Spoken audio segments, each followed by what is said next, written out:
Yay, I actually managed to start the game without almost selecting a save file instead.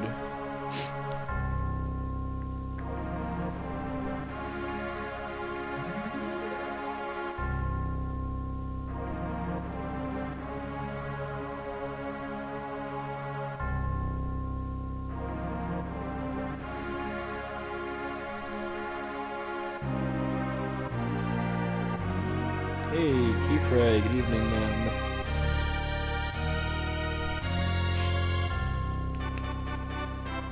Have you recovered from PAX yet, or is that a lifelong process? Hey, Kazuki, good evening.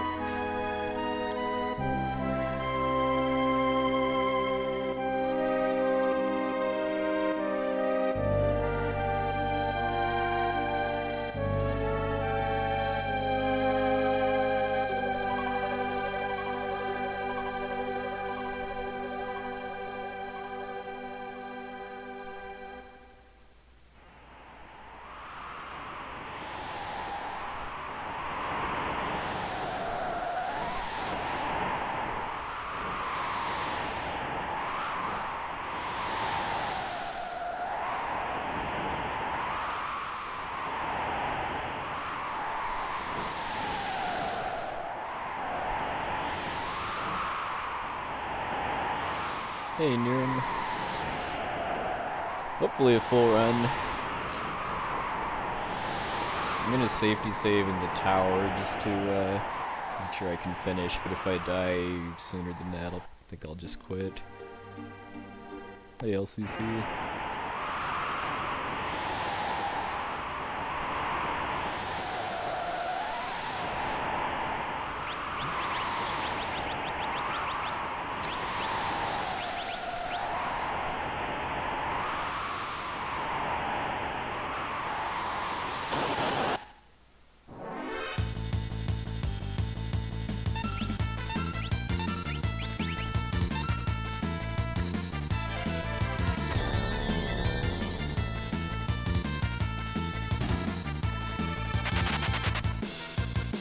Yeah, it does sound like fun, but yeah, going to 3 marathons a year saps my vacation pretty well dry.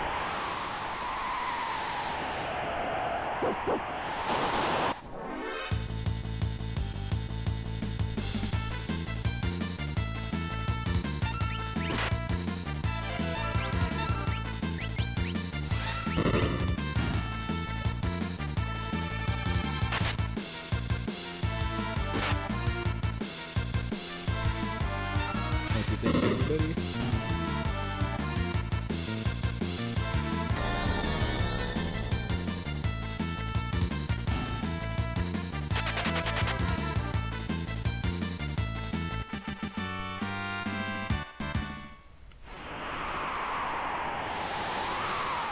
Believe in your own A button.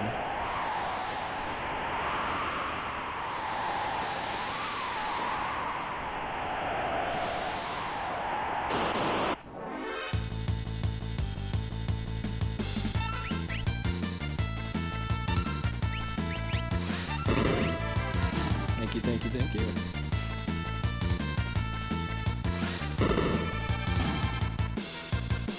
Hey, Claude, thank you, sir.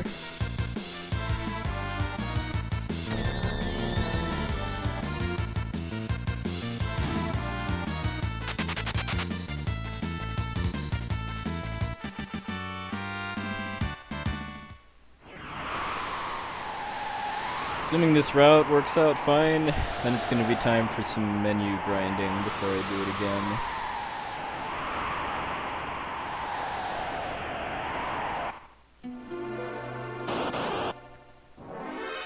Hey Dylan, thank you, sir.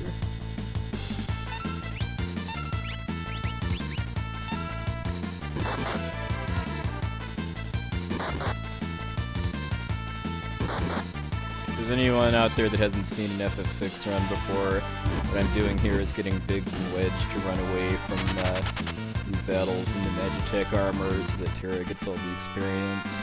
There really aren't that many required battles in this game that give you experience, so I do some micromanagement of the ones I do fight.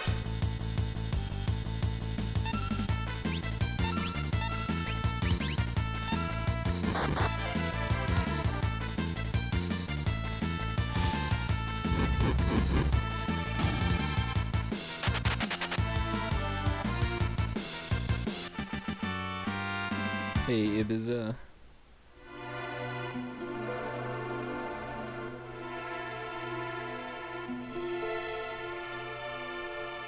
I could definitely see myself having fun at something like PAX if I went with other people too, but just going by myself, not really so much. That's part of why GDQs are so much fun. To see my speedrun friends in person. Tom, tom, ta-tom, in other words, also hey Omegas. Relay hype.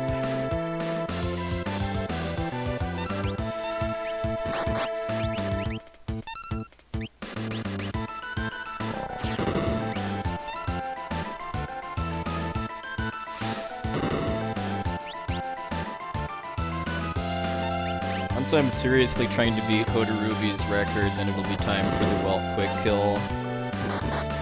Right now, it's the name of the game is finishing runs.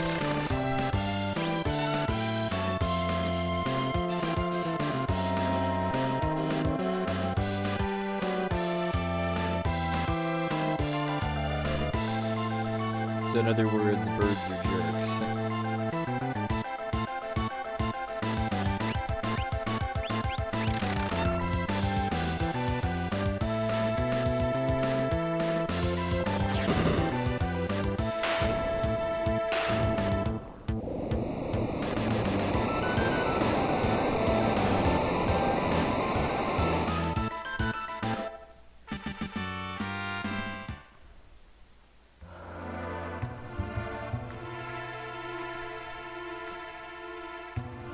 This is an interesting seed, because I don't think I've ever seen this one before. It's making me a little concerned about Velt, too. Because my last run, the Velt manipulation somehow failed me.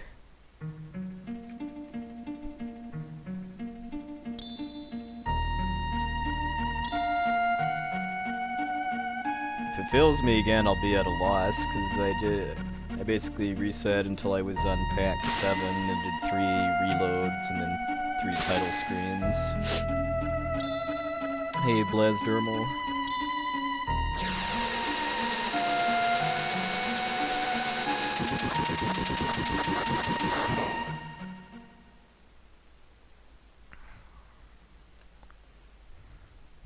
This has been a good seed for level ups though, because I got 2 rat packs and mines.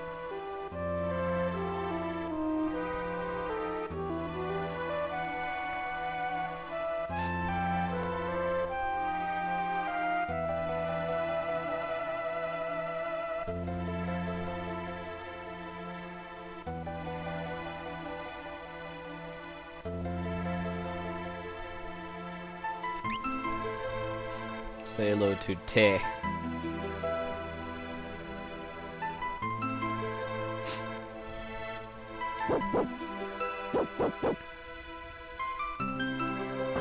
Yeah, before this weekend is done though, I want to get my English FAQ for the relay done.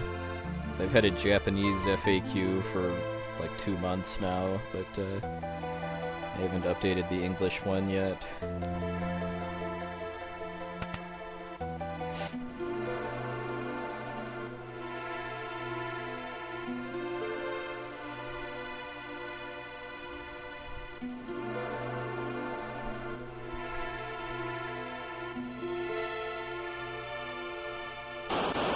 I've heard a little bit from him about working on it.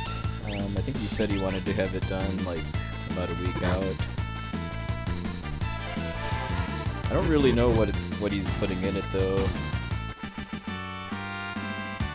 Oh, I'm already level 6. Well, I guess we're running from anything else here.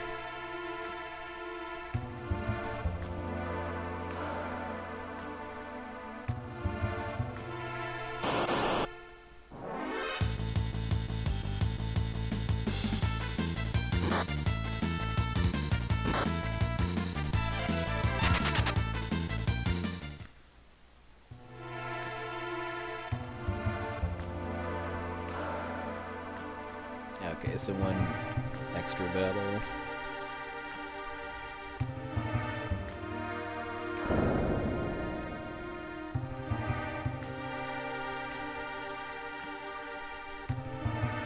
Hey, Milero.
That's interesting.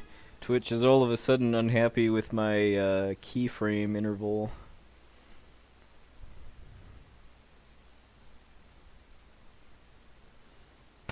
I don't know if that's because of dinking around with stuff when I was trying to get PC FF7 working with exploit. Hey, Ninja Shami.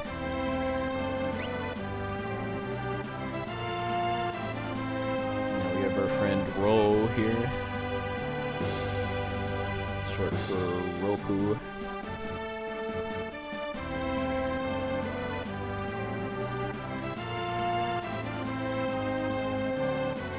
Yes.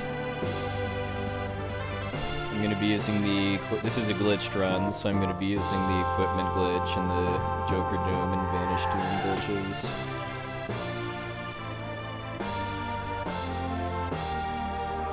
I'll talk more about the equipment glitch after I start using it, which is going to be in maybe about 10-15 minutes, well, more like 15 minutes, I'd say.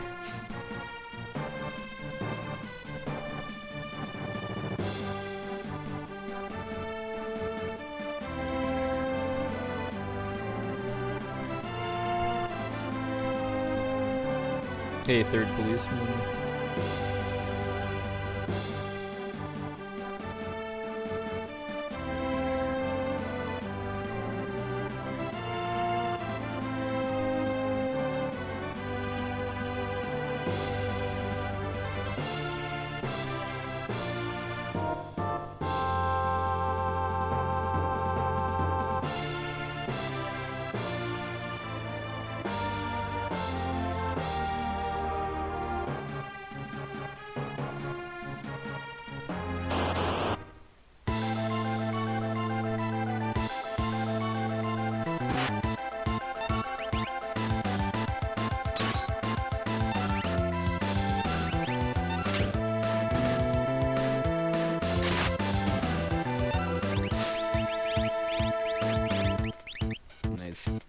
Two-column inventory there. It's gonna be kind of hard to go back to English when I go back to glitchless and use my two-column inventory.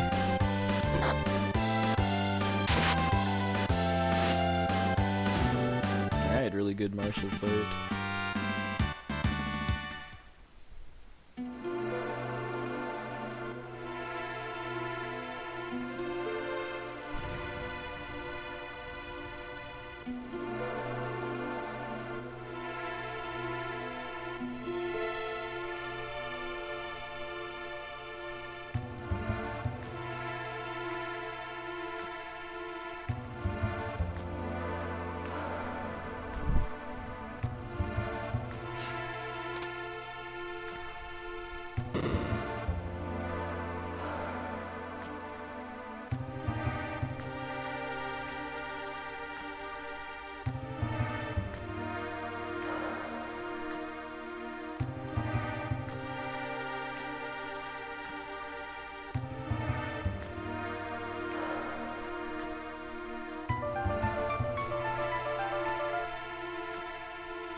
Hey Tide, good evening sir.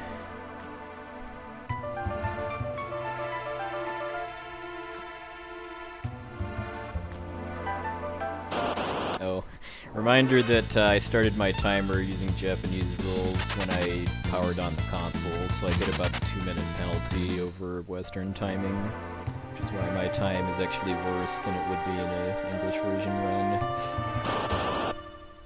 Because ordinarily you want to aim to get out of Nourish in under 14 minutes in English. Yep.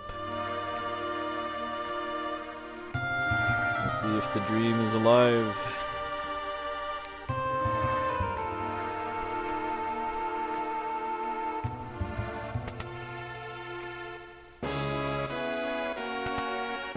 Okay, don't forget to buy the auto crossbows. This is where the route starts to diverge from English.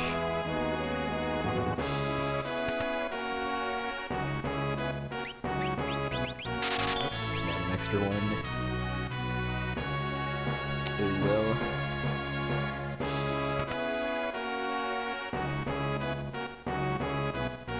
Yes, I did not want to play in the relay this time because at the first relay in February I found it was fairly difficult to both play and manage the streams at the same time, and it's going to be even more complicated this time because of some changes in how the relay restream is going to work. So I'd really rather just focus on managing the stream and then doing FF5 commentary. Hey Blecky, good evening sir.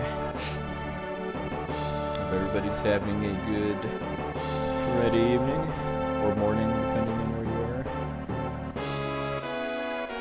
I'll always be a Wyvern at heart.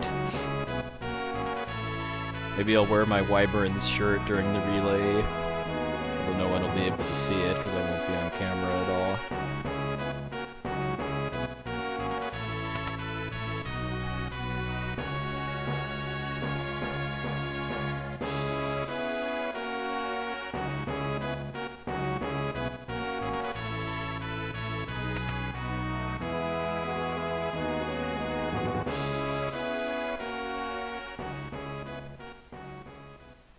Hey, Apario, good evening, sir. Yeah, I don't really have much interest in running an FF7 through 9 relay, just pretty much just because of how long it is. Having a relay that's longer than one person could realistically watch is just not something that I'm wild about. If someone else does one, I'd consider offering FF7 or FF9.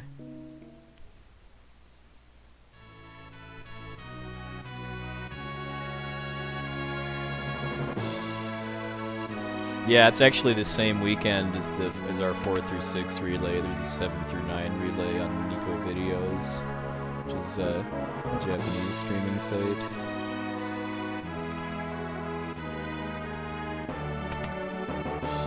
Half of the teams in the relay are just one person playing all 3 games too, which is pretty crazy if you ask me.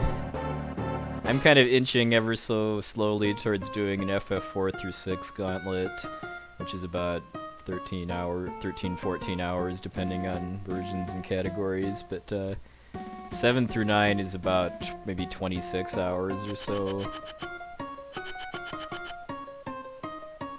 I think the record for 7 through 9 back-to-back is about 25.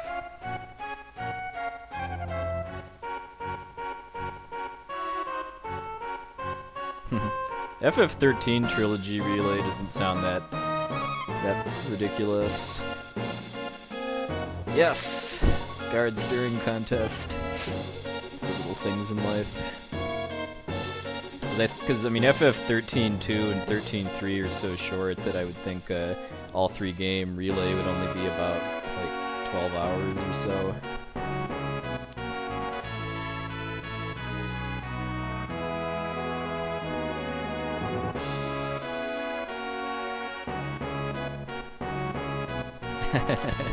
Maybe someday. Now that I can run this version, there isn't really any reason I couldn't do English any percent. I would just need to learn the tower strats for English.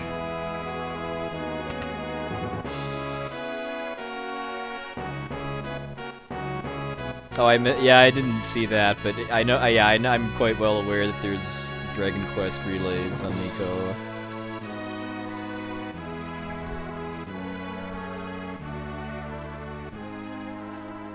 Yeah, I'd even probably have to talk to Retro Gamer Ryan about getting a Repro FF5 cart too, just for because it would feel kind of weird to play 4 and 6 on original carts, and then have to put in my flash card to play 5.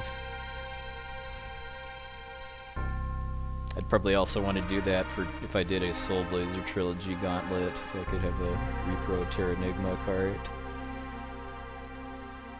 Oh yeah, I think Lou Dolphin has the record on FF13, and he runs the other 2 games too.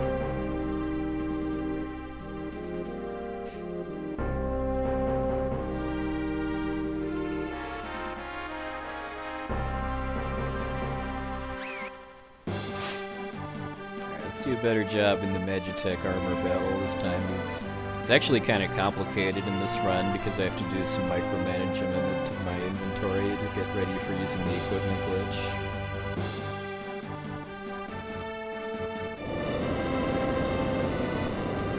glitch. So somebody just needs to discover an ace for Wild Arms 2 now.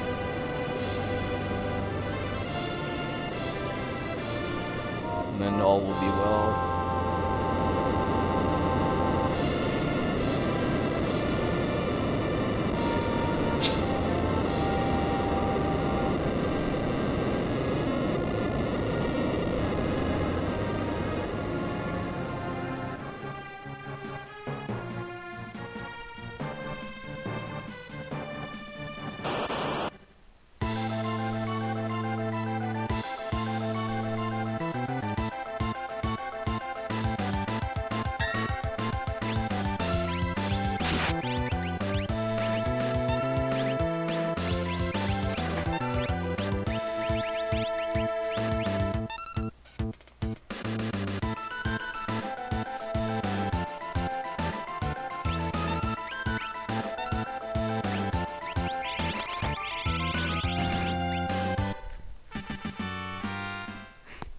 Still need to move it over 1, but I can do that in a cave battle.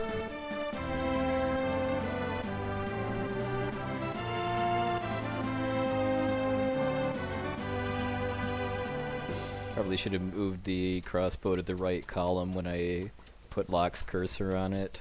Hey, Vanity Smoke, good evening.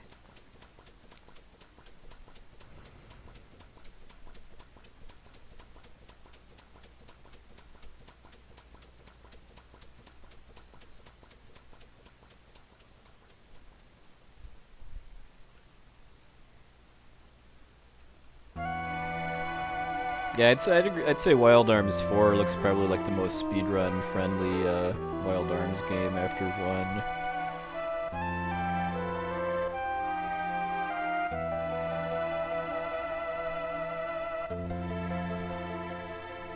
5 doesn't look bad either, although the battles seem a lot more repetitive.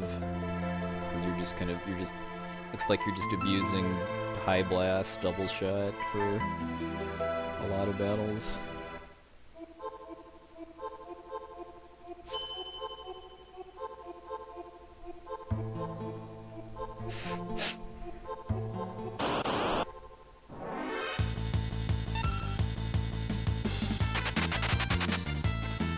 Hey, regular gamer.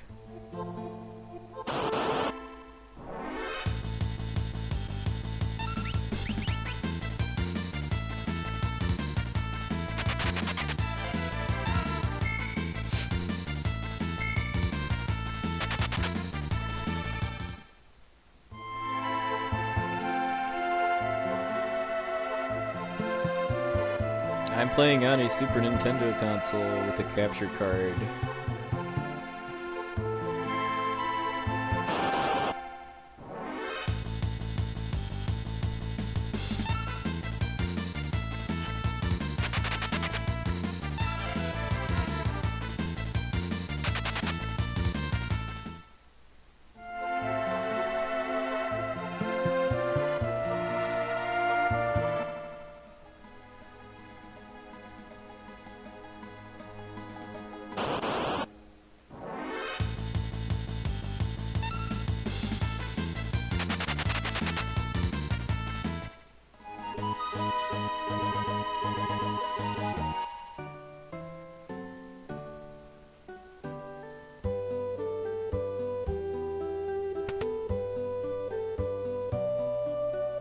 Alright, so let's see here.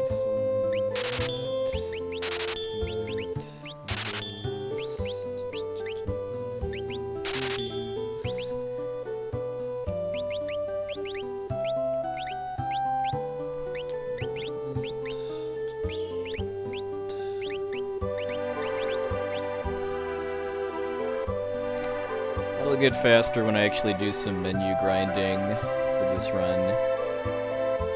Hopefully this is basically going to be my last kind of test run of the route before I feel good about it and then start working on optimizing the run. I have not heard of a game called Doom and Destiny. I've heard of a game called Doom, and I've heard of a game called Destiny of an Emperor.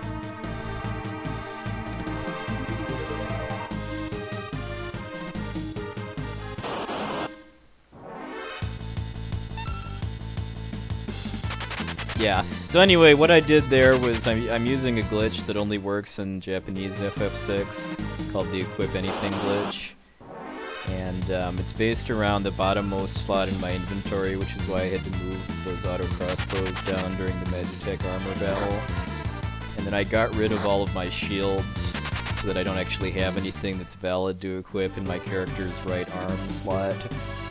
So then by putting the auto crossbows in that final slot of my inventory and then doing an optimize, it equips the item in that slot instead. So equipping Edgar's tools instead of weapons and armor glitches out your defense stats. So my characters have maxed out magic defense now and very high physical defense.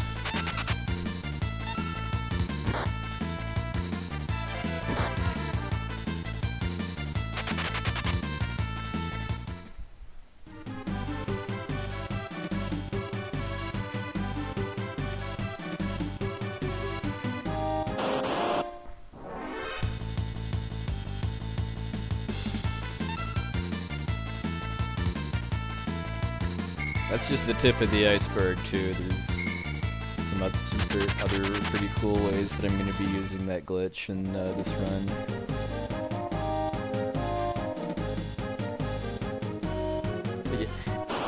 For the most part, I would say this is an easier run than the English version, but the final battle, I think, is harder.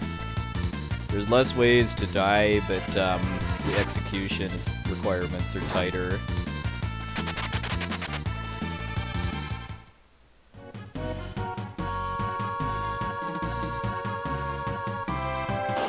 Oh, to make up money that I spent on those that extra auto crossbow. I guess I could do that. I don't plan on fighting anything here in my route right now. Next time I get it preempted, assuming I do, I need to scroll the mithril pike.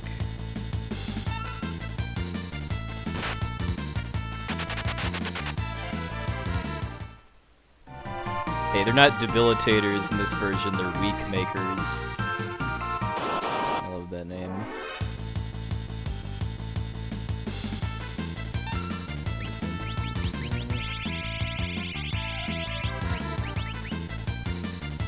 Or if I was actually fighting stuff, I would do that during an auto crossbow animation. So I guess that might be like reason enough to fight one battle just for a little extra money.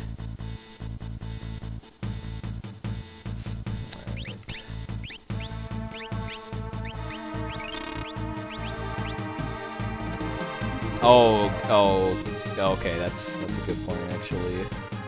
Every bit of money helps, too, just because my smoke bombs are extremely tight up through Zozo in this route.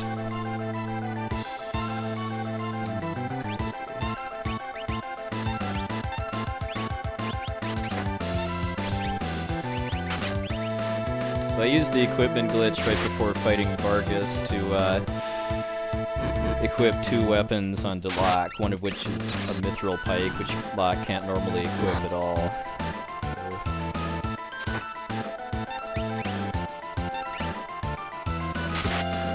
That's quite a bit for killing these things faster.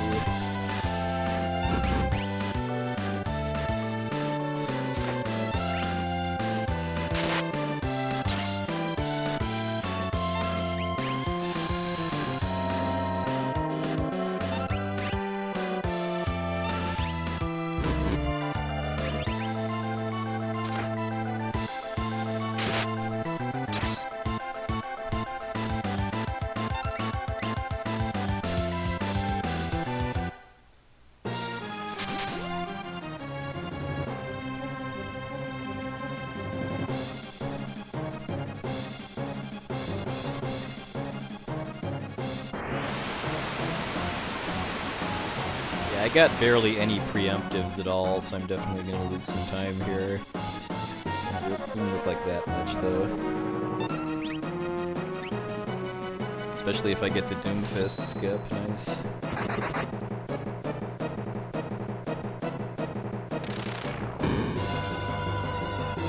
Oh, I didn't lose time. Nice.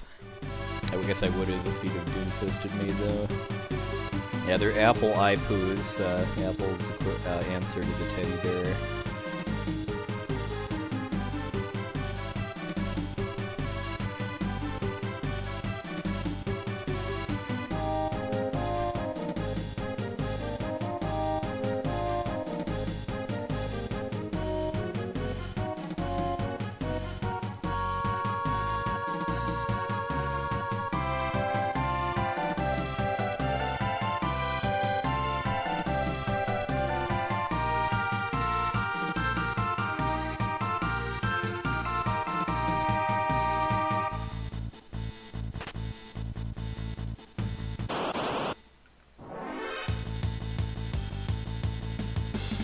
Hey, Monster Dunk, thank you.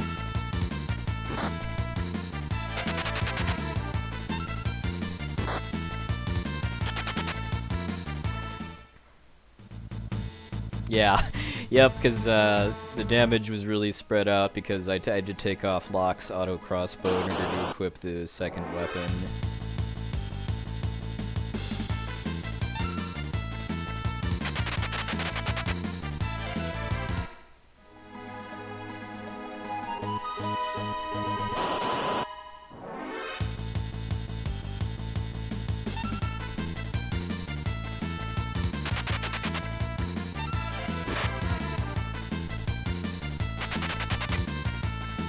This wouldn't be a horrible battle to fight either. I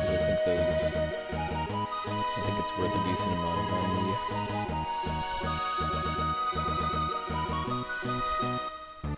Alright, let's see if Sofa Turaku is on the night. Nope. Better luck next time.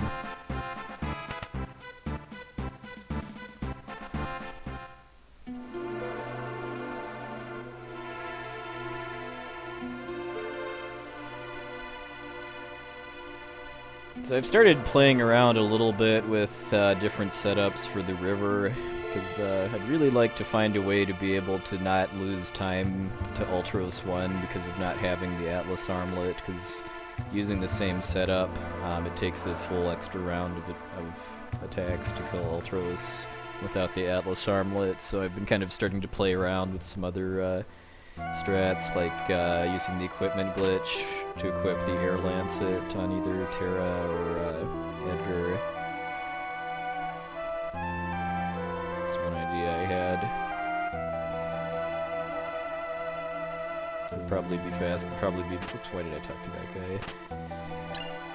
Edgar would probably be a better idea, though, just because it's safer for him to be in the front row because of how Ultros's AI script works.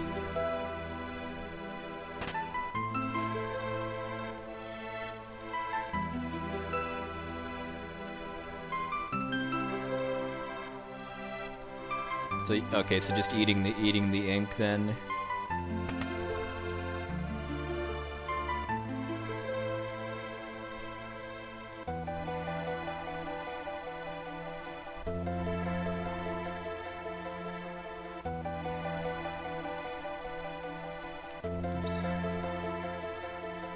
If I was fighting stuff on Mount Colts, I could afford more sprint shoes too, so that I'd never have to switch in the tower, but I don't really think that's that big of a deal.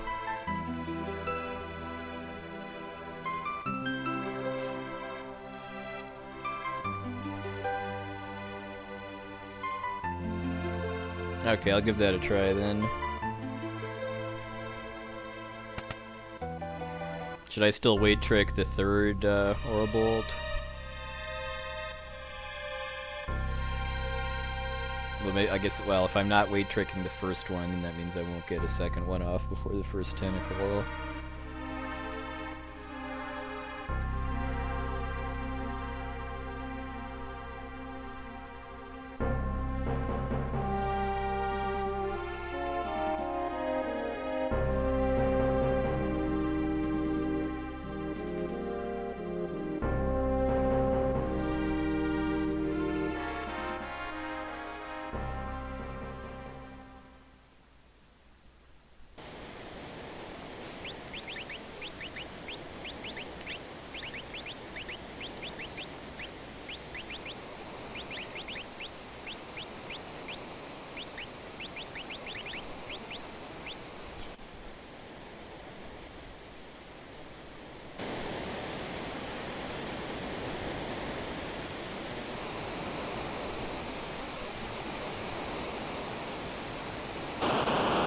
first force battle.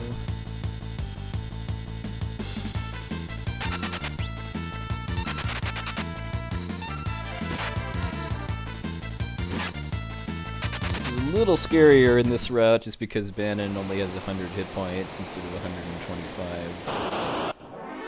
So if he's really slow at running away, then that can happen. I'm gonna heal in the cave though, just for safety. It's also why I back-rowed Edgar. And then I'll need to front row him before Ultras.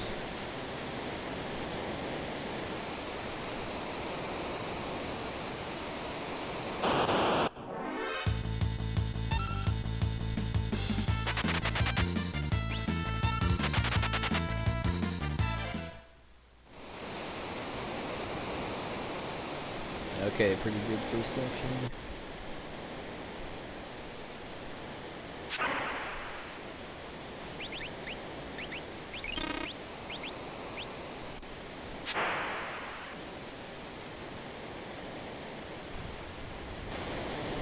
Once I'm more serious at trying to get really solid times, I'll be skipping that along with back rowing Edgar.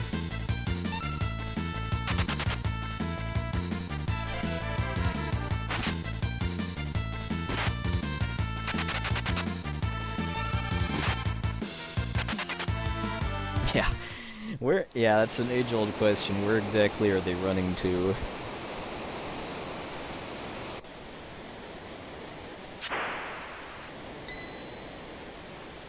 Just say no to tutorials.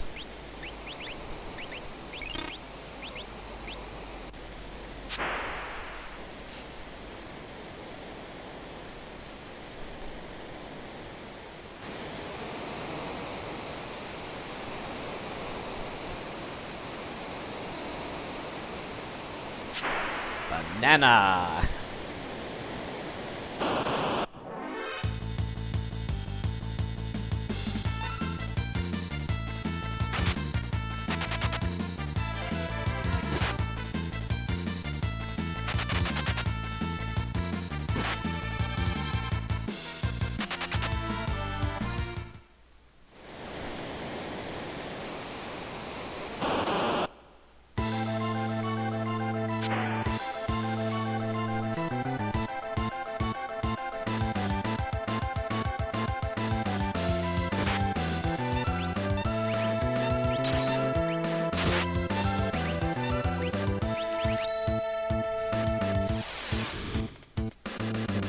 Padre.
I think I must have had like a one extra battle river in these splits or something.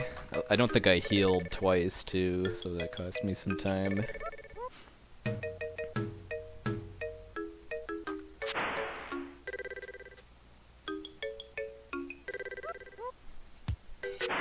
Yeah, that's something I didn't really think of though, was using fire and just yeah, and then timing it so that the ink happens while I'm waiting for Edgar and Sabin's ATB to refill, so it doesn't actually cost time. It's a good call, LCC.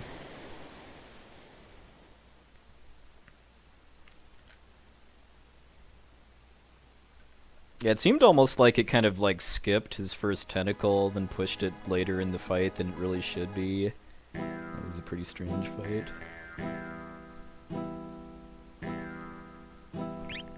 Okay.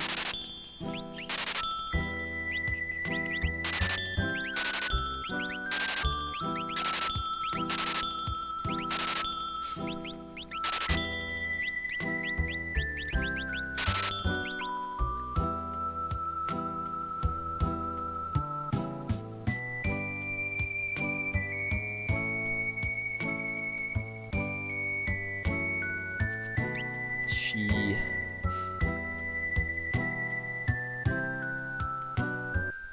Oh, really?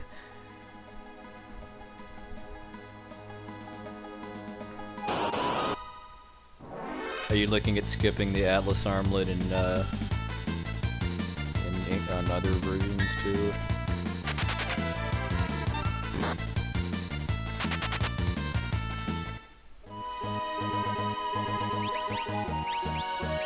The only battle I've found that's significantly slower without it is Ultros 1. And I mean, if you're fighting stuff on Mount Colts too, then those would all be slower without Atlas.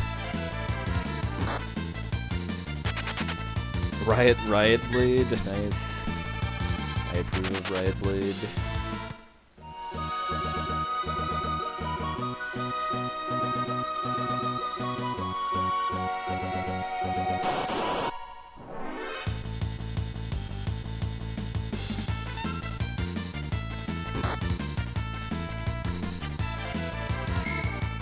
Yeah, because doing a lower level route would hurt a bit more in English because of the way I get around that for a couple spots, and in this run is with the equipment glitch. Like I equip glitch some Magus hats onto Edgar for the Opera House so that him being a lower level doesn't... I mean, he can actually he's actually can kill rats faster in this run than in English, despite being 2 levels lower because of that.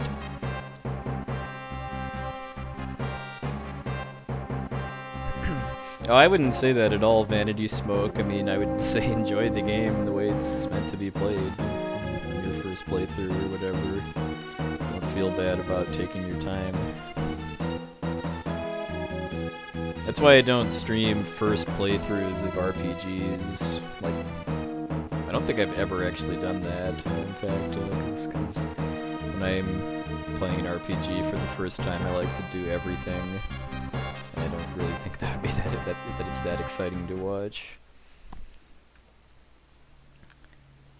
Mustache Man, the fake samurai. Also known as KN.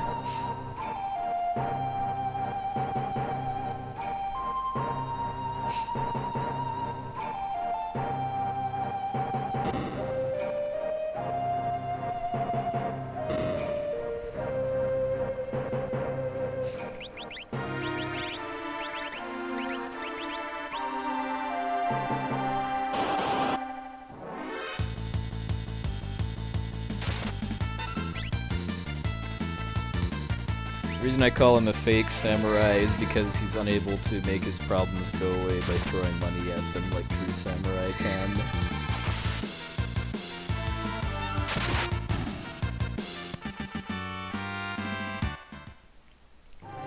I'm still not very good at recognizing whether that's Black Belt or Phoenix Down, but we'll find out soon enough.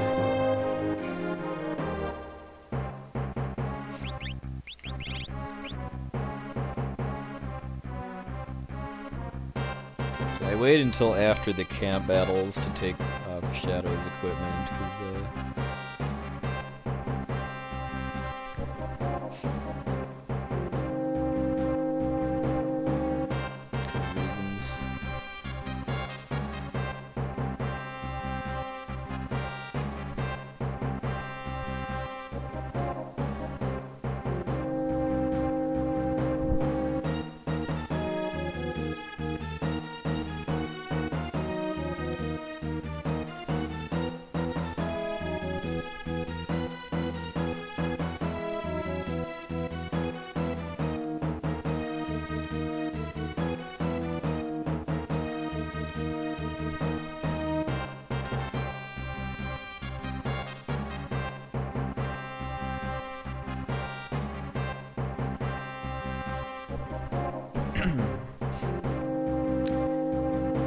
When I'm kind of ready to step my game up a bit too, I might start doing Locke's scenario first, just because if I'm willing to kind of risk losing the run, getting pincered in the cave of Figaro, I think doing Locke first, might be faster overall. Because of having the equipment for the Locke scenario for Sabins.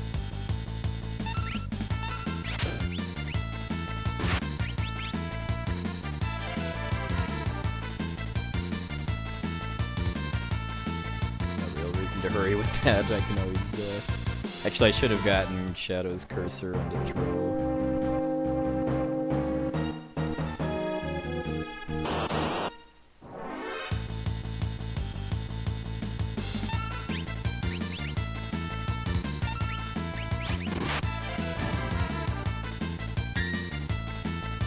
Ah, no interceptor.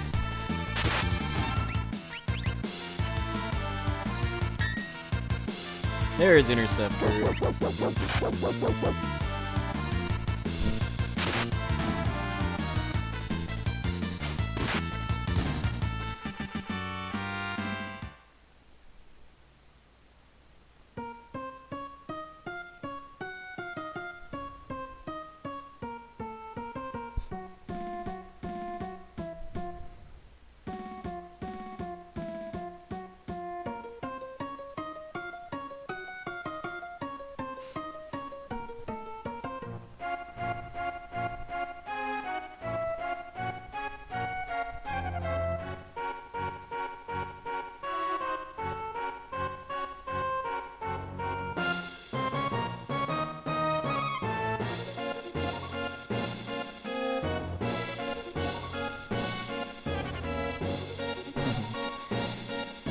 Poor Grape Kool-Aid always gets the deal.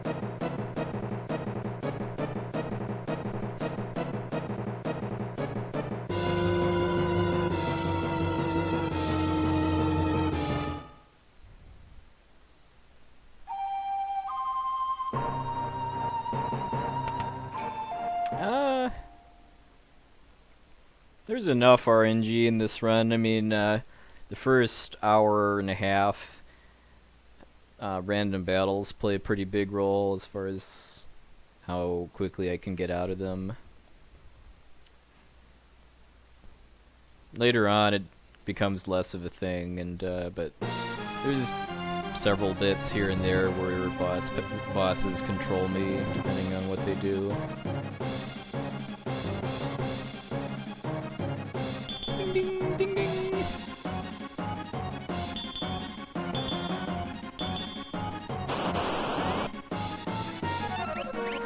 Oh, that's bad. I didn't realize Shadow's turn was coming up first. Well, who's up for some guessing the ghost on the Phantom Train?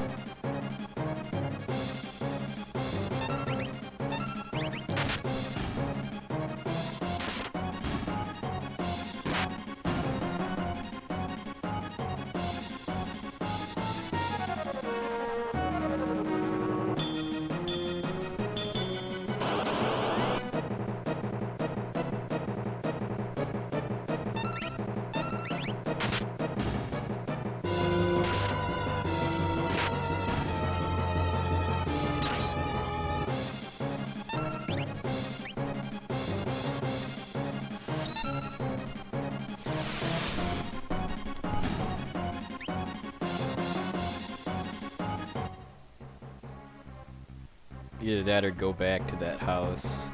I'm wondering which. Well, talking to ghosts is probably less wait time lost than.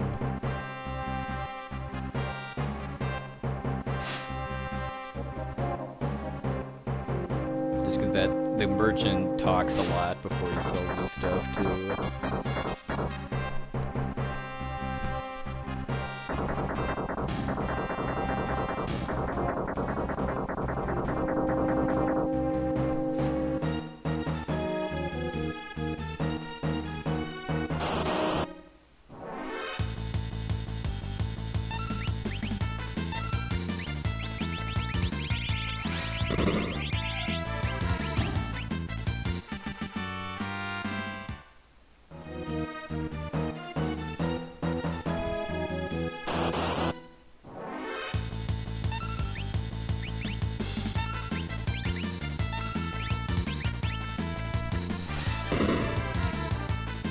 Second ghost on the second train, okay. If I wasn't gonna get Shadow, that's something I mean, that's something I thought about too, is just buying the shurikens on the Phantom train instead of going into the house.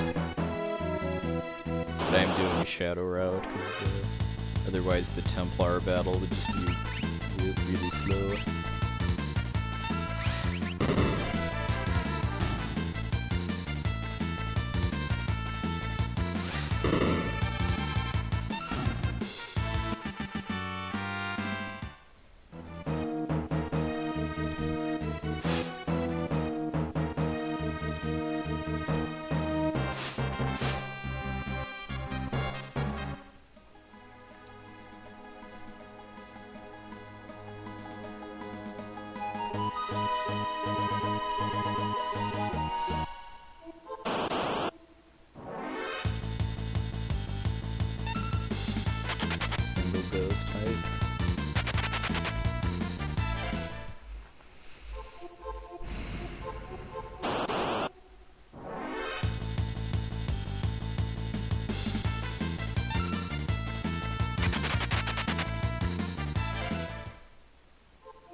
Well, this probably isn't going to be too helpful as far as the story, because it's in Japanese, but I would definitely recommend playing this game, ideally in a language you understand too. Assuming you don't speak Japanese, of course, I should never jump to that conclusion.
Snarf, Snap, Munch. I love how the OC remix on the FF6 album for Phantom Train is called Snarf, Snap, Munch, or whatever exactly he says when he eats.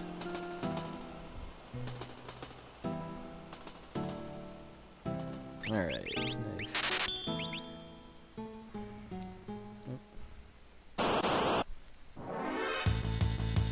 That might, you know what, that might actually be faster than actually buying the shuriken. Well, you know what, no, I forget. I mean, I need the shurikens for the Templar battle.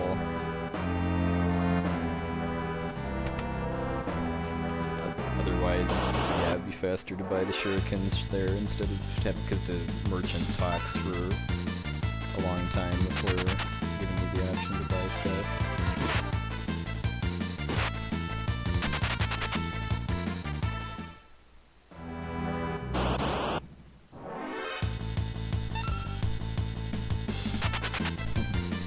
Nice to get a side attack on a ghost that was standing right in front of me, blocking the door.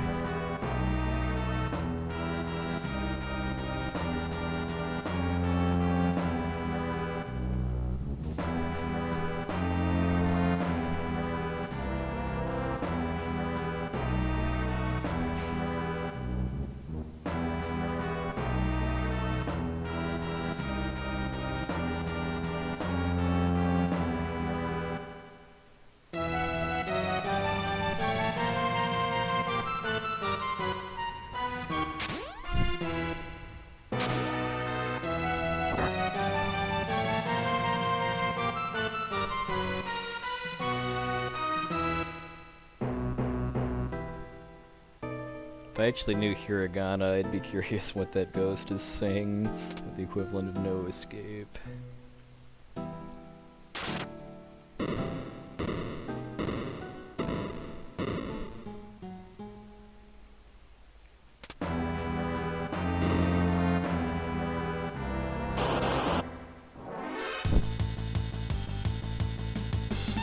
Oh hey, those three still livings were standing in the same doorway too, apparently.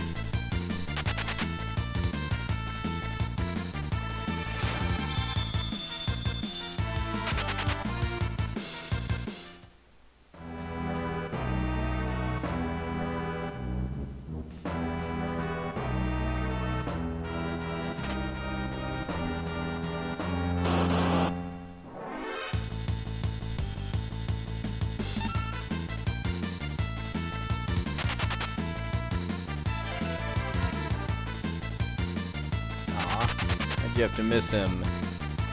Well, for it to matter if Cyan dies or not, it doesn't happen relatively early. Like he has to get blazed or something.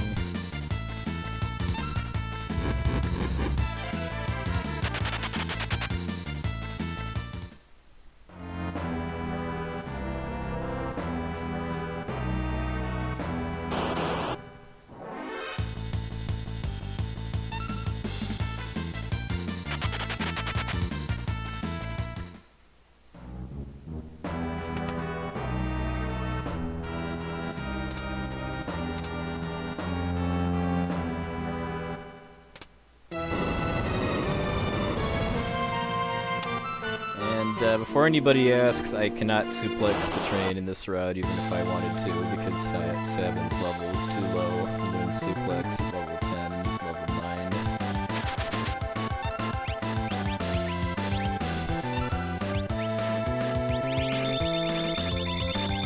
Alright, I did not get the black belt then. Nice.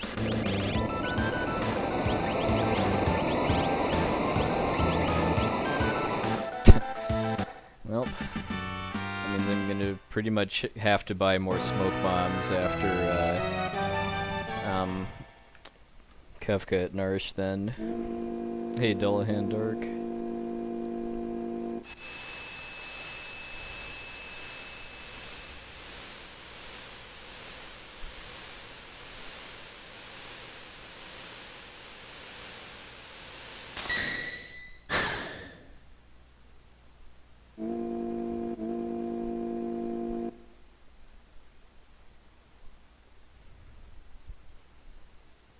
The route essentially uses that'd be a bigger deal just because she uses the black belt in the Templar battle because of not having Shadow.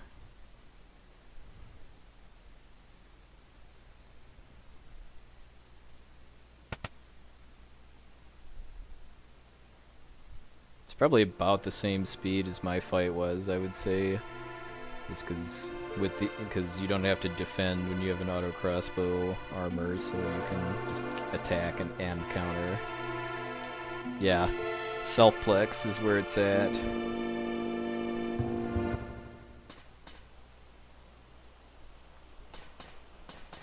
I like how Shadow just kind of grudgingly goes after him.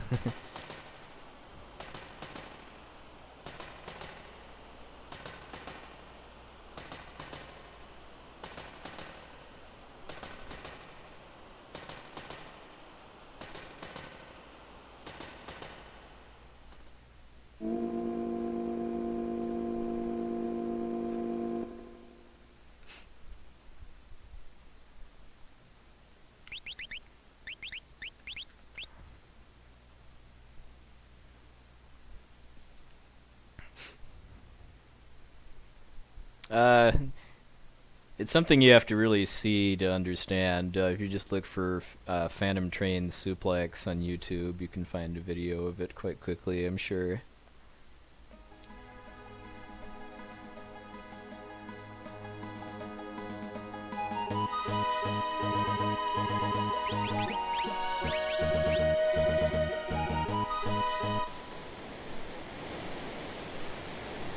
That's really what it boils down to, is just the concept of a human being being able to grab a train and then jump into the air with it and slam it into the ground is just too good.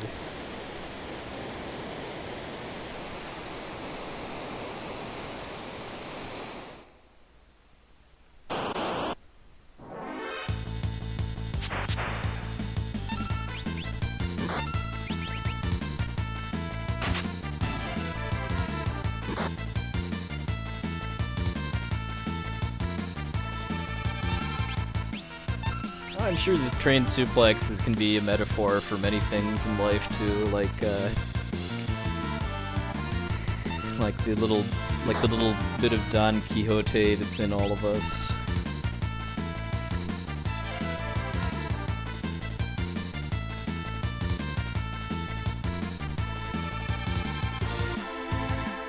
Okay, so if anyone new to FF6 speedrunning, this fight is on a timer. So I'm just waiting for a cue in the music before I kill the second piranha.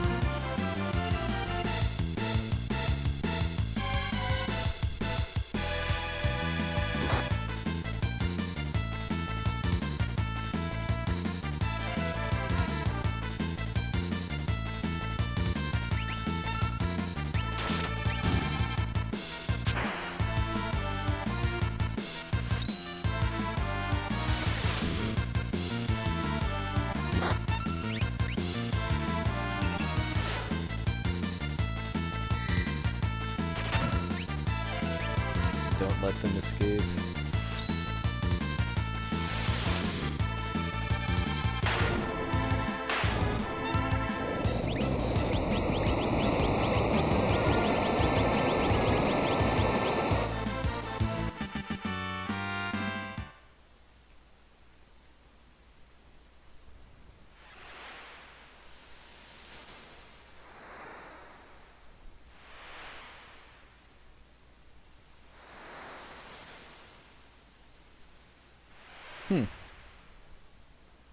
That's interesting.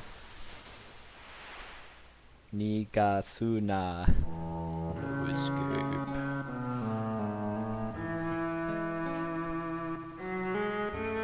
I do want to learn the hiragana alphabet just to be able to read stuff, even if I don't really have the motivation to actually learn like actual Japanese grammar. Katakana is invaluable for playing RPGs in Japanese, though, especially Square RPGs, just because most of the menu text is in katakana.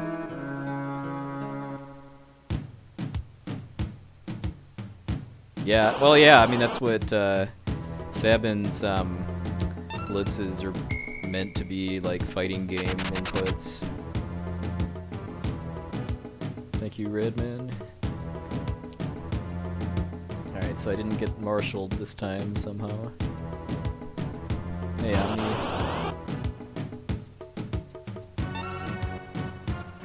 I mean, it would just be having to memorize the chart, basically, and with katakana it was a bit easier because I was actually sounding out English words.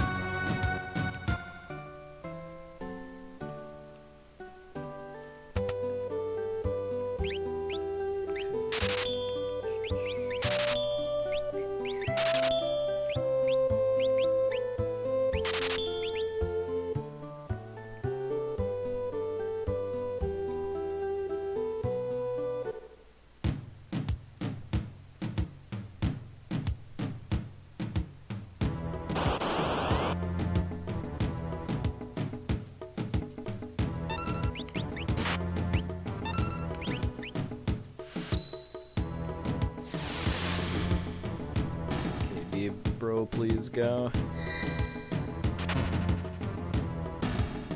Thank you. 5 out of 8 odds for God to appear when you win a battle on the Veldt that is not a back or pincer attack, and is not the battle where Cyan or Sabin is dead at the end.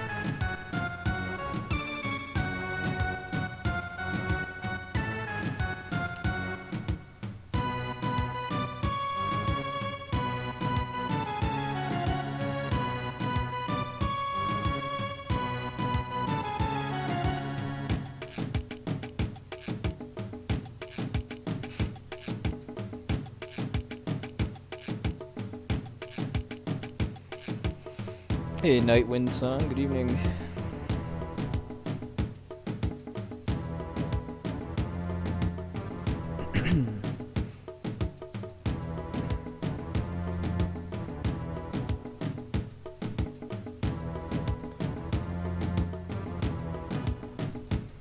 Yeah, I very, very much want to visit Japan someday. Probably after visiting Europe, though.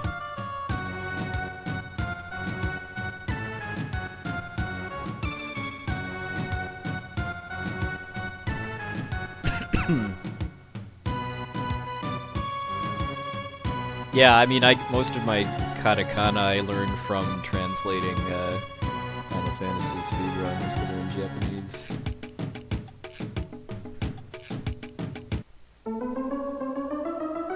There's our friend.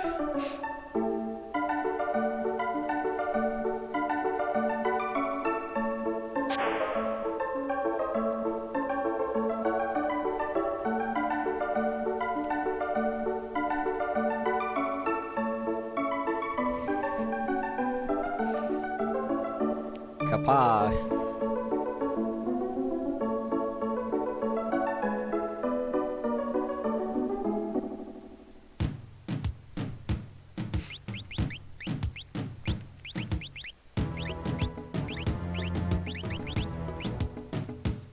So I just used the equipment glitch on Gao in order to have him equip 2 shurikens in his arms. Because a shuriken is considered a weapon, but it's a weapon that no one can normally equip. Hey Vic, thank you, thank you.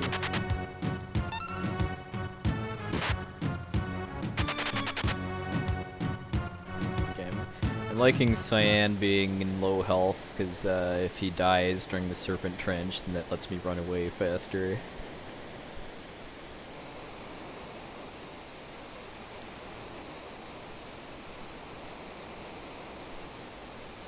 Yeah, I have heard that Japan has negative population growth right now, because people aren't having enough kids to replace people that are dying.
Oh yeah, I heard you got a new PB at any percent FF4. Congrats.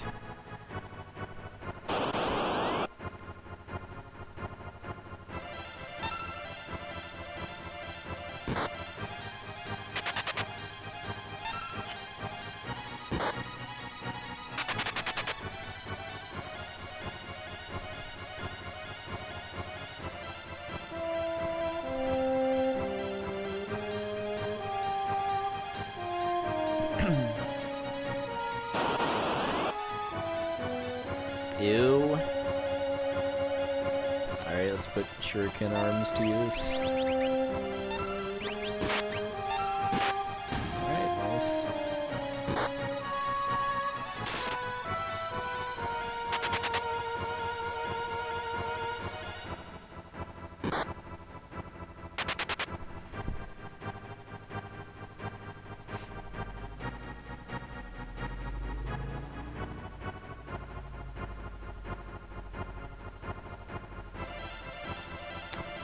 taking the right fork to go into that cave lets me skip a fight.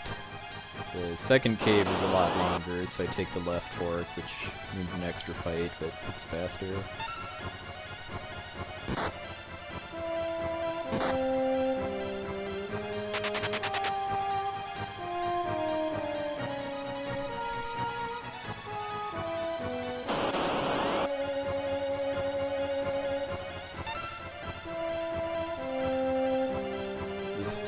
This is one of the worst fights to get here too, just because of how long it takes to run away from these things.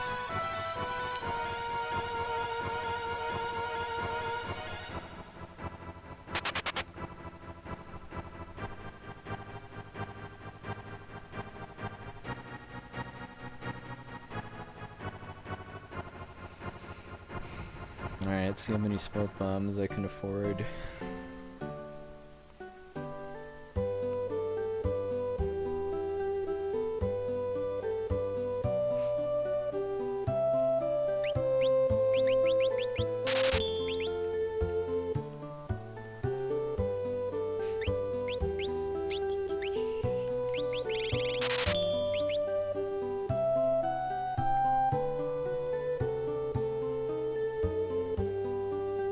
So it's about 10 less than I'd like.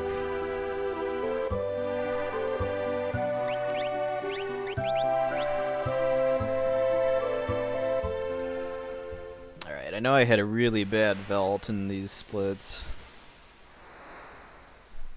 Oh, yes. so much yes, as far as preemptives in the Serpent Trench. Especially on the Angloforms.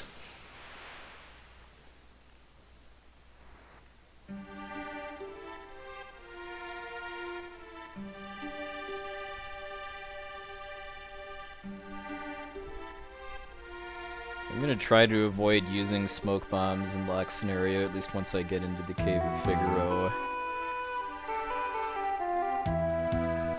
I'm hosting for the relay and I'm commentating for FF5. Playing in it too I think would be a little too much.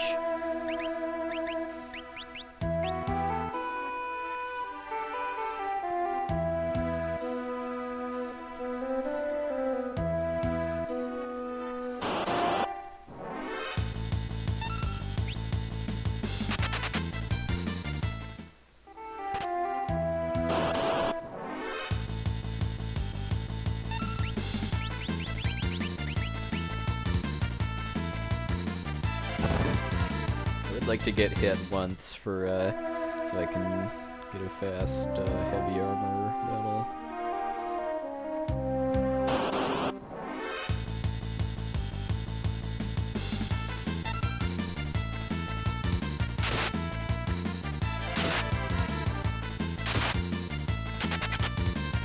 Hey Aaron, good morning. That's going pretty good.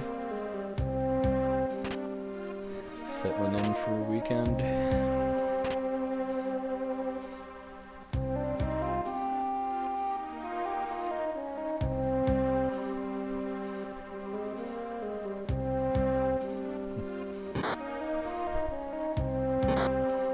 Maybe someday El Vegas will convince me to join the relay as my own team. I play all the games myself.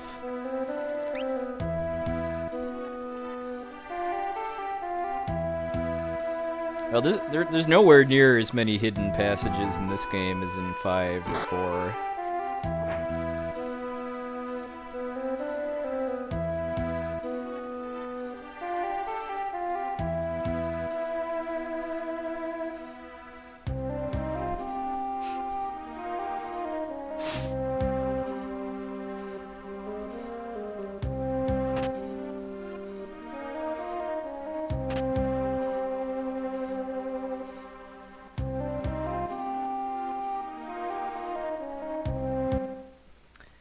So I'm kind of doing Locke's scenario in reverse order. I named Celis so that she exists, but I'm not actually rescuing her.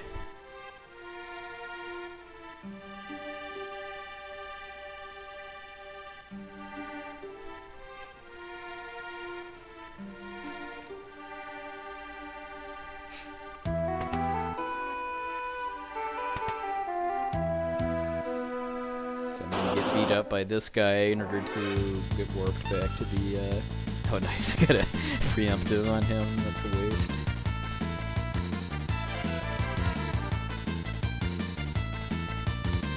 Come on, man, that's so slow.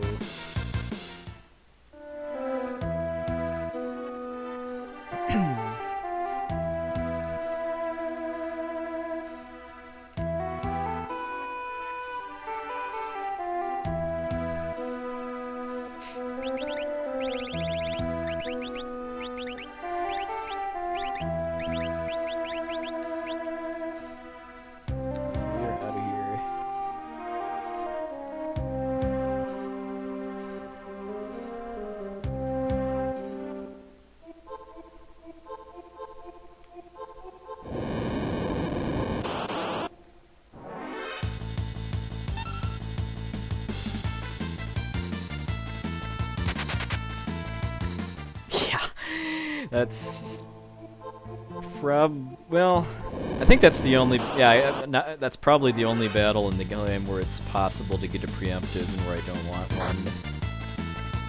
And this right here is the main reason why I did Sabin first, is because I don't have Celis. Getting pincered in the cave would be so awful. I'd have to change my equipment route around in order to actually have a weapon equipped.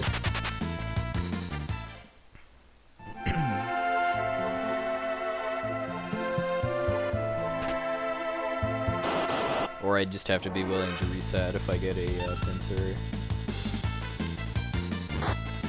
Yeah, Super Famicom carts are cheaper than Super Nintendo carts, generally. Like a Japanese FF6 card, I wouldn't expect to cost more than like $10–15, and a English Final Fantasy III card would be more like, probably like $50–60.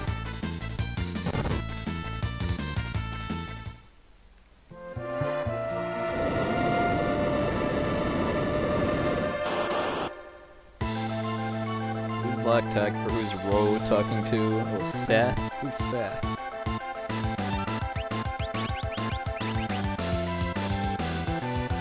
Yeah, that's what that's why all those attacks were only doing 1 damage, just because Locke is wearing 4 auto crossbows right now.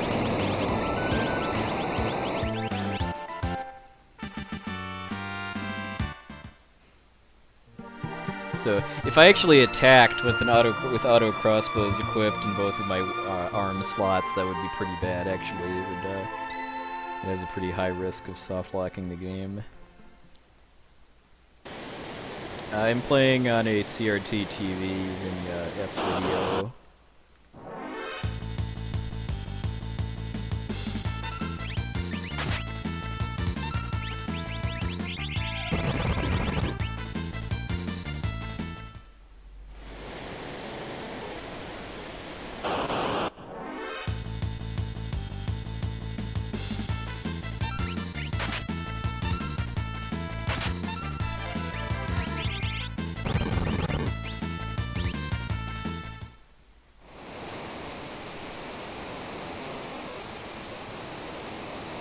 For PS2 and Super Nintendo, S-Video is good enough for me.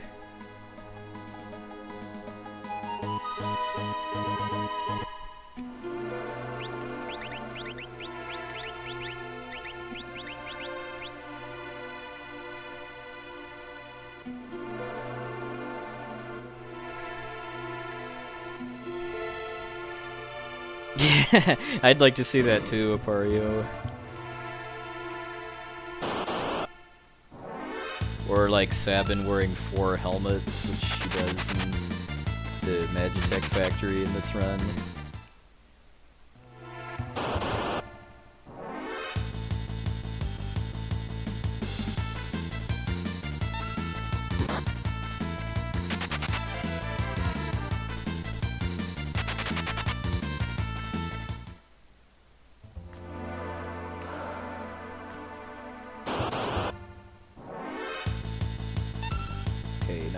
Preemptives coming, please.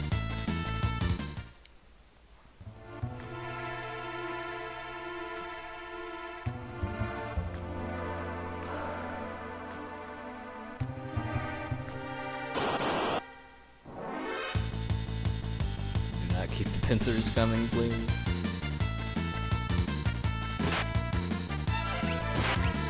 Do not kill Bannon, please. That could have been bad.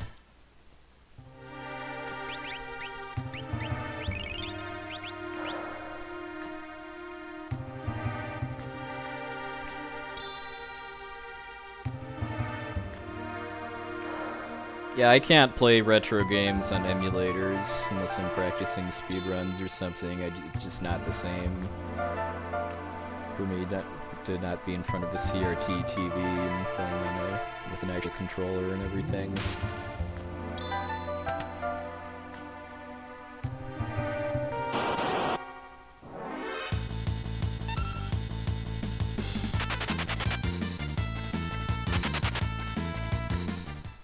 Yeah, Bannon's HP is lower in this run because I didn't grind on Mount Colts.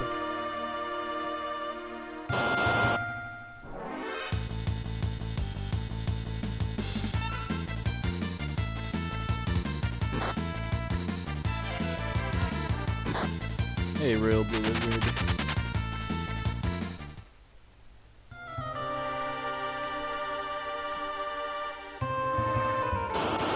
I probably should still buy some smoke bombs for, I've got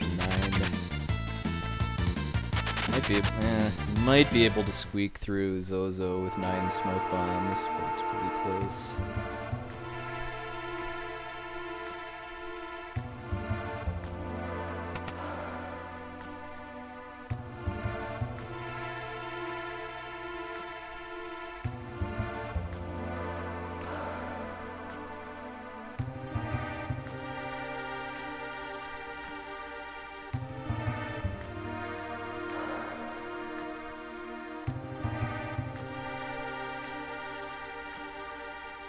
It's not like it takes that much time to go into the item shop in Arish to buy more smoke bombs. This is all because I didn't get the black belt drop in from the Imperial camp in Sabin scenario too, because ordinarily I sell that for more money for buying smoke bombs. But there's a 1 out of 8 chance of getting a Phoenix down drop instead. I agree that Lufia 2 is an excellent game. I'm hoping somebody offers it for RPG Limit Break next year.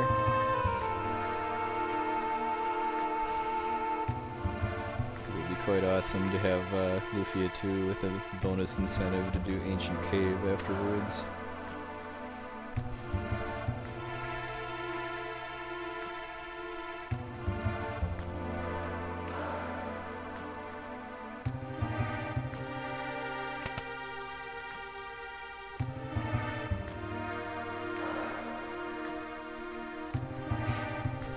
Hey, who's that, by the way? How did she get here? If I didn't name her by watching that cutscene, then there'd be a Moogle in her place, though.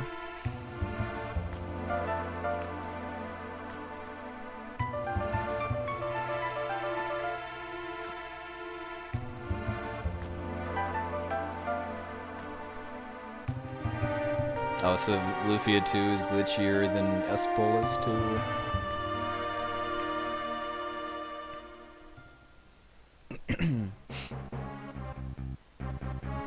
That's always kind of interesting when you've got glitches that are introduced in English localization. Like with this game, too. The equip anything glitch only works in Japanese, but the sketch glitch, which is even more broken, only works in English 1.0 carts. I know that the capsule monster feeding system is bugged in Lufia 2 NTSC,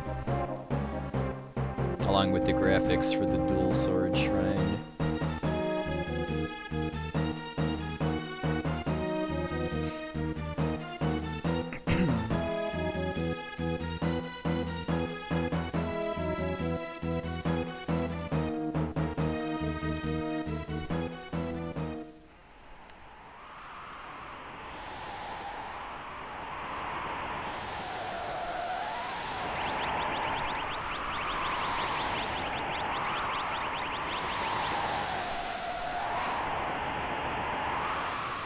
Oh, I bet it is, Solomon.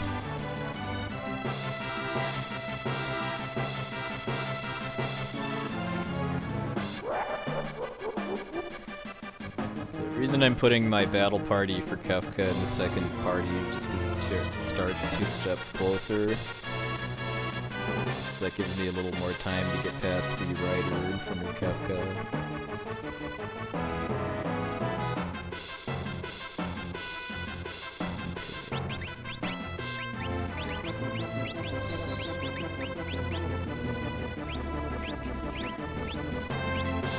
Alright, so now Edgar has 2 Magus hats and Sabin has 3.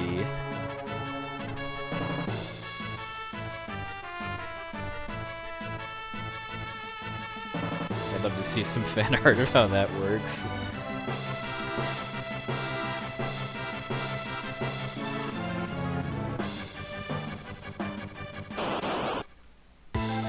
Alright, so this fight is a total joke in this version because of,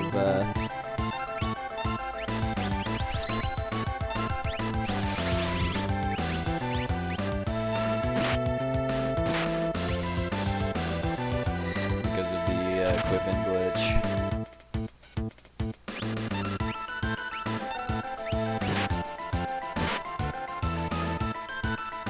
Hey, Yagamoth, good morning, sir.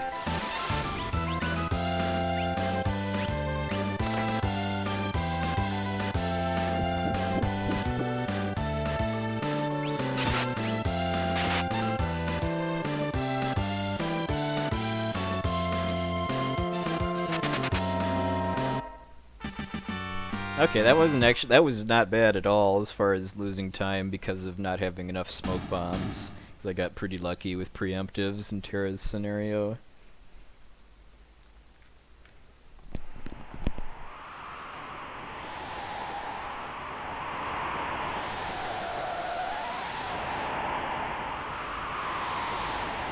Through destruction? Well, maybe Gades has a speech impediment, you shouldn't judge. Oh yeah, I think that hands down Breath of Fire 2 has the worst English localization of any Super Nintendo RPG.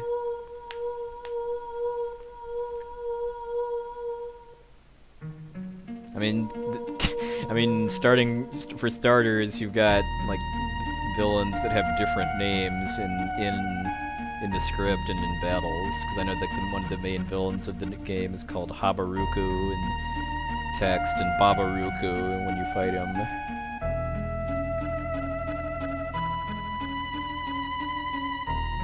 And a lot of cutscenes that are supposed to be touching are not because of how clunky the dialogue is.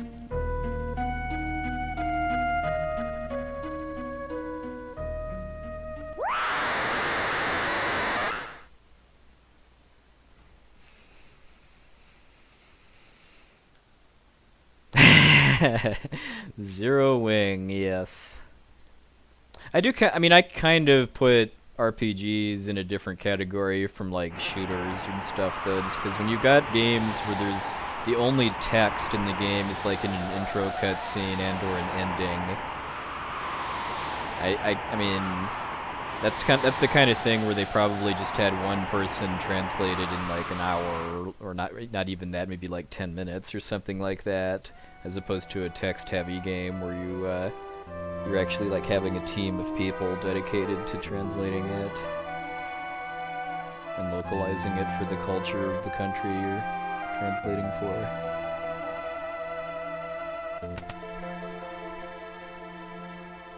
Oh yeah, salad bowl helmet.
I've played every single-player Final Fantasy in the main series up through 13-2. I have Lightning Returns, but I haven't played it yet.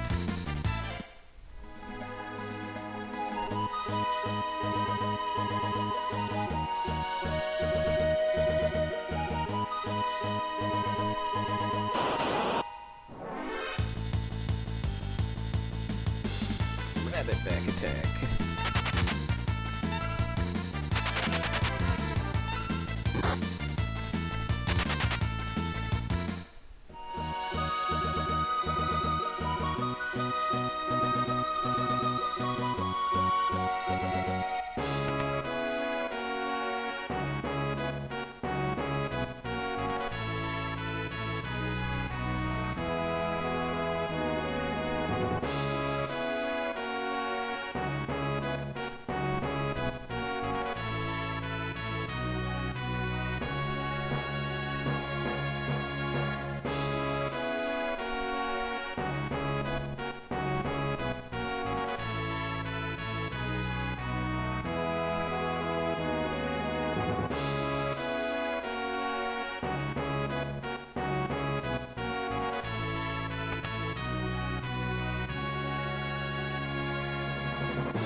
Could have gotten away with less Phoenix Downs, because I don't need anywhere near as many Phoenix Downs in this run as English, because I'm not going to be dying that much.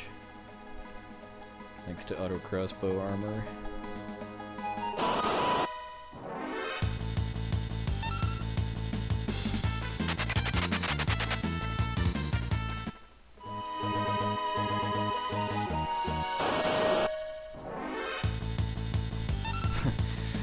Nice preemptive right here.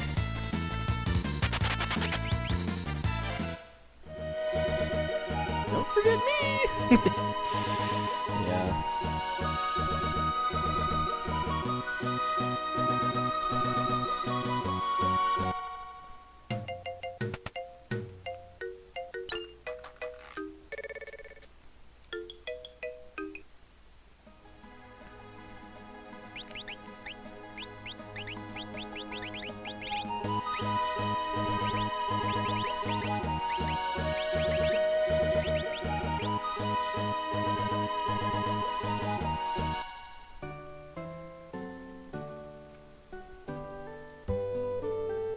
Equipping some accessories there to boost Edgar's tool damage, and then a weapon to make Locke faster for using smoke bombs and Zozo.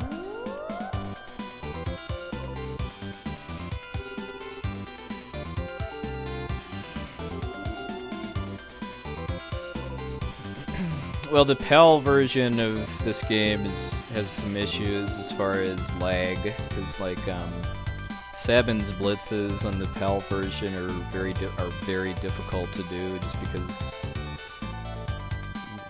the animations in battle create lag, and then that makes the game ignore your inputs for doing blitzes.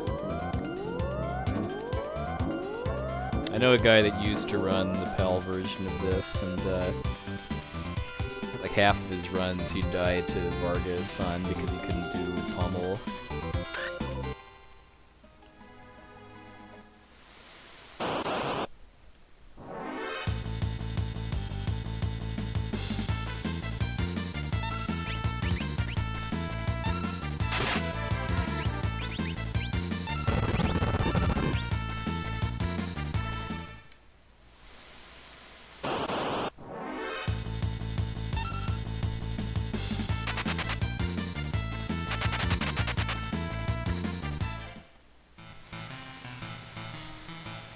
I'm gonna grab the ethers and Zozo and Jador, and then call myself good on money.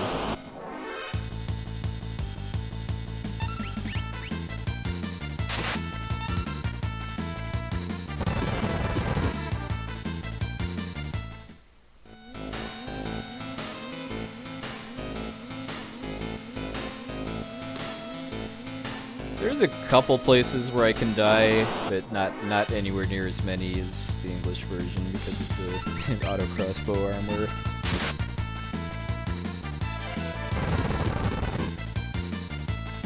I mean, this is a kind of a safer run overall than the English version, but there's a couple parts that are harder. Like the final battle, I think, is harder than the English because you have to do reverse Joker Doom 4 times instead of 2.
Should gain some time here, just because this has overall been a pretty good segment for preemptives.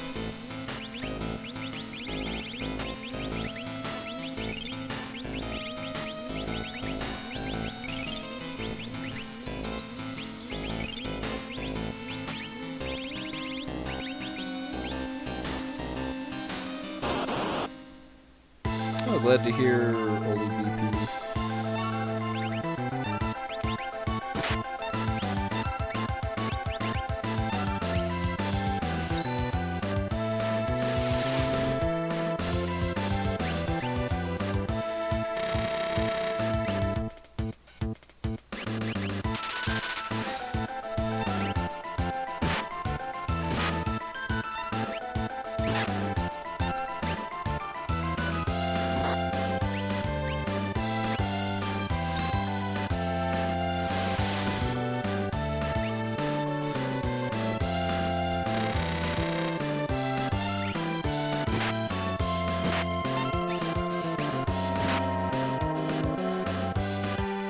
Nice. That was a really good fight.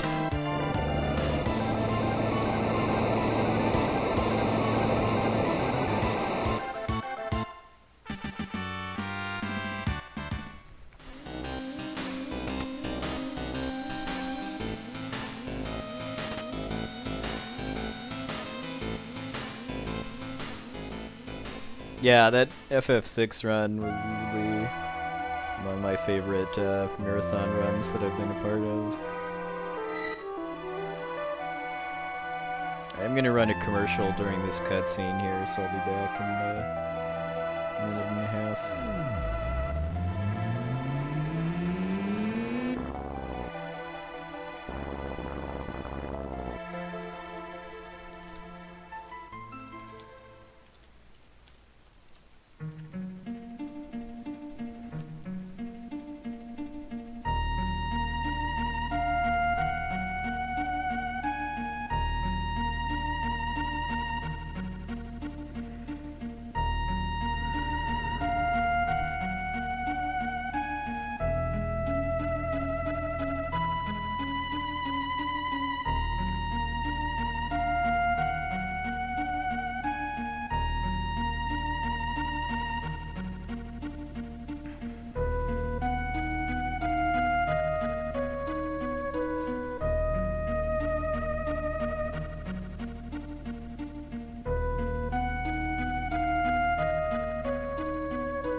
Not quite time for the Esper world yet.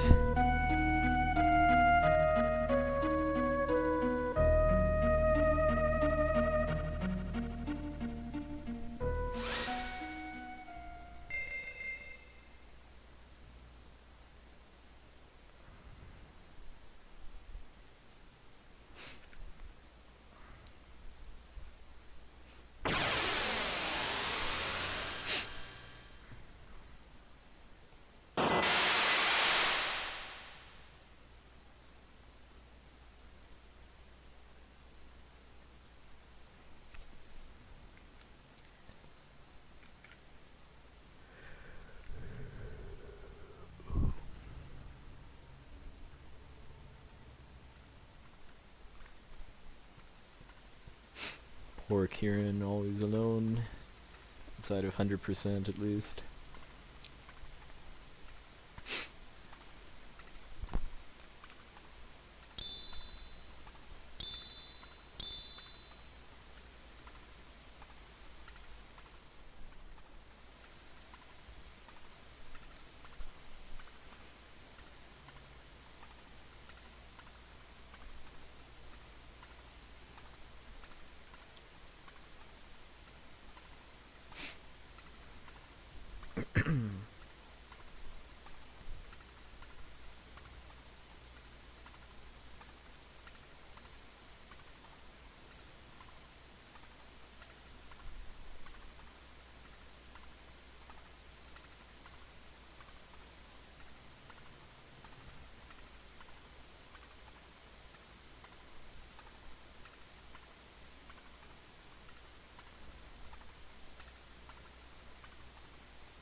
The last thing I'll do to catch up on money from not getting the black belt is get that ether.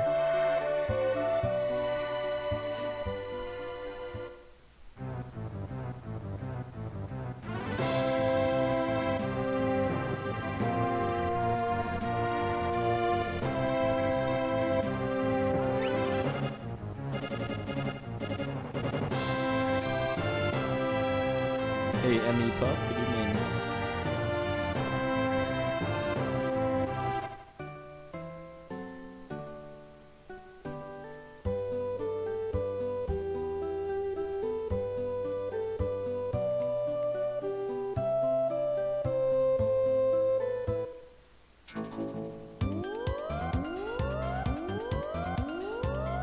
Yeah. I mean, I'm sure as long as I'm playing this game in Japanese, I'll probably be getting lower viewers than I usually do. I'll be back to English when I work on glitchless again, but I want to get a good time at Japanese any percent too.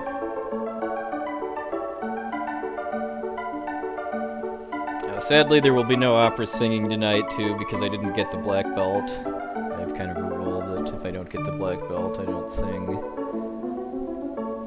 So hopefully next time.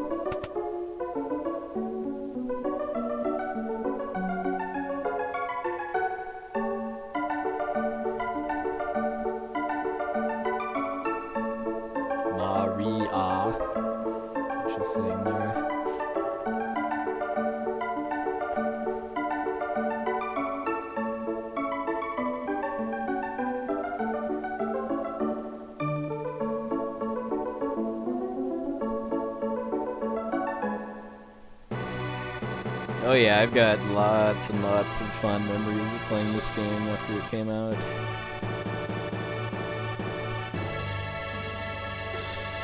Along with Chrono Trigger. I didn't actually own a copy of FF4 until recently because I rented it numerous times as a kid, but then when it came time for me to get a game for my birthday, I asked for FF6 instead because it was out.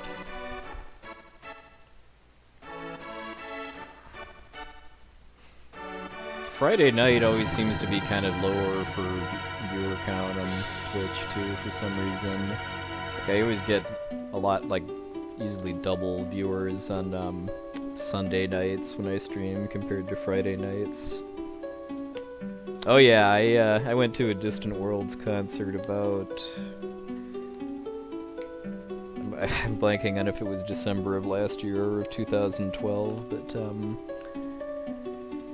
yeah, they did this too, and it was awesome. They also did a version of Eyes on Me that actually had real English lyrics instead of English too.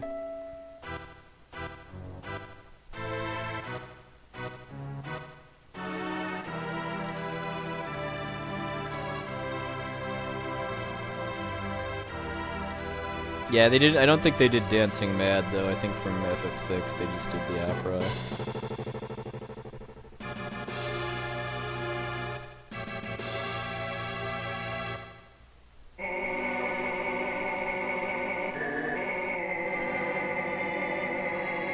Yeah, well, there's no singing because I didn't get the black belt, but maybe next time.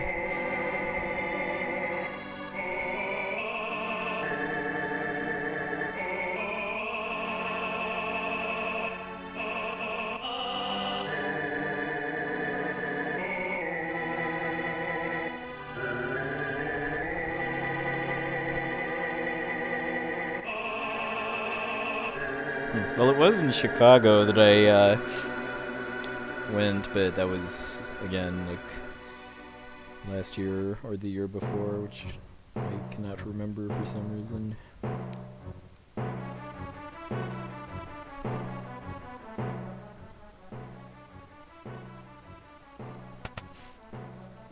Oops. That would be called pressing left too early.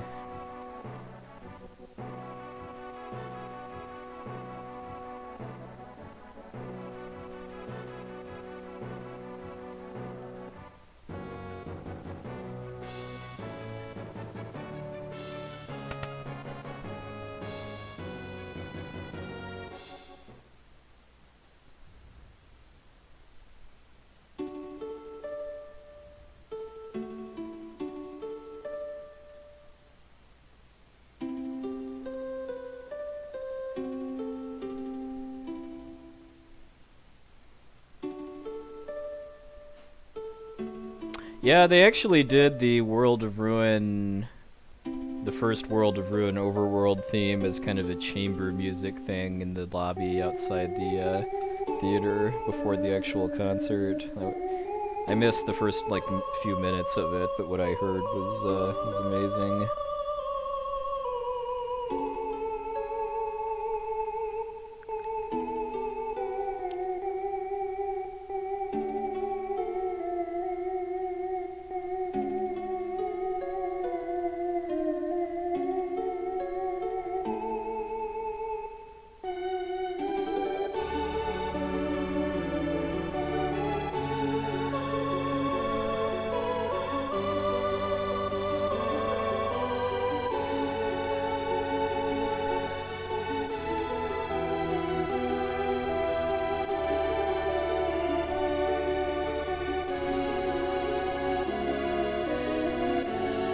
Oh yeah, Clash on the Big. I think they did play Clash on the Big Bridge.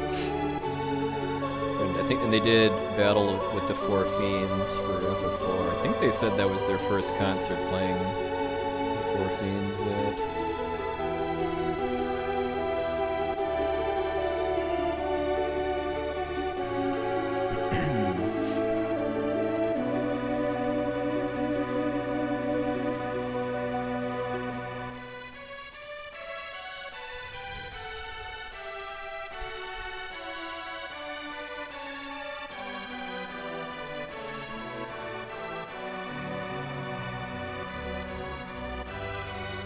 I'm the ghost.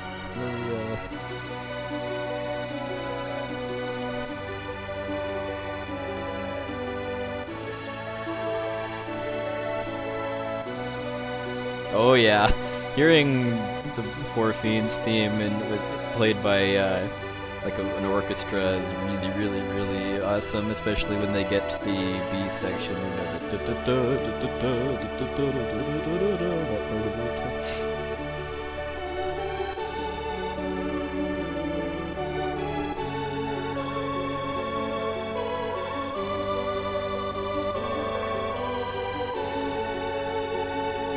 Yeah, everybody's entitled to their own opinions about video games and other forms of entertainment, as long as you're respectful of other people's, it'll all be good.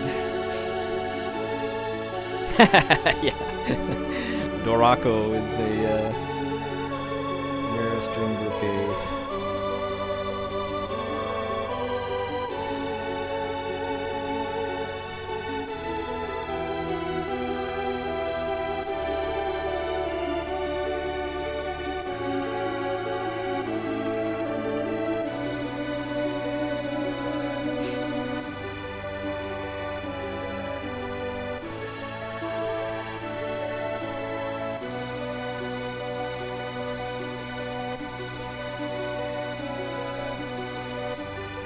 I was Ronfire from like FF11 or something.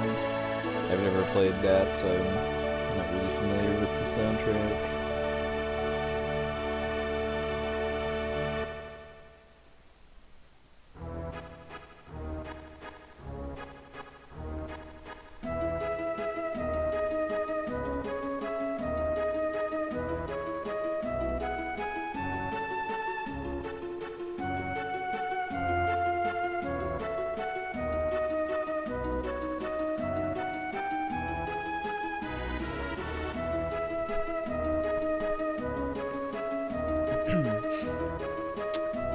I've always thought of Decisive Battle as being the regular boss theme, and then Fierce Battle for Atma Weapon and the Warring Triad.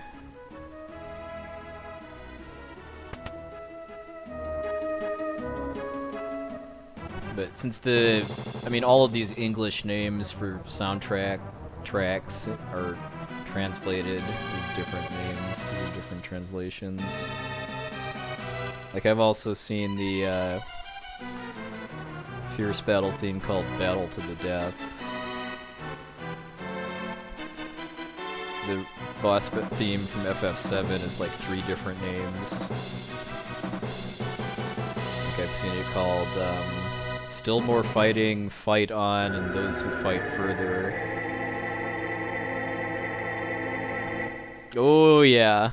As much as people like to rag on FF13, at least they often seem to respect that the soundtrack is good.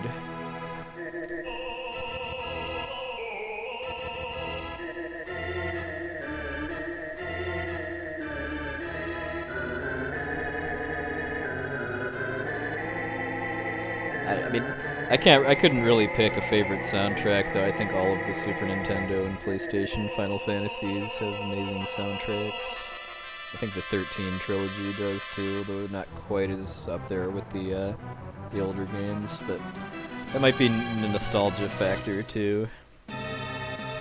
Oh yeah, yeah, I really like the music for the intro video for DS and PSP, where they kind of start with the main theme of the game and then weave it into the theme of Final Fantasy.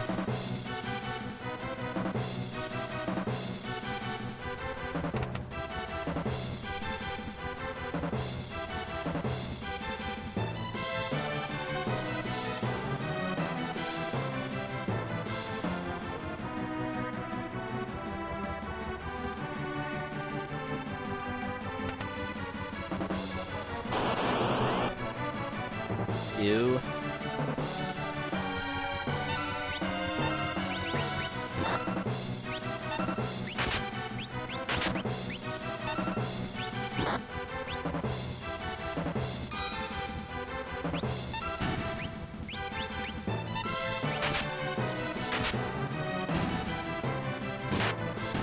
Okay, at least we didn't summon more.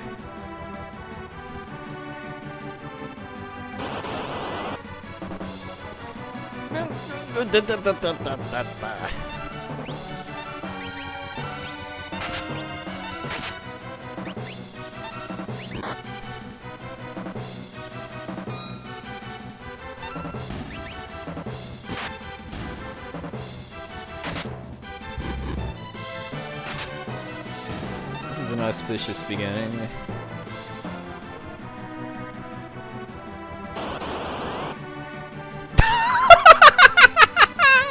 Oh man, this is just getting funny now.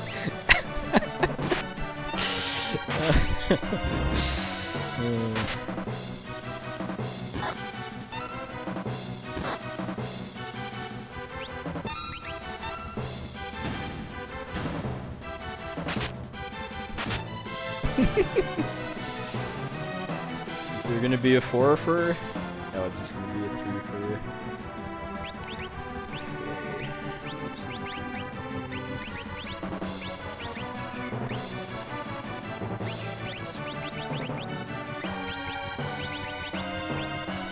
Someday I'll be good at that menu.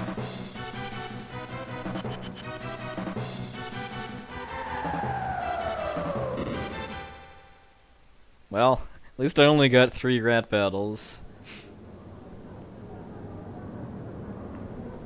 Okay, so I need to make sure to remember to re-equip Siren and Locke, because I need to kill something in the Magitech factory to finish learning Sleep.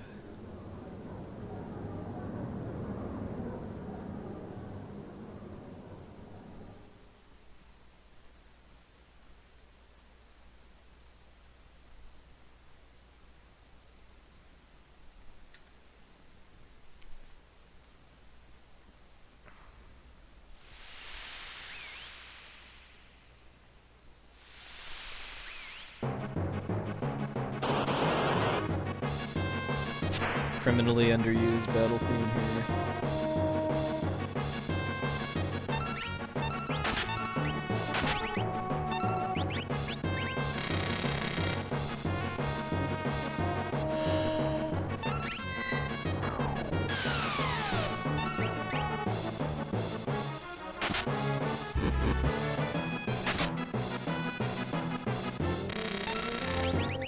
Alright, procking with the fire knuckle gives me a pretty fast fight here.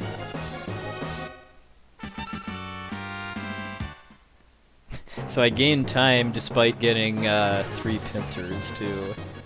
Because, I mean, the strats I'm using for the Opera House make it so I can guarantee a 1-round kill for a 3-pack of rats, but that does require it not being a pincer. Ay, ay, ay.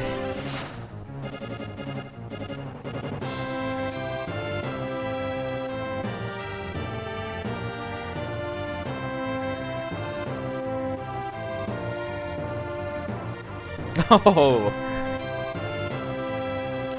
Has PJ been sighted anywhere nearby? Your Chain of Memories card?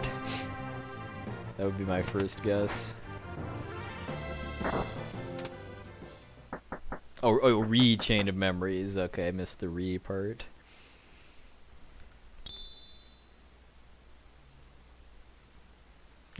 Oh, hey, PJ. Here to take credit for his work.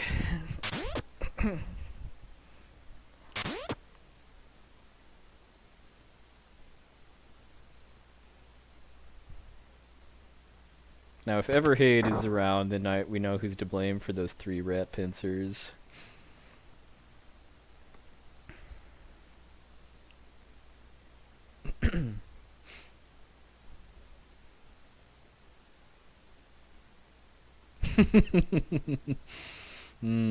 So PJ is like Beetlejuice then.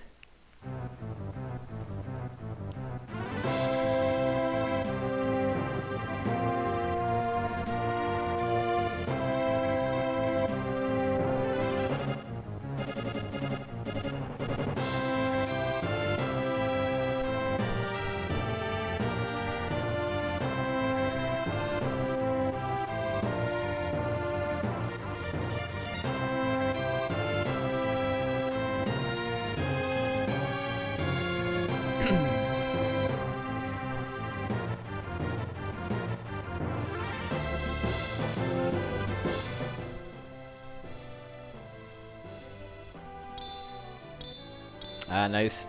Trying to spare my viewers from spoilers. I appreciate that, Royal Blue Wizard.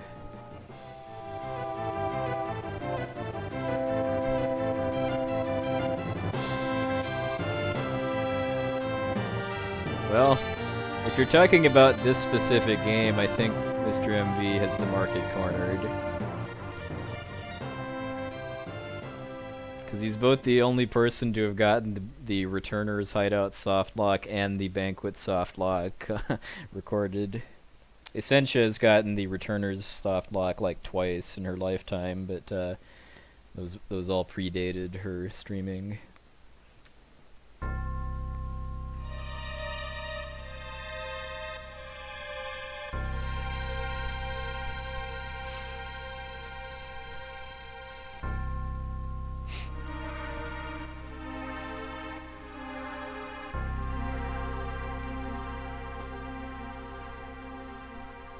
So we got some Major League menuing coming up here, although my showing, since I haven't practiced yet, since this is more kind of a final route test run, it will not be truly Major League.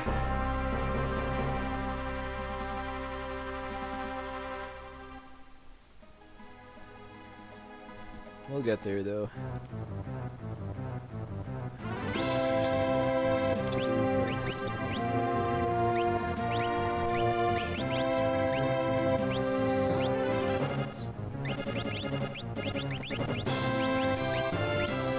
Oh wait, I've got 2 sneak rings? Okay.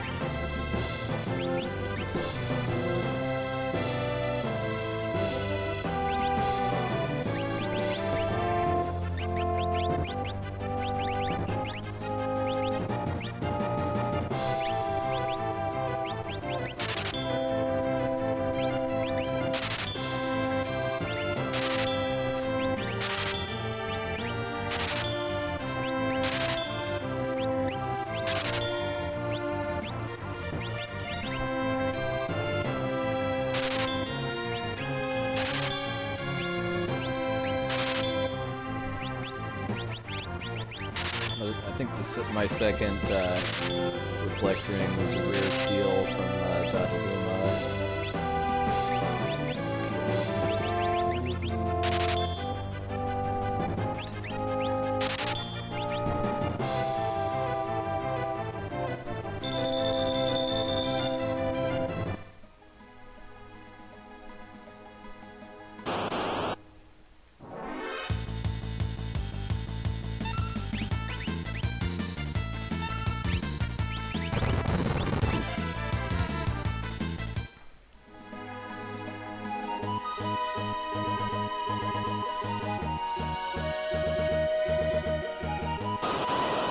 Hey, Ice Noise.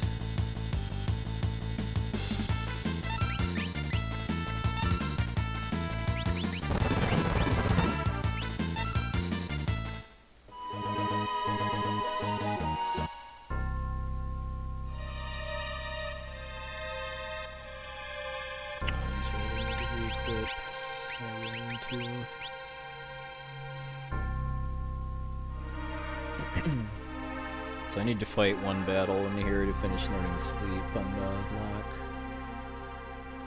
Well, run's going better than last time.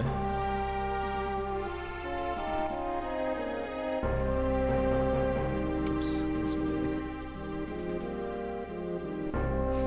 And I can stand to gain probably 2 minutes on the split after this one too, just because I made a really, really big mistake where I just forgot what part of the game I was on and just started exploring the desert of Figaro instead of getting back into the airship and flying to the Seal and Gate Cave.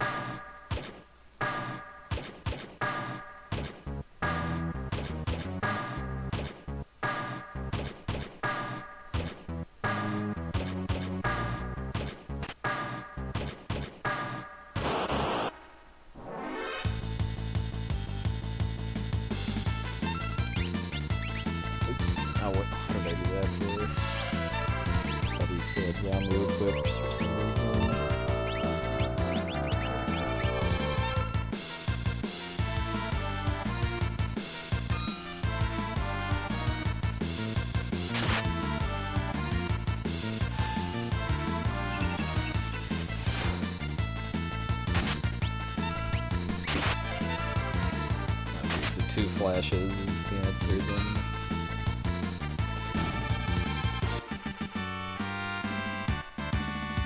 Maybe I should have equipped Ramu and Tesellus actually, just because that was actually slower than fighting for just forcing a battle. The 4th rat battle would have been.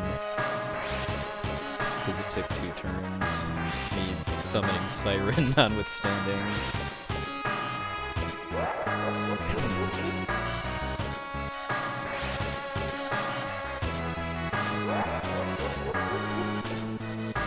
Go with the Exocyte Rage is pretty strong. Not really anymore, but he was in Zozo and the World of Balance scenarios because I used the Japanese version equipment glitch to equip 2 shurikens on his arms.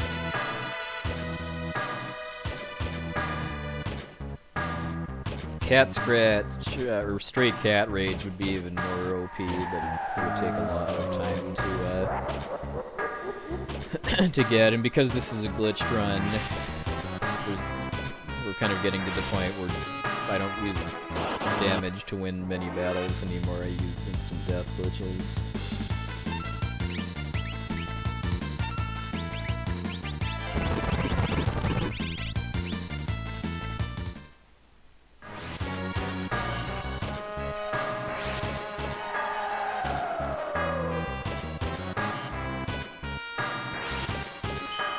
Oh, if you want to see a Star Wars ripoff, play FF12.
Alright, good night, Aaron. Thanks for watching. Have yourself a good weekend.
Sabin now has 4 Megas hats equipped, which let him get into the quad digits for damage.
Spoilers!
He had auto life actually.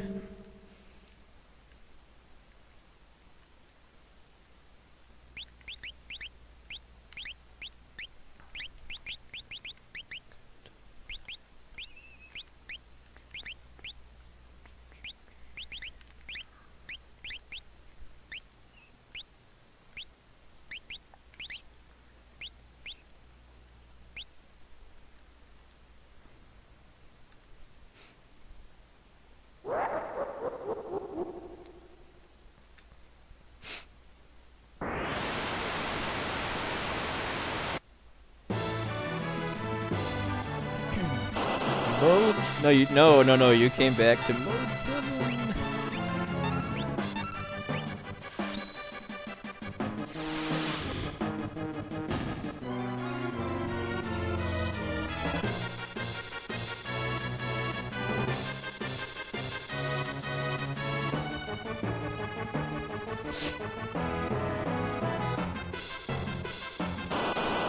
It's the equip anything glitch, because right now Sabin and Edgar, I think, or no, it's actually just, it's Edgar and Locke right now have auto crossbows equipped instead of armor, and that glitches out their defense stats, so they're basically invincible. Sabin doesn't have that because he has 4 Magus hats instead, which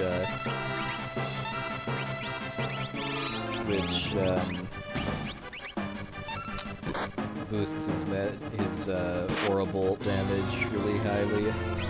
Hey, Neohard. Thank you, thank you.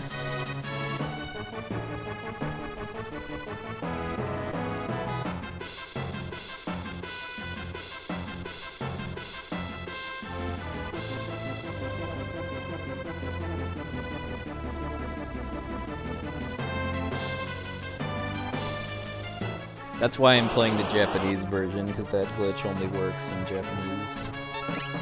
Oops. There's a derp.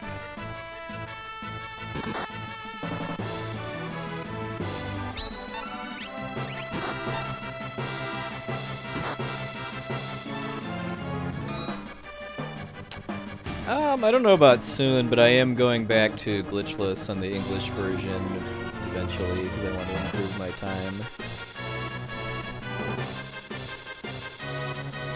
I want to get under 5 hours at this, maybe under 4:55, which would be the record. But we'll see. FF7 needs to come in too, since I may be doing that for AGDQ, and I want to improve my FF7 time too.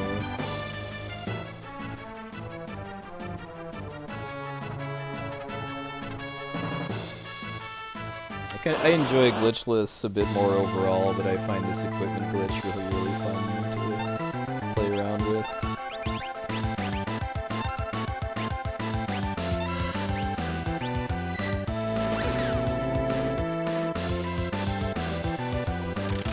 Nice, petrified both arms.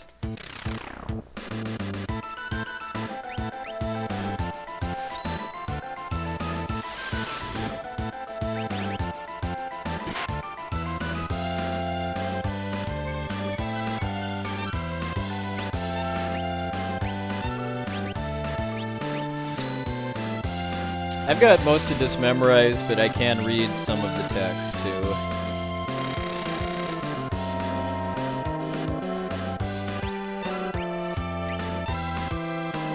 Like I could read that said Aura Cannon in Japanese. Alright, that was a really good fight.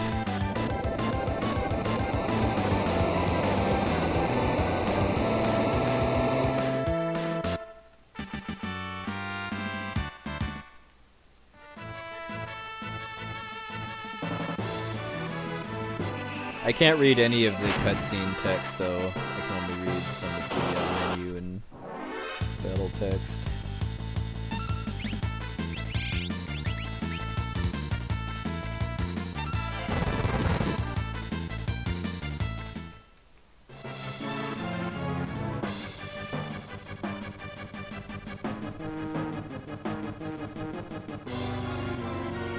All of the Japanese I know I've learned from video games too, mostly from watching Final Fantasy speedruns in Japanese and translating the menus.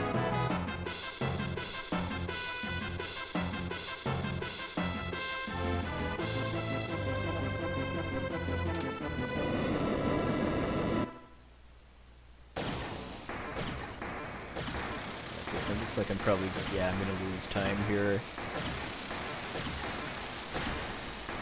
Big part of that is fighting that battle to learn sleep, since I didn't get 4 rats, but I had a bit of a slow escape from the Forbidden Shiva.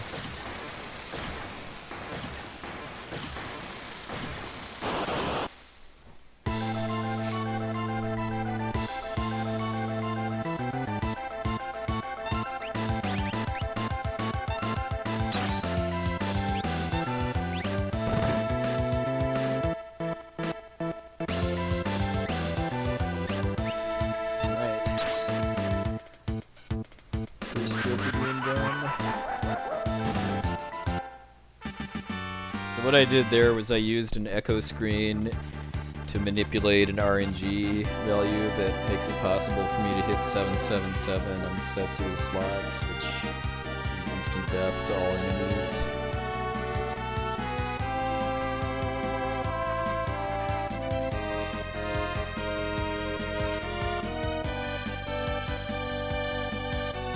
And now we find out how Baby is made.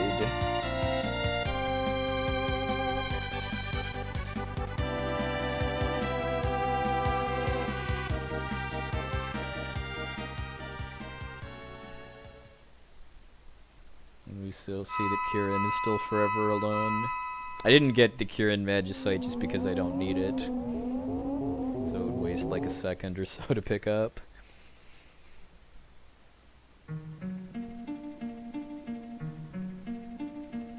The Esper World. Although their name in Japanese I think translates better to Phantom Beasts, which I think is also what the summon monsters in FF4 are called.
Mommy's save point and Daddy's save point love each other very much and get together and oh my god, Insta baby drama! 2 years later. Oh, I miss Mr. MV running this game. I think we all do.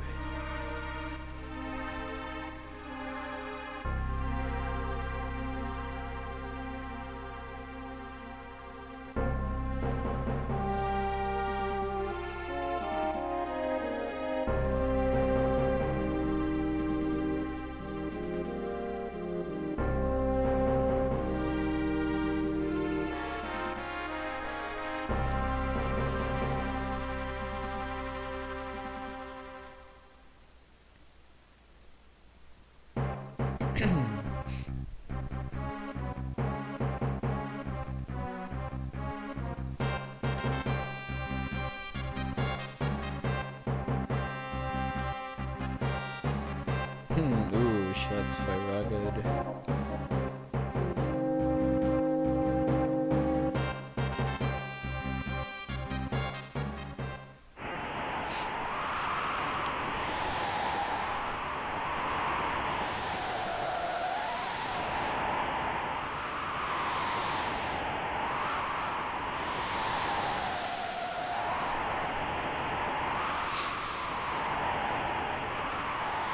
Baby gets thrown into the swamp! Drama!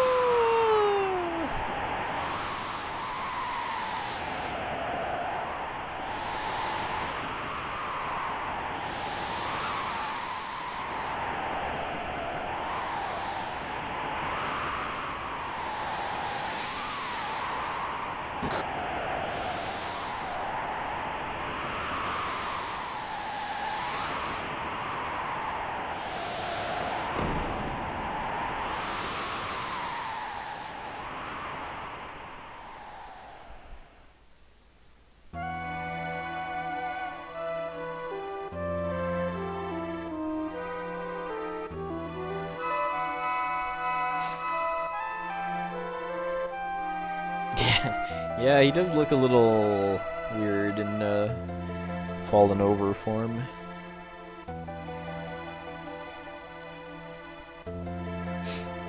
Okay, let's move on from Esper biology to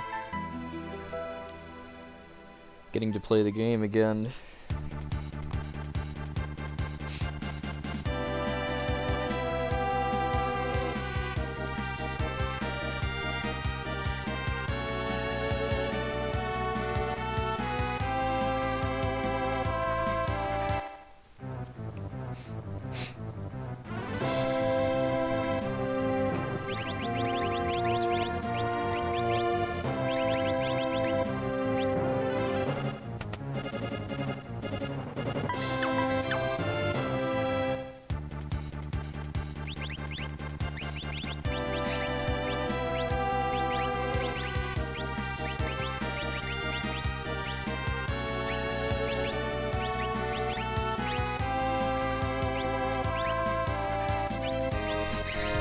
Cracks me up that the helmet that's part of Setzer's starting equipment is one that he can't actually equip. So doing the equipment glitch requires getting rid of all items that can go into a particular slot, but I don't actually have to do that with Setzer just because if I optimize, he doesn't. I don't actually have a helmet that he can equip.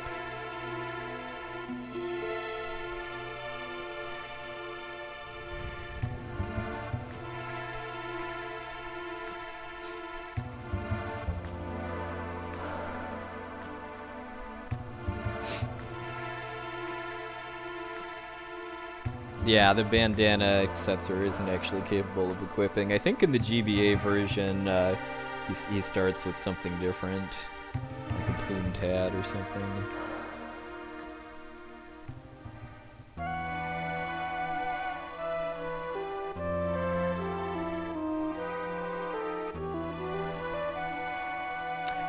He probably could equip a green beret if I had one, but I've been selling off pretty much all of my my loose armor, shields, and helmets throughout the run, though, because I need to kind of control pretty carefully what equipment I have on me as far as being able to manage the equipment glitch.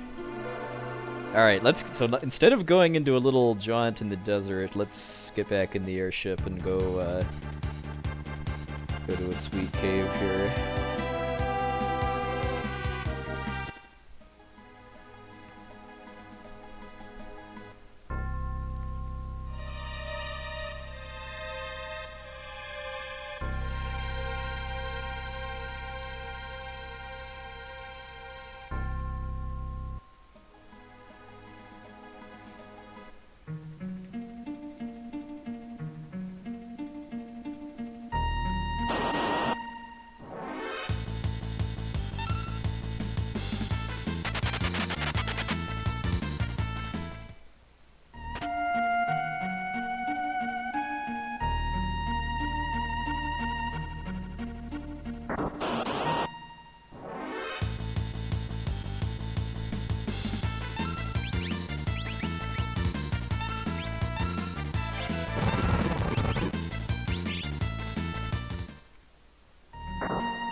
Cycle on the bridge, though. At least I didn't fall off.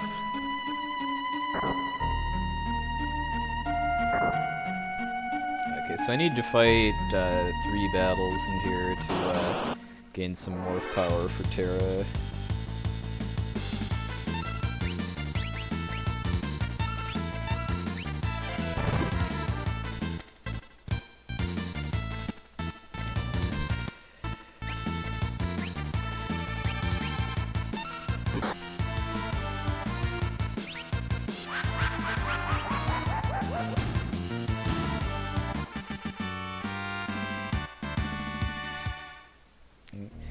That's the main thing I'm after here, although I'm also getting some experience and money.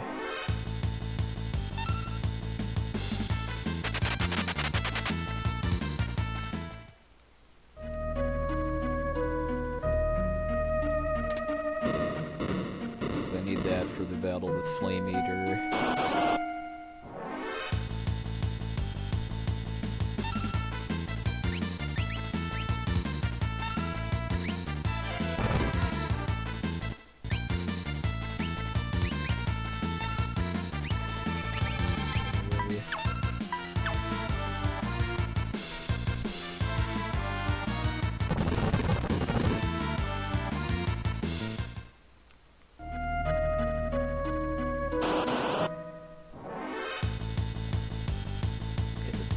this time.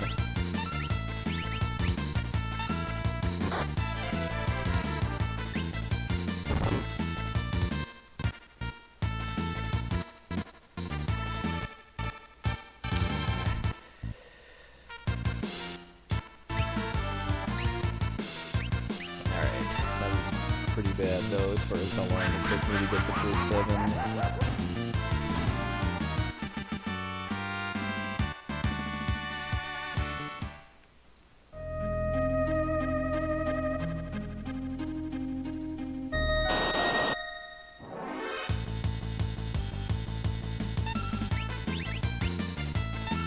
So this battle is only worth 1 AP, because AP, or also known as magic points, determine Terra's morph power, and that battle is only worth 1.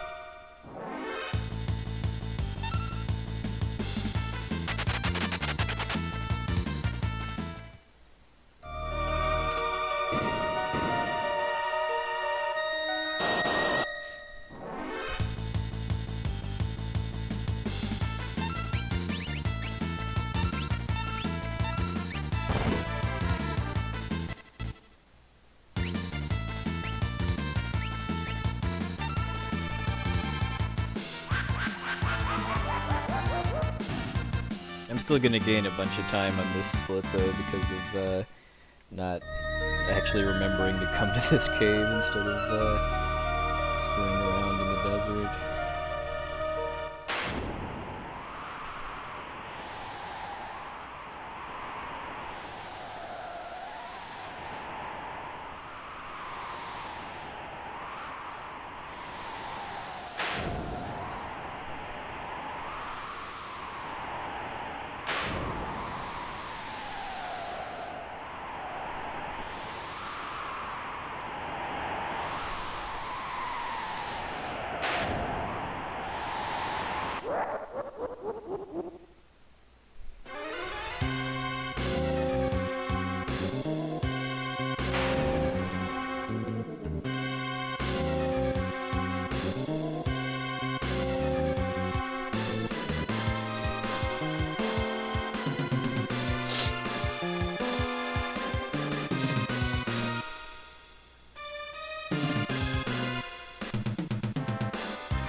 Kefka's really scary too, so I'm just gonna run away.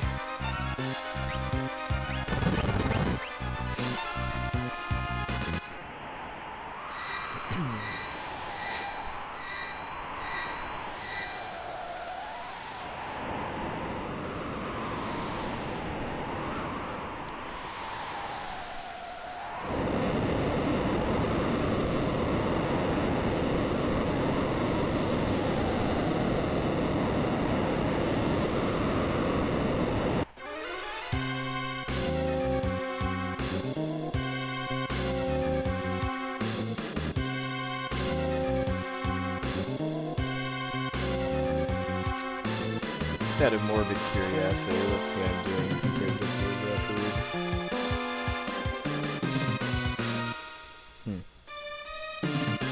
So I wasn't actually that far off until Vector, basically.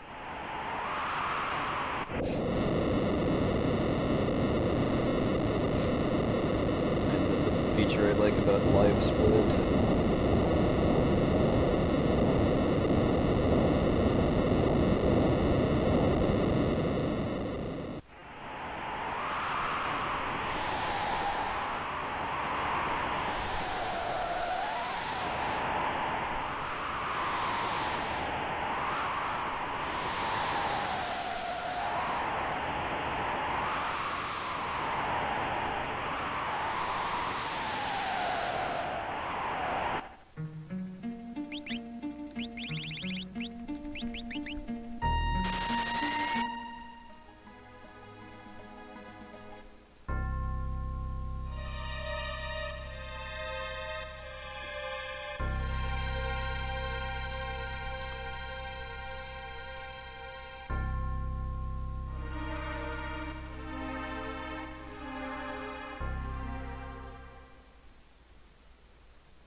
Yeah. It's called remembering where to go.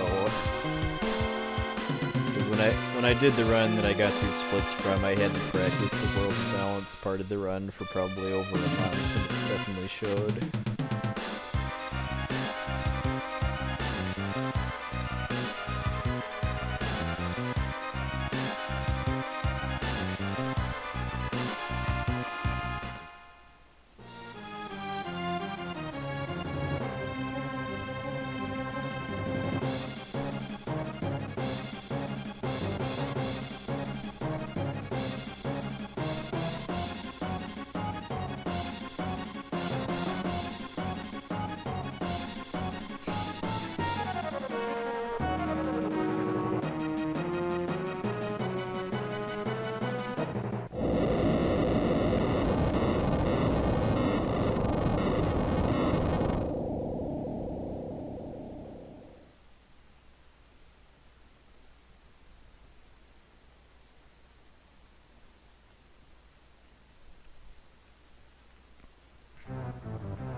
The route I'm using for this, I'm going to do some grinding on the floating continent in order to make Kefka's tower a lot safer and faster.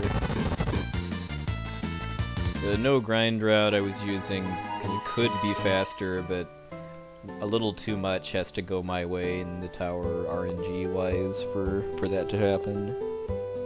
So I'm just going to go with the more consistent route for now.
Yes, you have to, what I'm doing with talking to all of these guards and fighting some of them is to, manipulate the, prizes I get from the banquet, because the grand prize is a charm bangle, which reduces your random encounter rate by about 40%. That's essential for a speedrun.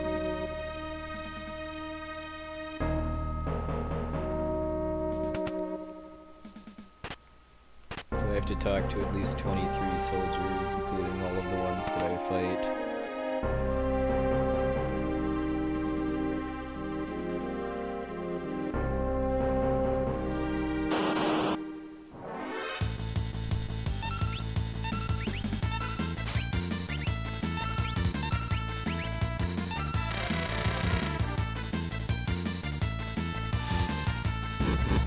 Probably not, Warrens.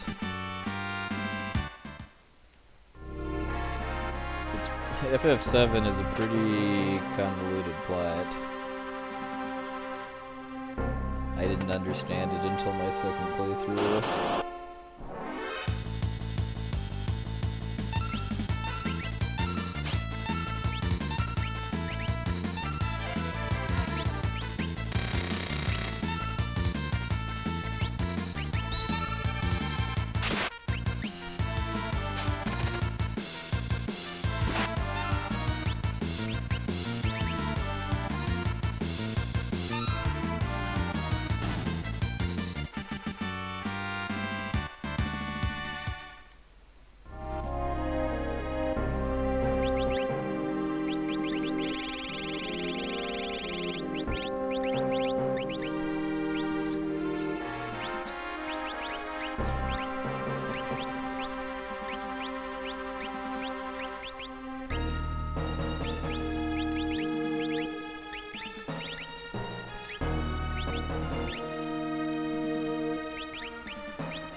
My menuing done that time.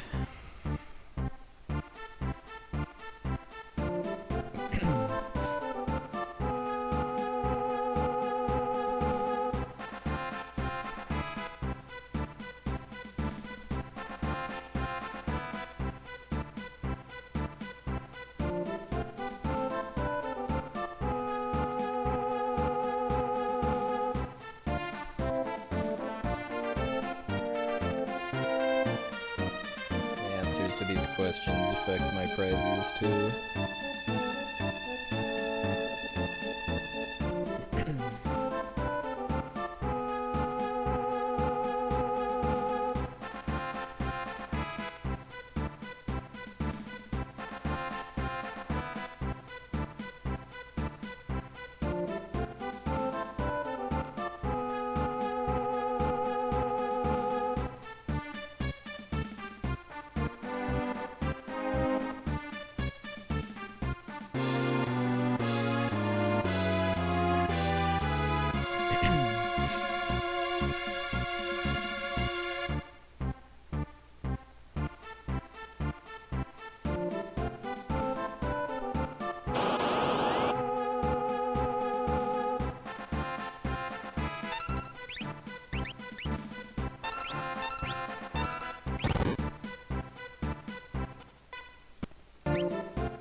Yep. That didn't even take away their ability to enjoy dessert, apparently.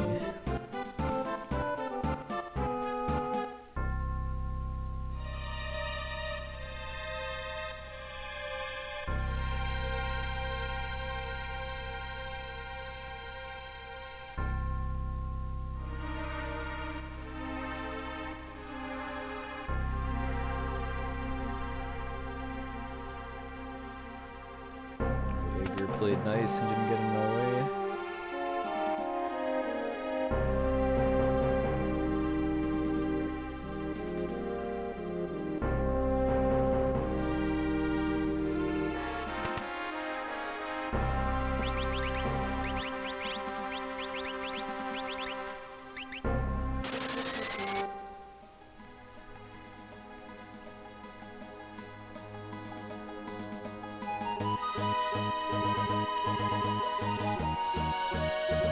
Hey, no fights.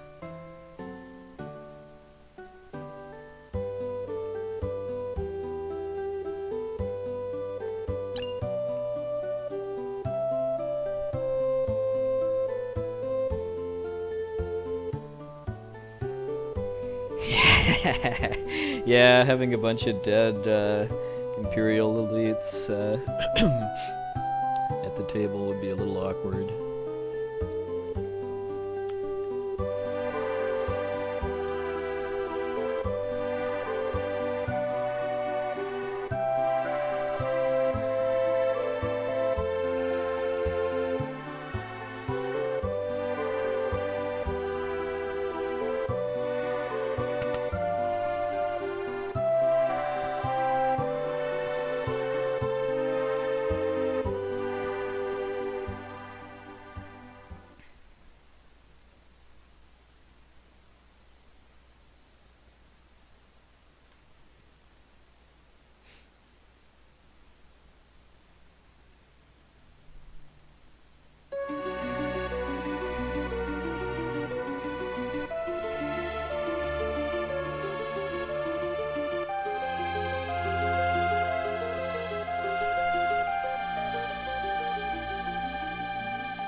Well, it's called Leitmotif, which is the musical composition style for this game's soundtrack.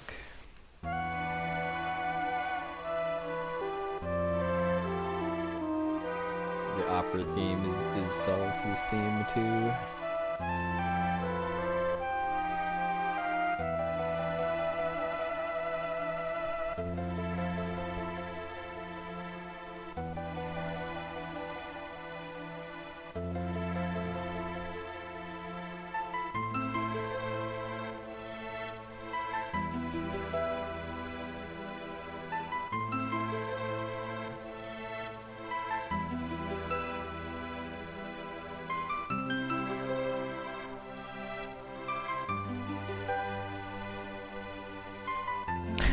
Yeah, at least naked Julia is gone.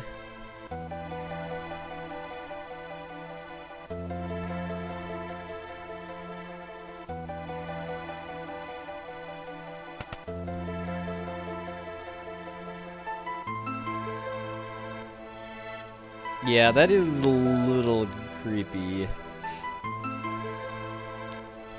The whole Setzer wanting to abduct Maria / Celis things has kind of creepy undertones to it too when you consider that Celis is supposed to be 19 or 18 according to the game's story.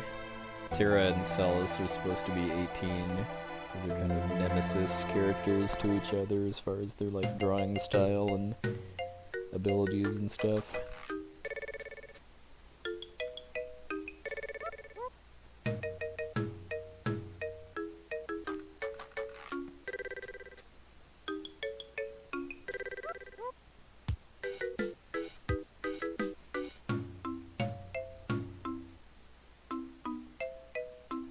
Hey, D&D lot.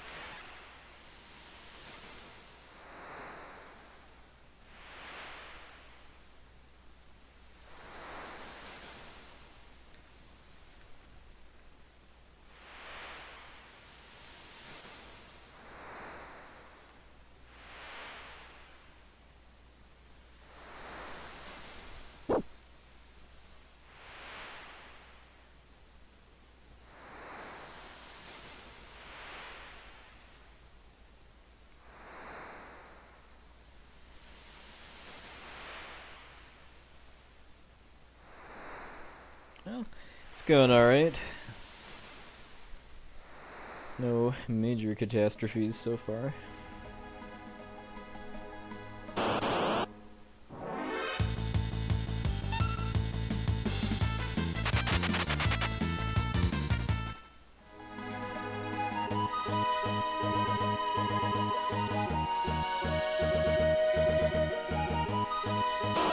Yes, you can. That's something I'm going to start doing once I'm feeling more comfortable with the slots and that sort of other stuff like that.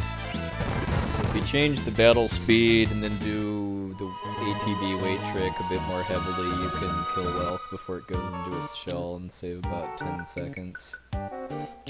It's luck-based whether you can do it, though, because it's based on how much ATB the shell starts with.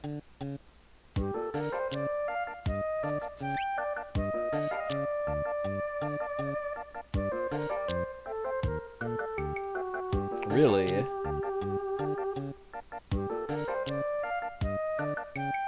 trying to think. You mean Ozzy's laugh? Because I don't remember there being a laugh in Magus's battle theme. Unless you mean the wind sound effect at the start of it.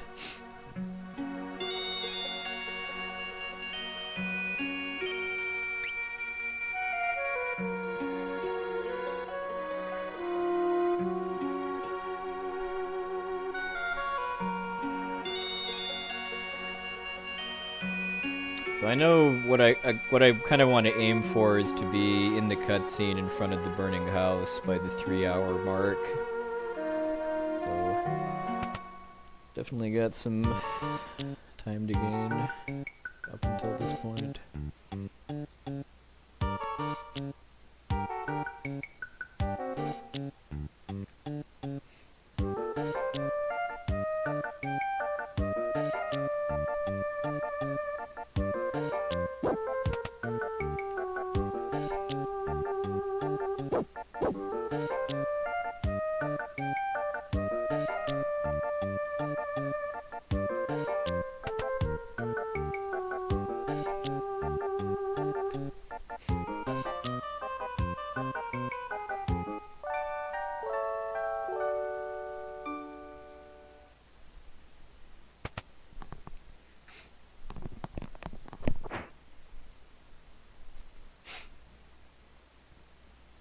I can believe that.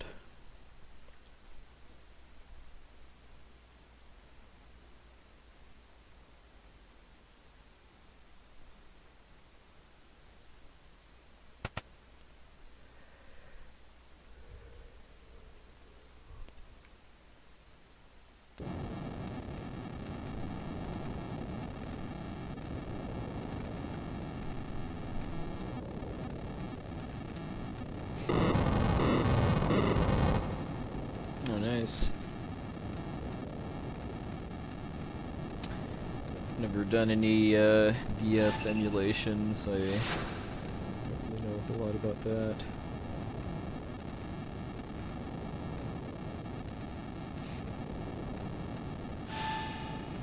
Probably the newest system that I've emulated is the PS2 for practicing Kingdom Hearts 2.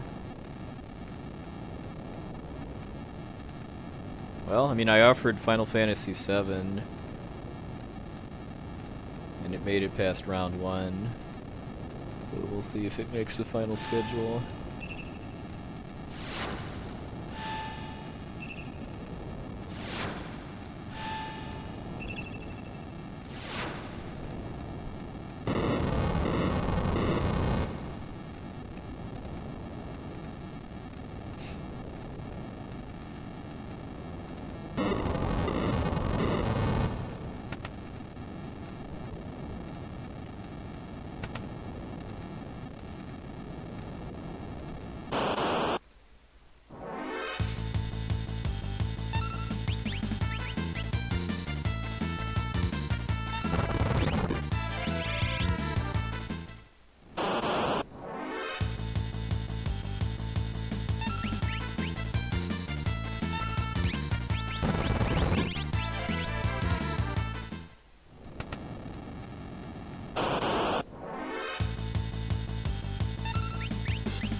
Okay, finally a preemptive. This is still not a good house.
I still gained time even with a pretty bad house. Well, clearly it was worse last time.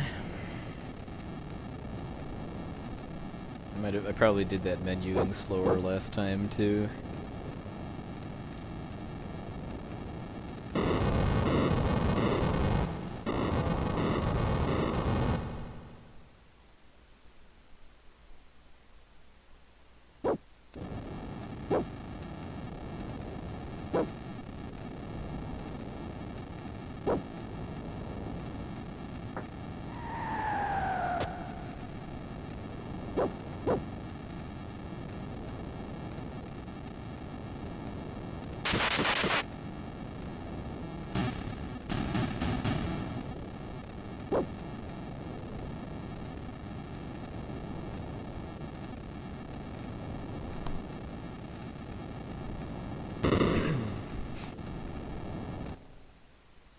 Maybe I failed Joker Doom on one of the battles in the Imperial Castle too.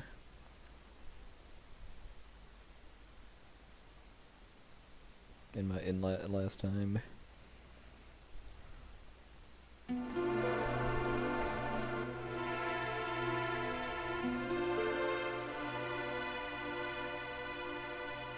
Yeah, because apparently all of those smoke bombs that I used on the balloons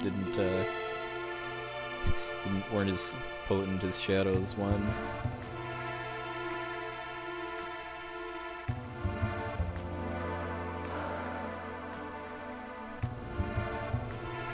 Well, all ninjas are edgy.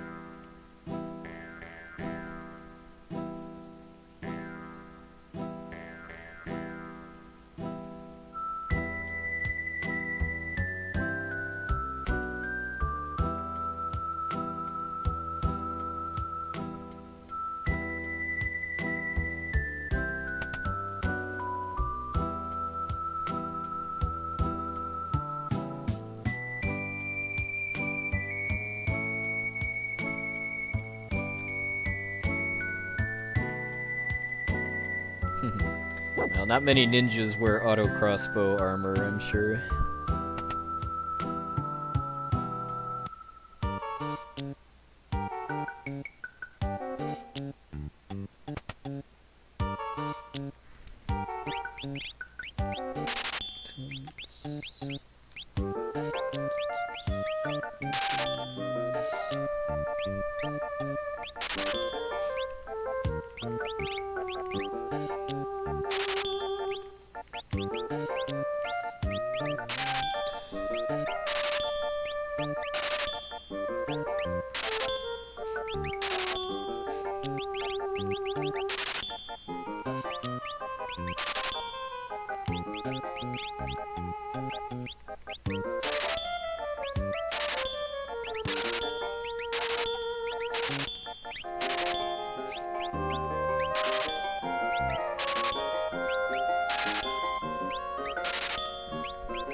I sold off just pretty much all of the equipment I have that I don't need anymore in order to afford a bunch of elemental rods. I don't use anywhere near as many rods in this run as glitchless. I do need a fair number.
See if I can get the Ultras 3 quick kill.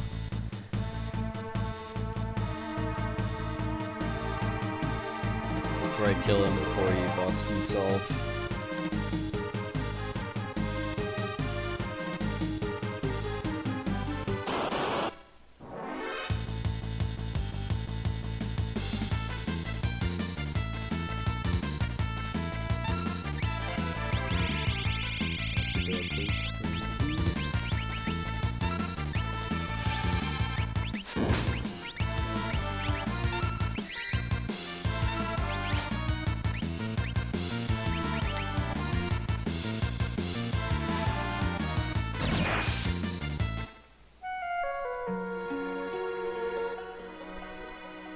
I got the white cape steel at least.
I need to practice that.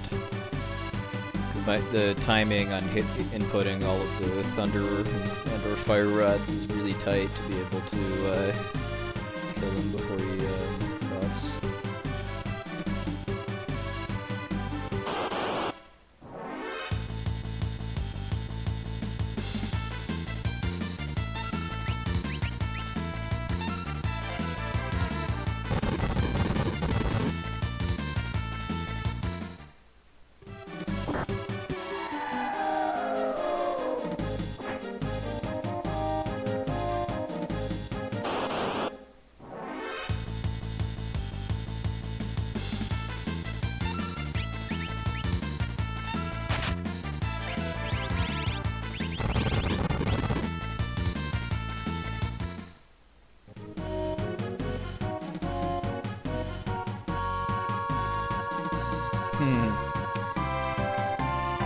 I think Lee can be a girl's name, although I knew a girl named Lee in college, although she spelled it Leigh. Alright, we've got the mother load of cutscenes here before we get to go to the floating continent, so I'm going to run some ads. Be back in about 2 minutes.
And we're back, just in time for Kefka.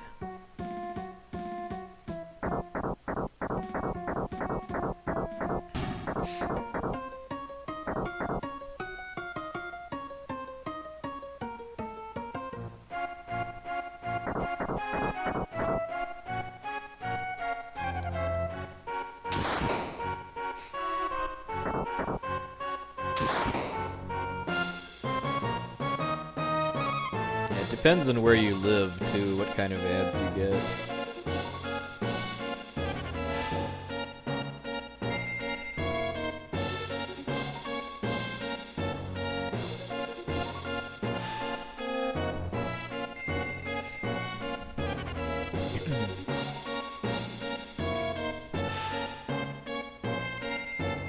Hey, Rune Factor.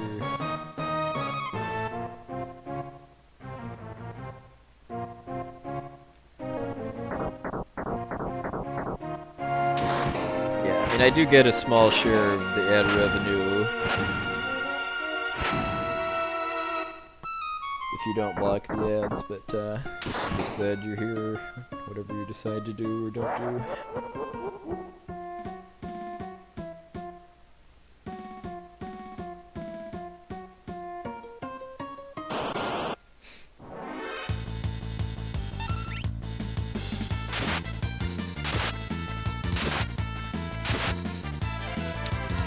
Argued that Magicite looks like chicken nuggets too.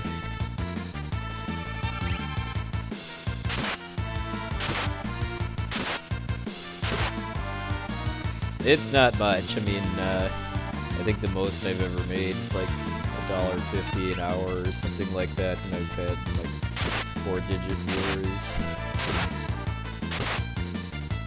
People that stream for a living, I think, make more of their money from donations than from ad revenue.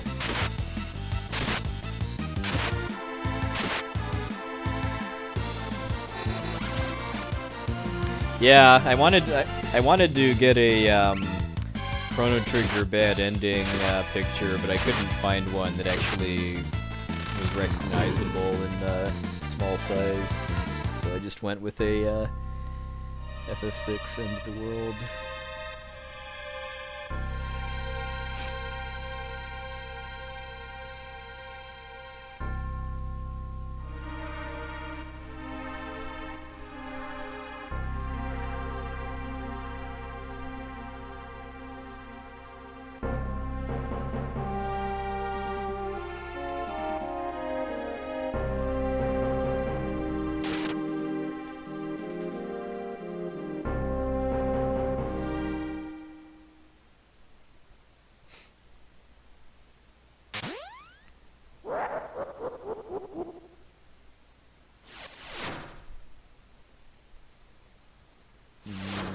Sounds good right about now.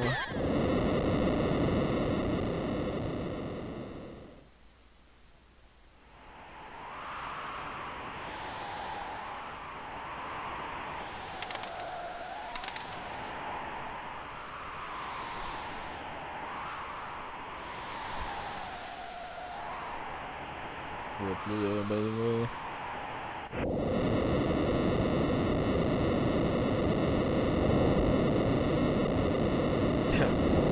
Must be a new, okay, yeah. That must be a new Karakaran emote. I haven't seen that one before. I did squint to see what to recognize what it was. Looks like somebody drew it in MS Paint.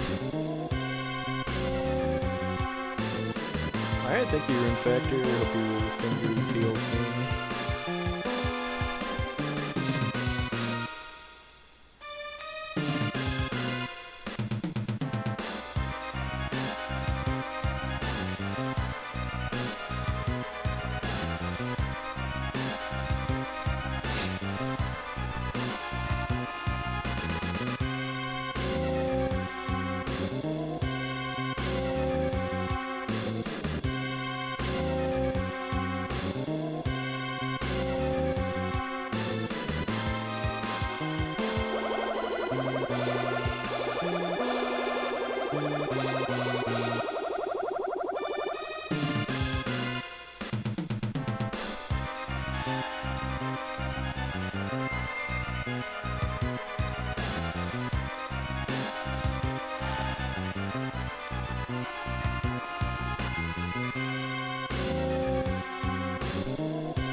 Gonna hit him.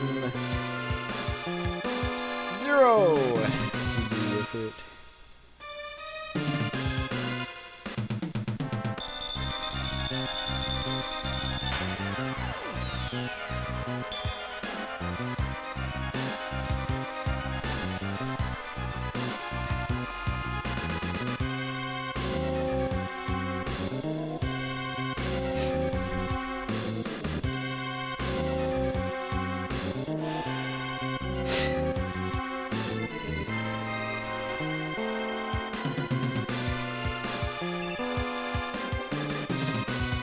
Yeah, I think Kefka does have a paladin shield in this fight, if you want to call it a fight.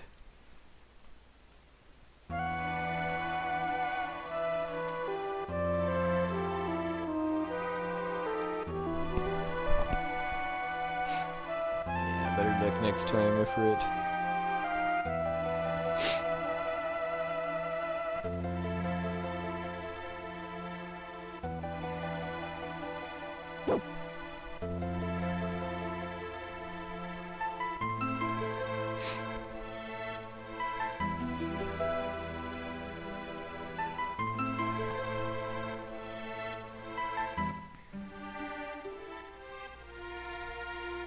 Chicken nuggets.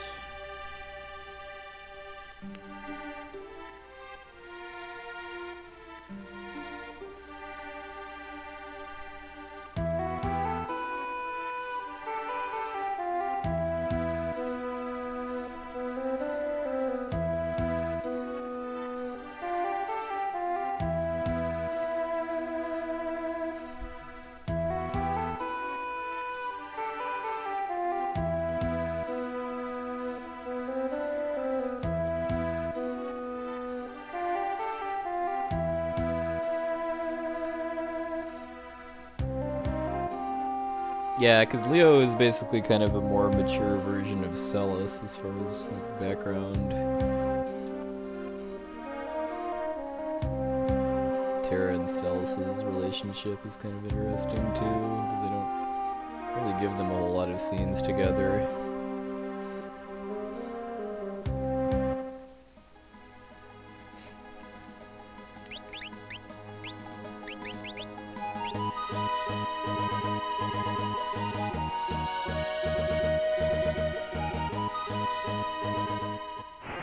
Oh, that would be interesting if there's like errata about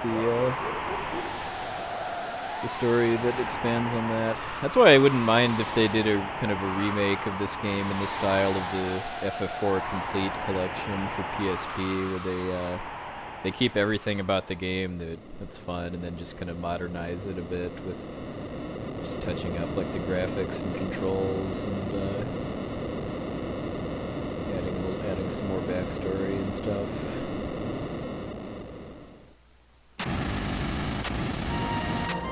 Aww, that's cute.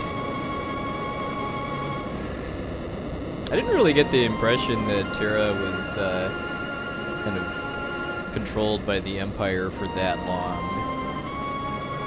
before the game starts.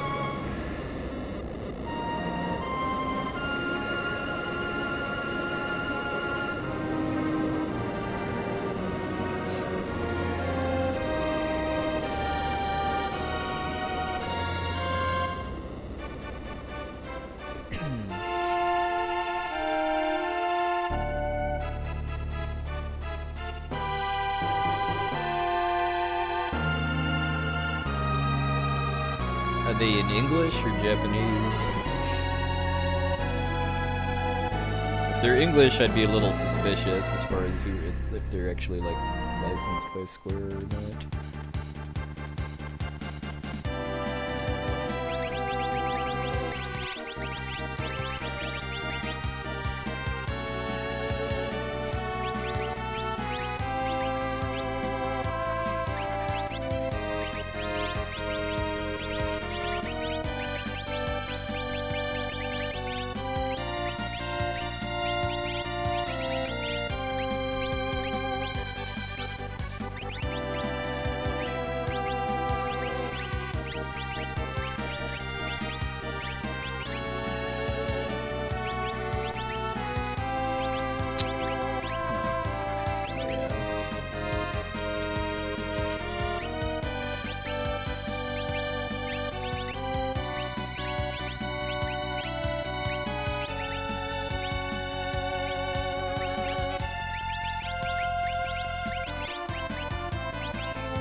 Alright, may the tones be with me.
All this distraction is making me do even worse at slots.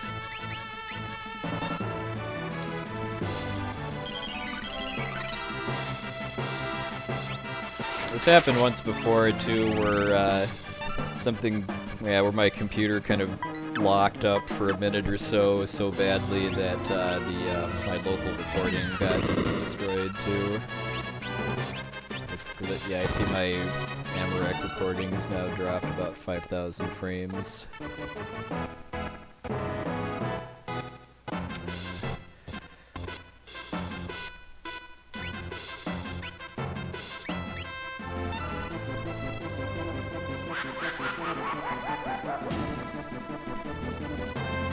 I don't think I've rebooted my computer in about 2 weeks too, so really I need to do that.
It's too late.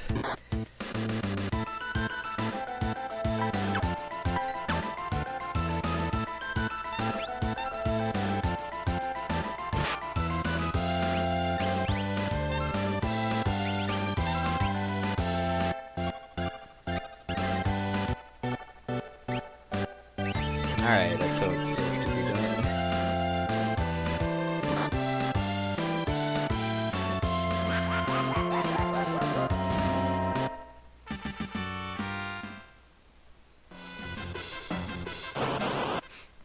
So yeah, that picnic was my computer's fault, not Twitch's.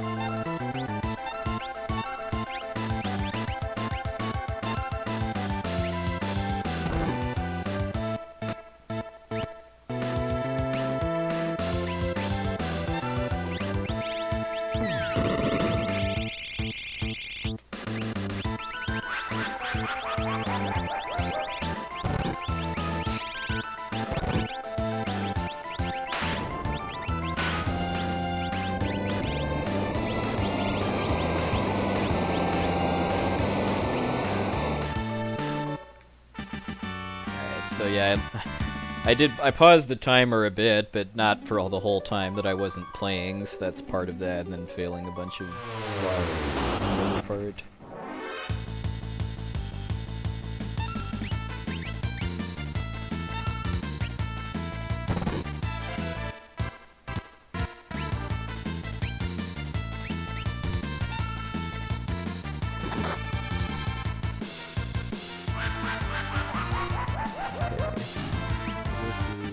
I need to get 19 AP in fights here.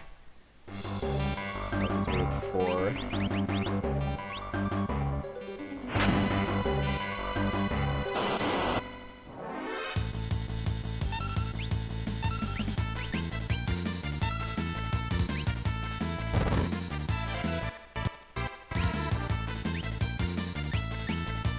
This one is 2. So that brings me up to 6.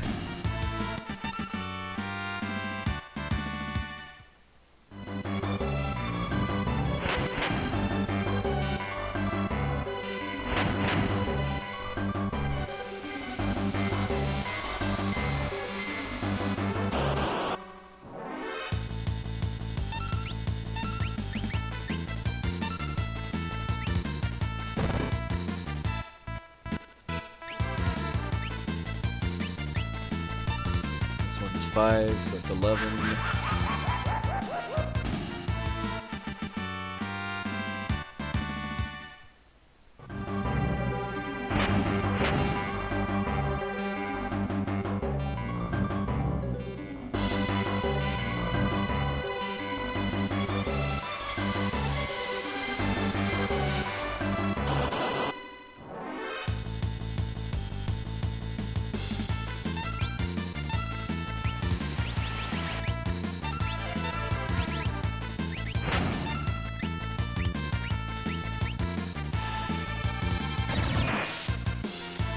16. One more fight should do it.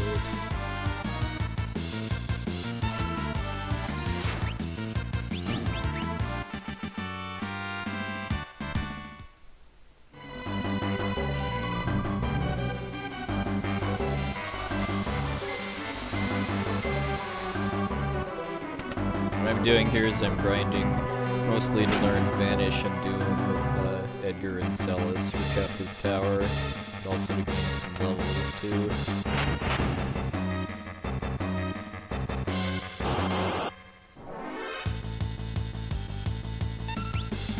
So I'm just gonna run from this guy.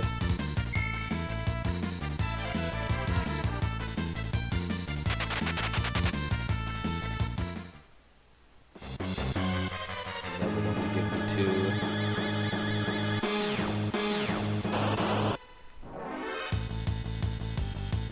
Wow, this is a terrible encounter string. Yeah, ninjas can mess up the RNG for manipulating Joker Doom, but they cannot actually kill me on this one. Come on! Okay. You know what, I'm just gonna run again. If I would have fought both of them, I would have had it, but I wasn't expecting to get 3 in a row.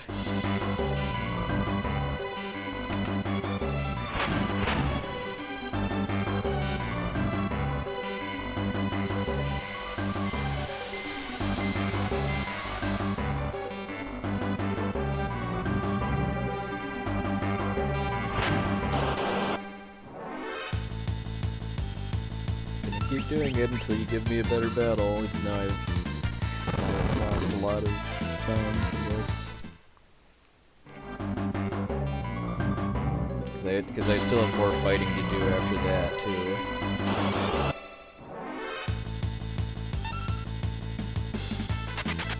This is just a matter of principle now at this point.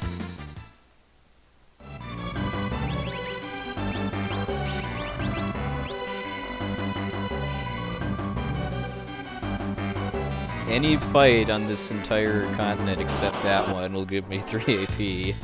Okay, finally.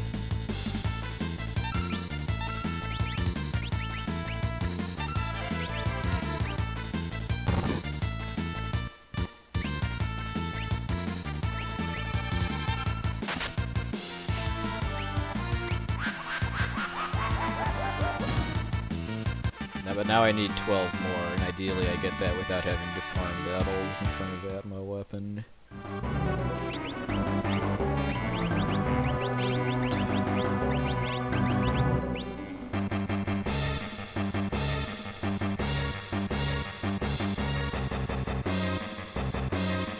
I took off the charm bangle too, and yet I'm not getting fights.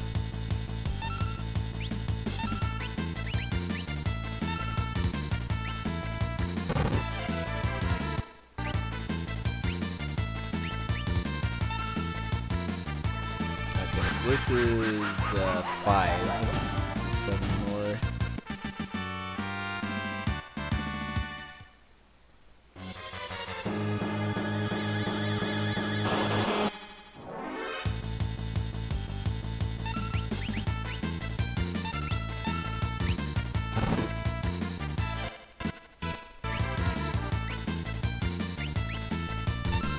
Okay, this one is also 5. So even the single Apocrypha will give me my 12.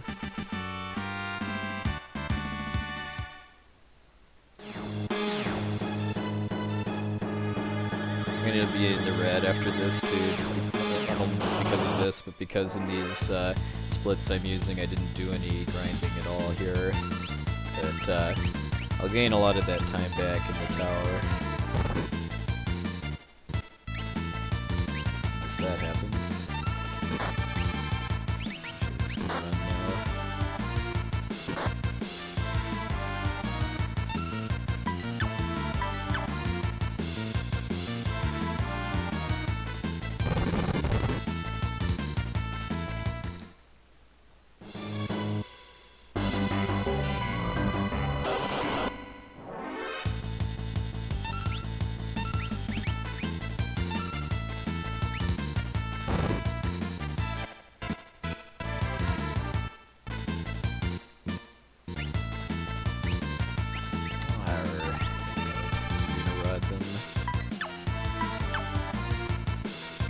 It's because Lagomorph is subject to my magic defense, which is maxed out.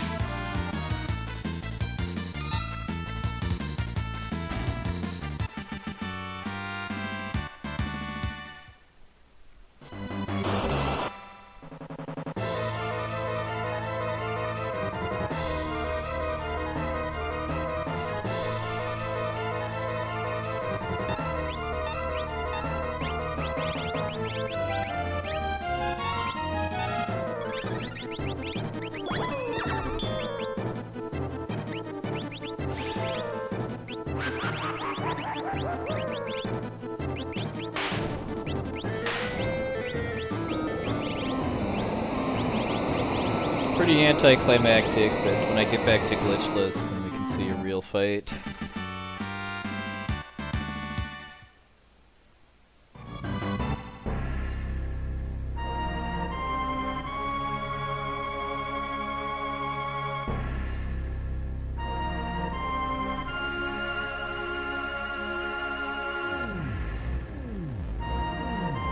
Yep, I do in fact have Kappa.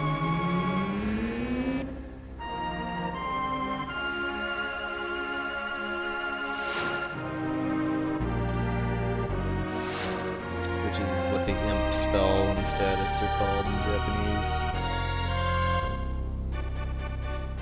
Yes, because what's basically happening is that the way instant death immunity works in FF6 is that if something's immune to instant death, like most bosses, any instant death attack will automatically miss.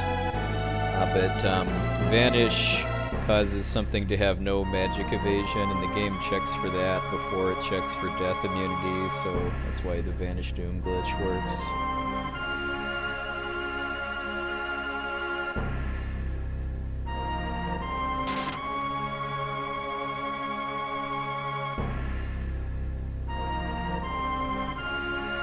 Kind of disappointed with how many slots failures I had there too, because I got it about 20 times in a row when I was warming up before starting the run. But let's nod and say we did, because I've actually seen that done, and it takes a long time to kill Atma by draining its MP.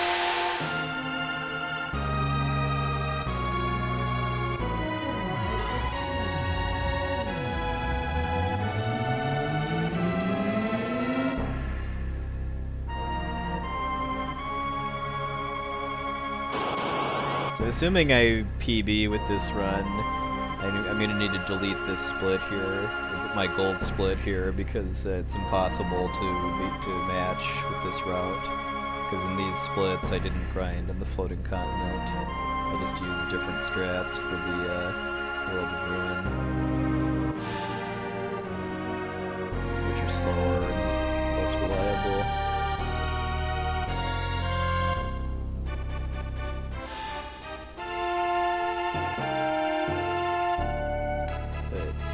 If I don't die in the final battle, I'm gonna PB almost certainly, because I died to tier 3 in the final boss and lost 7 minutes from that.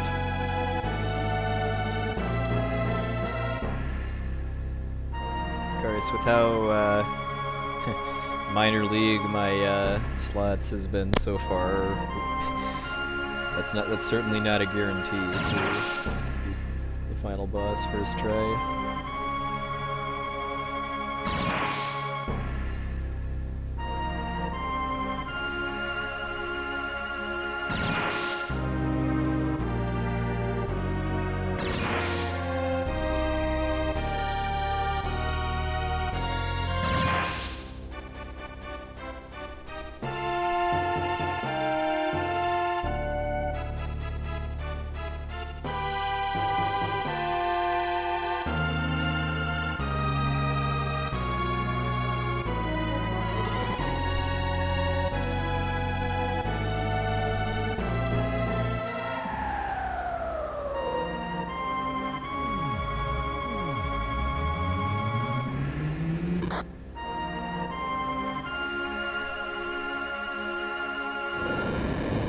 I'll probably be behind before even getting out of this cutscene now.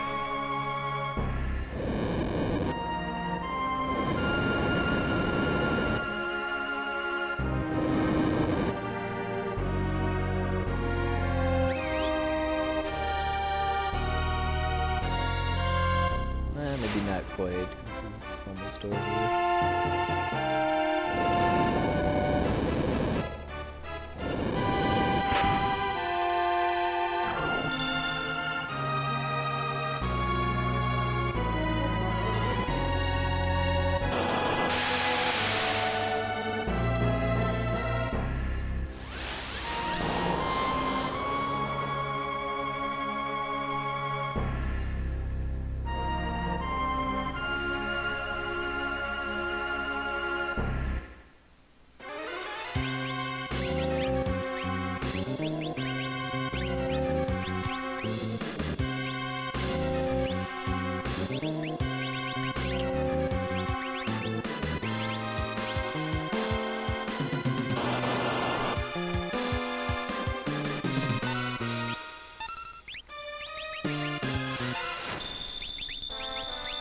I need to kill 5 of these, which, given how early I got this one, shouldn't be a problem.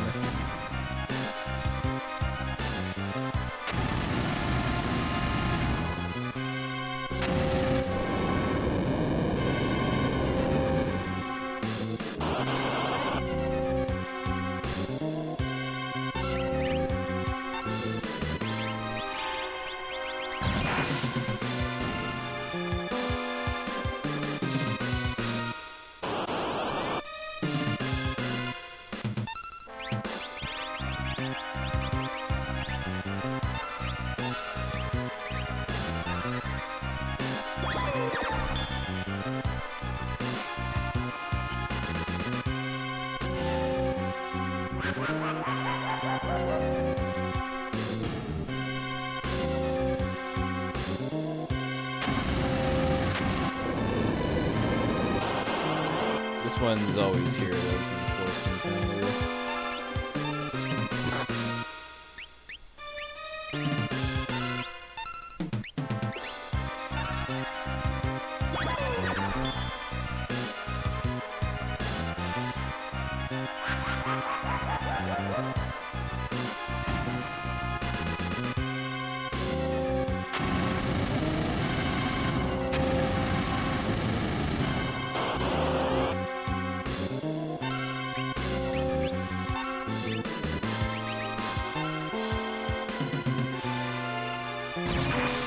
Yeah, these are all inescapable, too.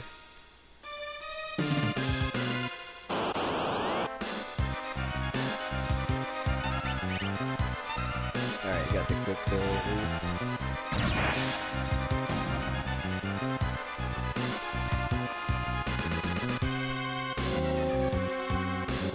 Okay, so I lost about 3 minutes. A lot of that was because of, slots failures and having to force all those extra battles. Hey, Kabadi.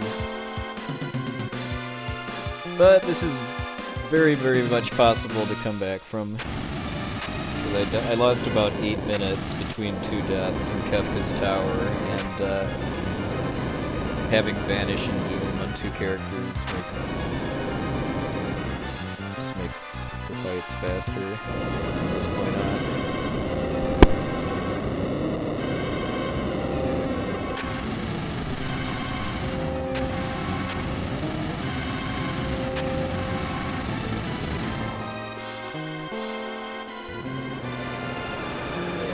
World was changed forever, future refused to change, yada yada yada.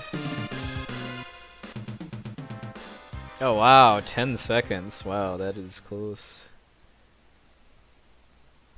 Did it take a long time to get the level up battle or something?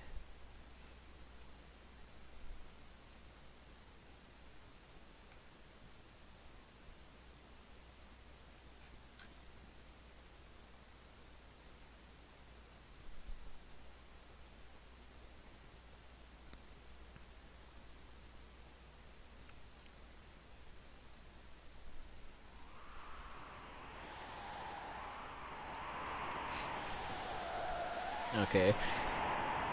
This is actually reassuring me a bit too that the new technique I worked out for getting the second and third slots reels for regular Joker Doom is pretty solid, because I haven't messed any that I got the first reel on yet. What I ended up working out was actually kind of tracing my finger back and forth on the A button twice in between each reel in order to time how long I need to wait, and that's been working pretty well. But I'm not doing too hot on hitting the first reel, which I need to hit exactly. Ah, well, we'll get there soon then at this rate.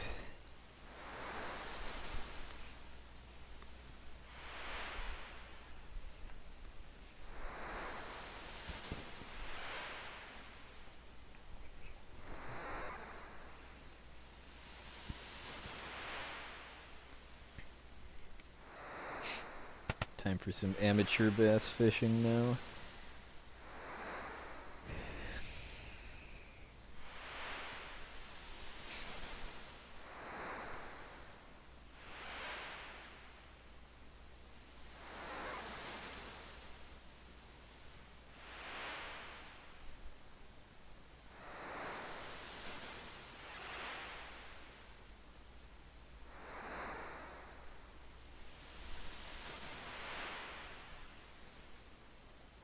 If you save Sid, you get to skip a fairly long cutscene.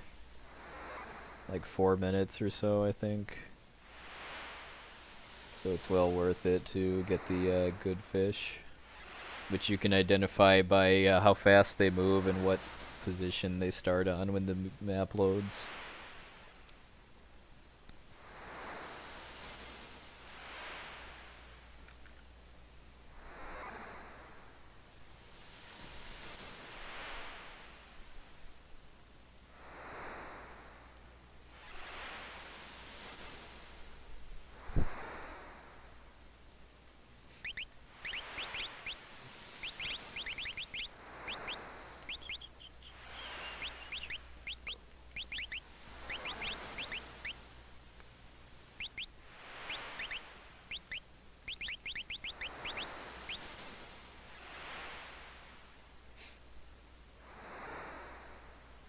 Alright, this is a pretty good pattern. The fast fish will come to me, which it's not doing. That was a good pattern until that happened.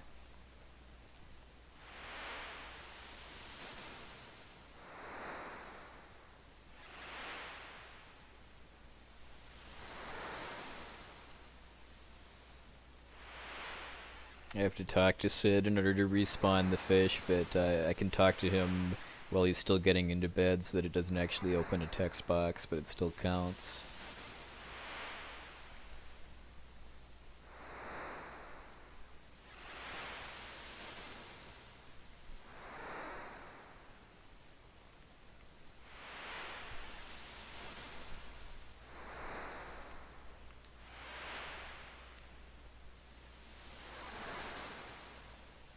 I can read a little bit of Japanese, but most of this is just from memorization.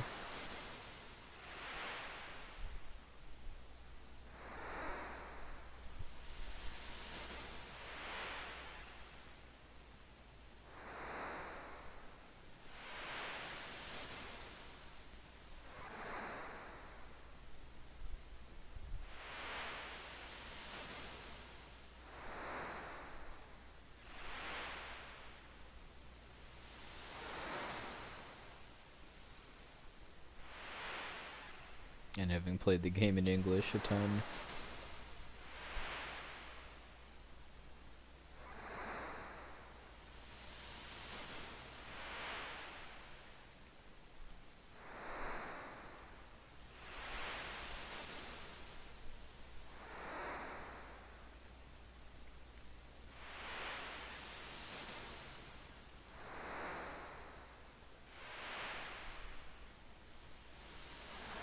I've seen a couple mods speak up here and there.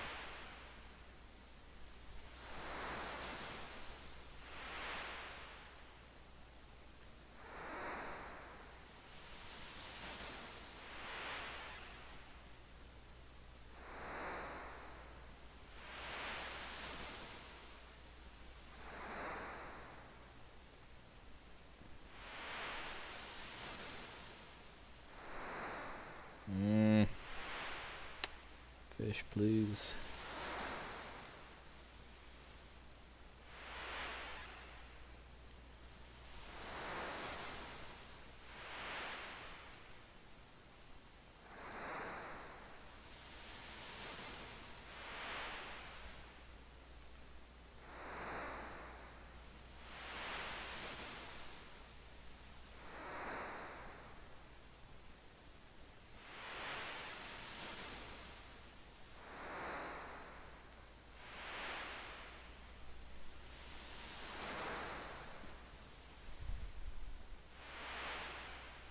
I don't even know if this will do it, just because of how bad the last couple cycles have been.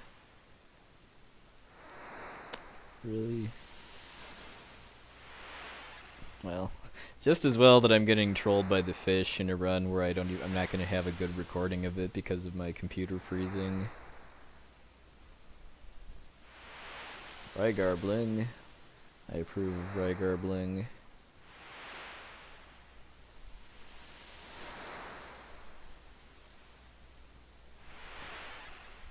That still doesn't it. He's got to be close. Okay, this had better do it. That was a really good cycle.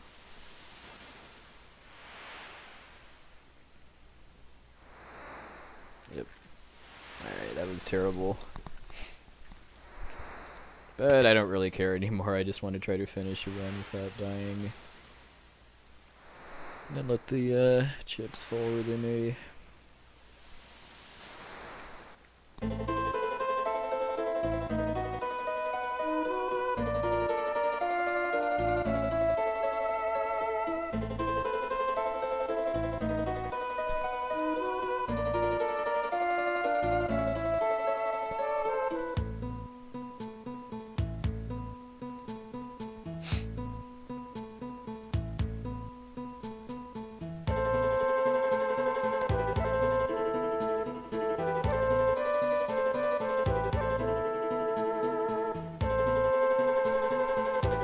Well, I had a pretty bad floating continent as far as the kinds of battles I got for grinding AP, and then I also missed a couple slots. And I mean, losing. I was expecting to lose at least 2 minutes on that just because of the different route. Because in these splits, I didn't grind on the floating continent, and I just had really bad fish too. But if I can beat the final boss without dying, then I can PB.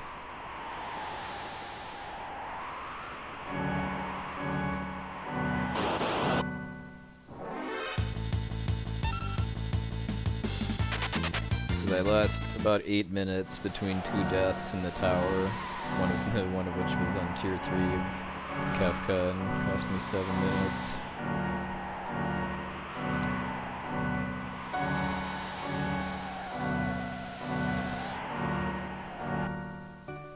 Okay, that was really good, getting all the way here with only 1 fight.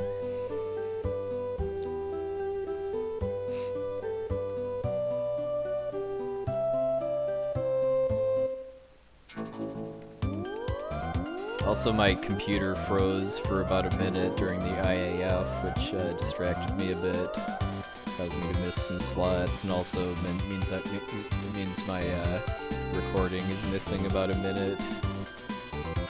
I haven't rebooted my PC in almost 2 weeks, so I should definitely do that before playing this again. Or streaming at all, I guess.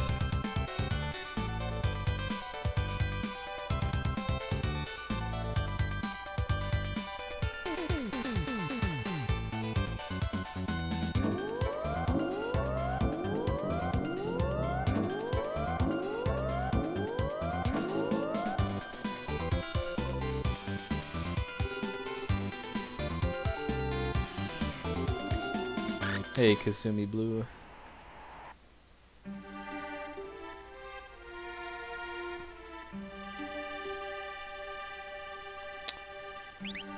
Okay, should have been looking at my notes for this. Let's see,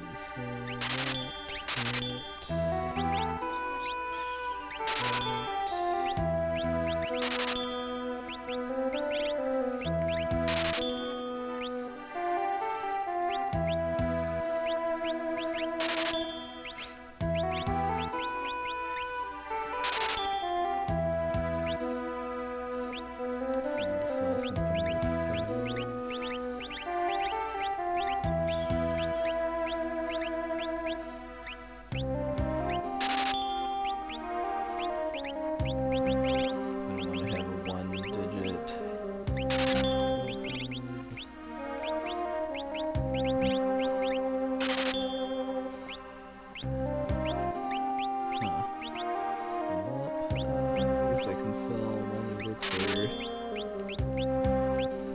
and exploration.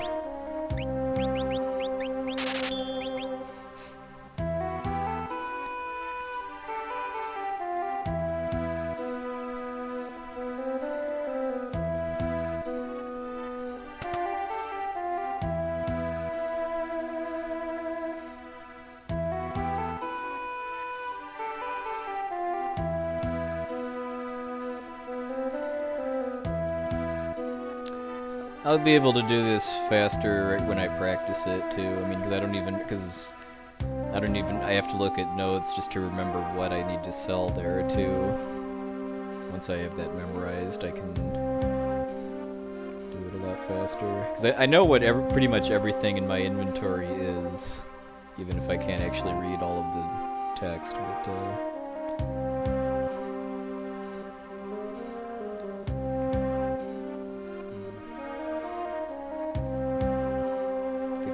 level 16, right? I'm pretty sure it was. 'Cause the ones digit of my money matters here just because it affects an upcoming boss.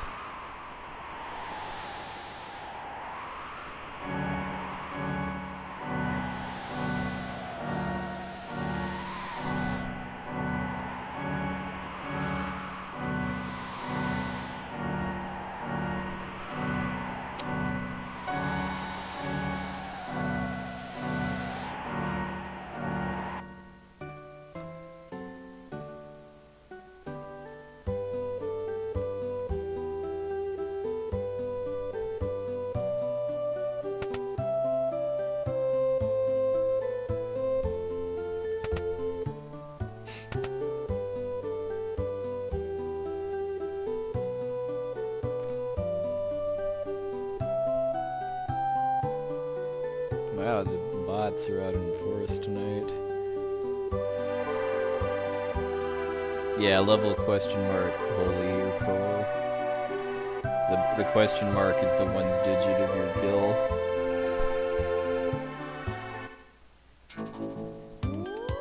I haven't actually tested to see if that attack can actually get past auto crossbow armor, but I'm not in any hurry to find out in an actual run.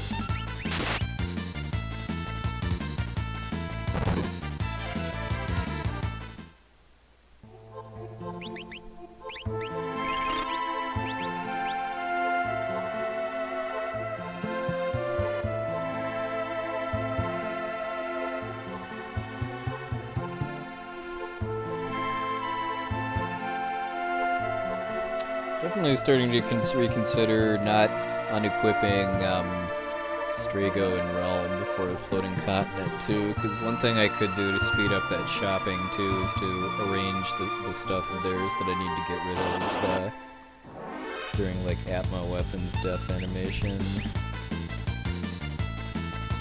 Wow, so many of these things getting attacks off. In fact, I better actually heal, because now I might, if I get pincered in the next room, I'm probably gonna die.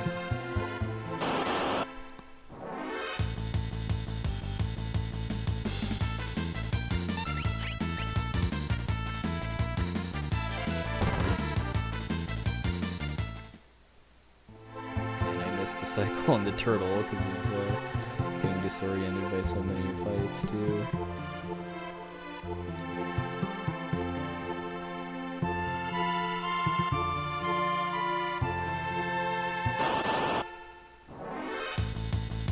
Yep, was waiting for it. Oh, nice. Just what I need. I bet they're gonna do it again, too, before I can use the smoke bomb. Nope, alright.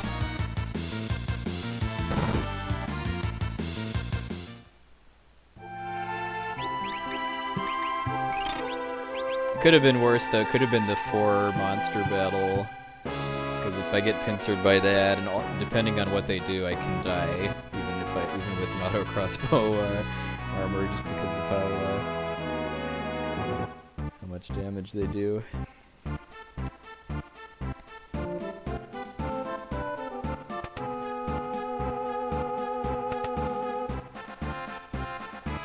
Also, I didn't move the running shoes down.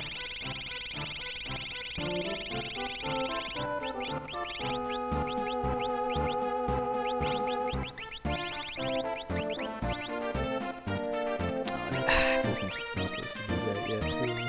Alright, so do that. Shoes, earrings, and then move them to the glitch slot.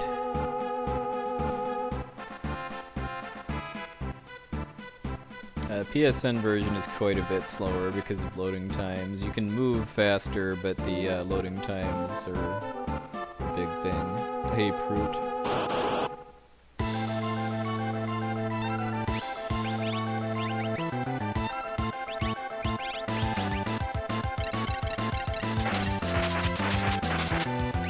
I would say play the Wii Virtual Console version instead of PSN.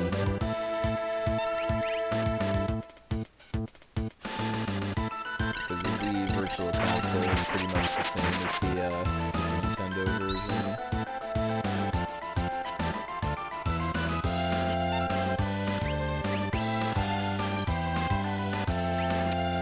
There we go.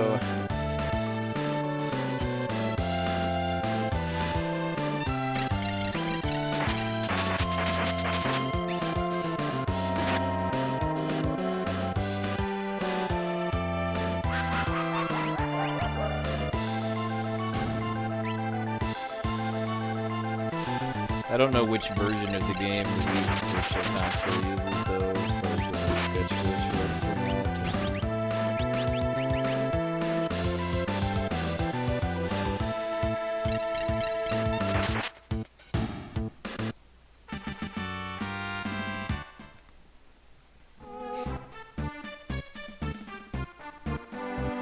Then I had an extra ice ride.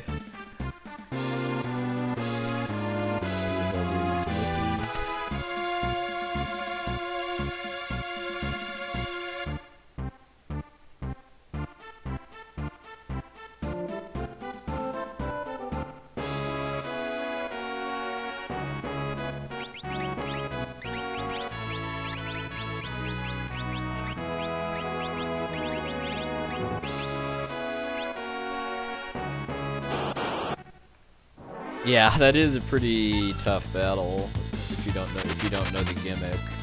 Because if you have haste through running shoes, you can't get grabbed by the tentacles because in order to grab you, they have to slow you first. But if you have auto haste, then you're immune to slow.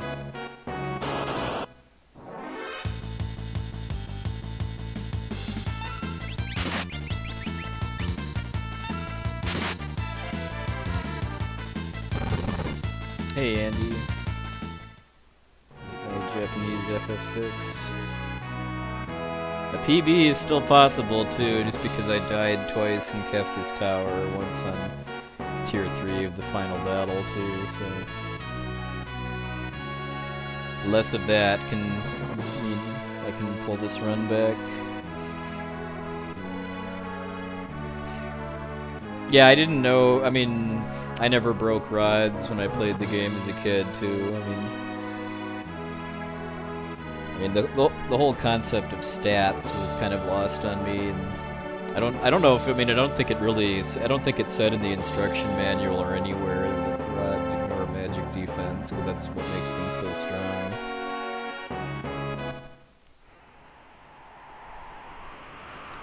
I doubt it said anywhere about stuff ignoring defense, because like in the glitchless run, that's a big component of routing too, is finding attacks to use that ignore defense. Hey, it's Team 3000 in this game.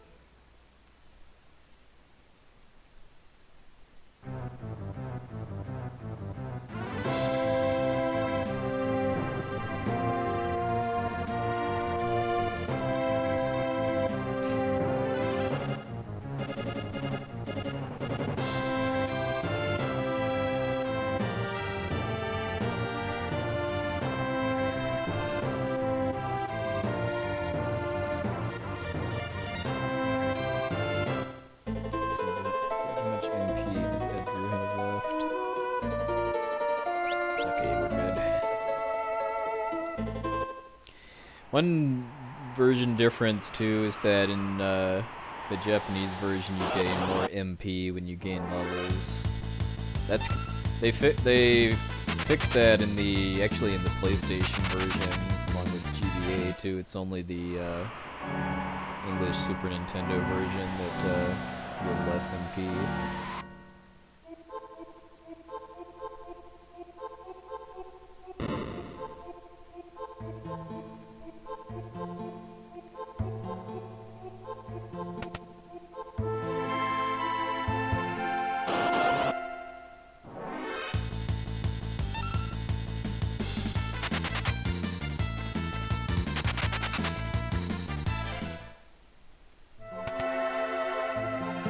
I mean, I knew that Ultima was really strong when I played as a kid, but I didn't know the reason it was strong was because of ignoring magic defense.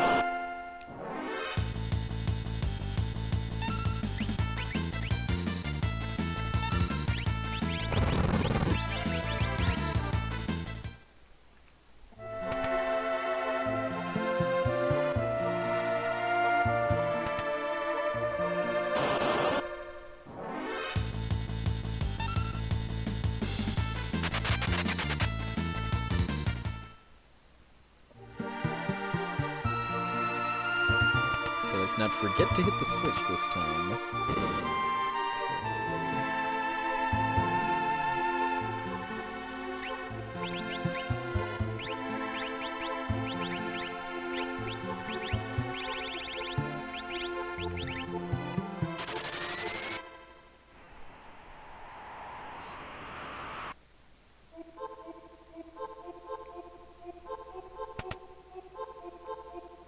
The relay should be about 13 hours, 13 to 14, and it's all any percent full game runs. So FF4 is no 64 door glitch, and FF6 is no sketch glitch.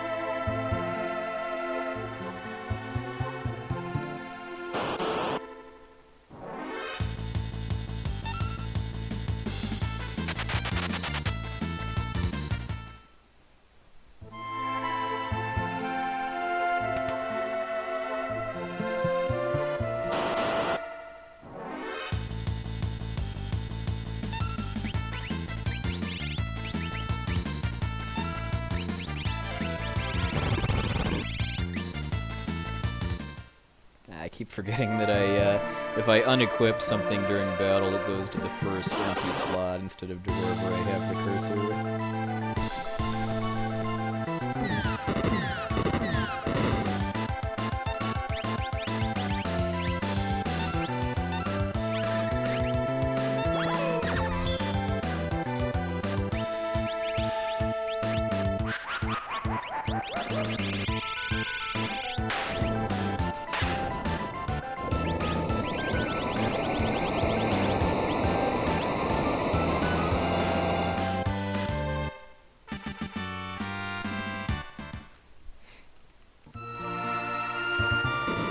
Not a very great tune, but I beat Dull Hand faster just because at my skill level with slots at least Vanish Doom is faster than Joker Doom.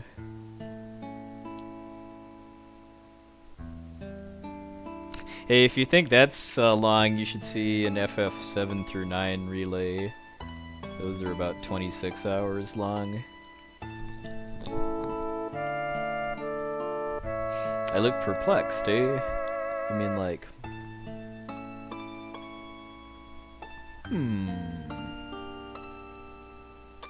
Pondering the state of this Mode 7 wild zooming.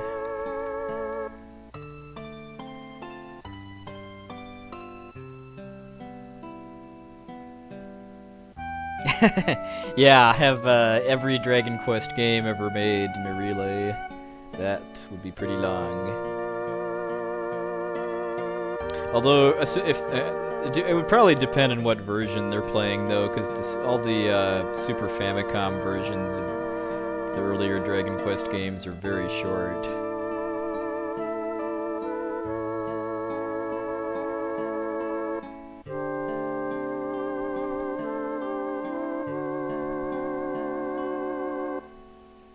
Like, I think 1, 2, and 3 are all under 3 hours on the Super Famicom versions.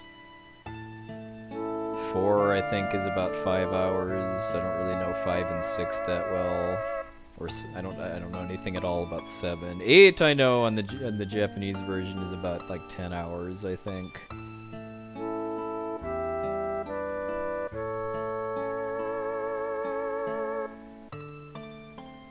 Hey, hey, you'd think that only Mog can equip the Moogle Charm, but I'm going to disregard that recommendation.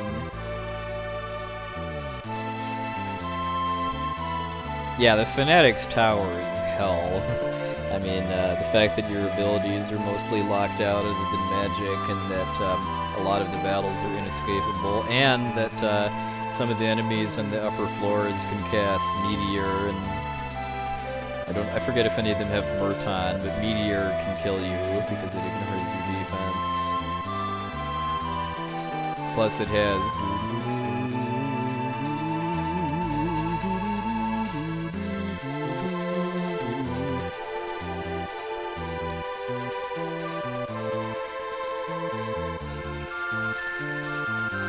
Okay, so I do get the mini-map back.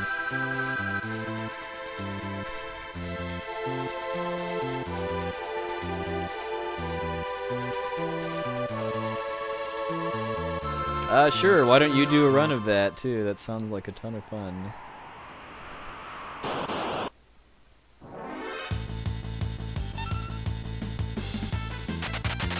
That's my standard response whenever anyone asks why X, or very grindy or tedious thing, is not included in 100%.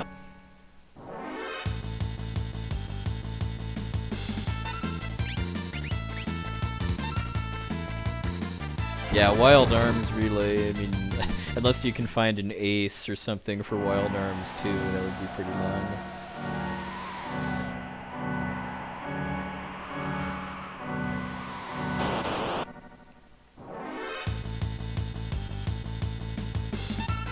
An ace in Wild Arms 2 would be kind of interesting too, because it's a multi-disc game, so that would, if you're able to like quickly trigger the ending, it would only work if the ending is on like the first disc.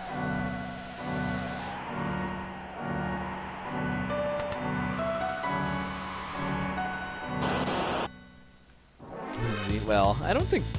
I mean, Xenosaga isn't exactly a popular speedrun franchise, but I know you can skip cutscenes in all the games, so I think how long they would be would mostly depend on how possible it is to win battles low level.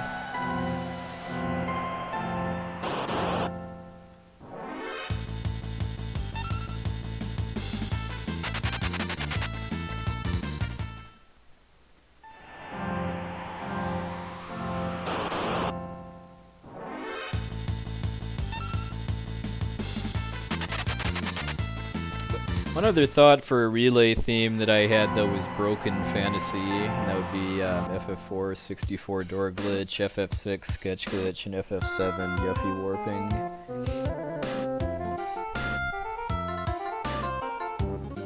.557, yeah, that's not bad at all.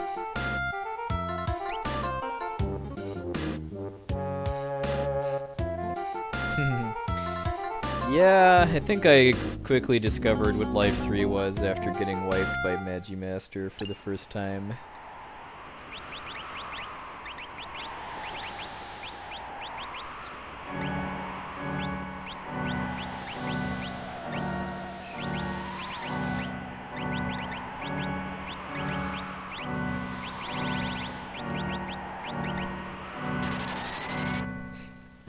So I'm gonna gain some time on this split just because I don't have to get Gao in this route. I'm just going straight for the tower now.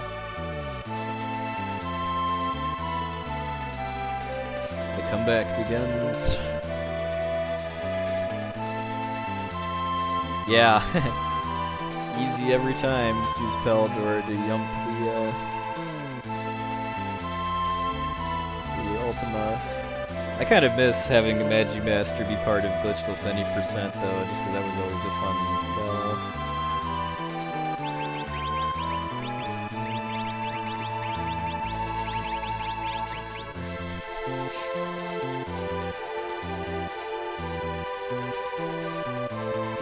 Well, yeah, or Unileska, I think that's probably who you're thinking of, actually.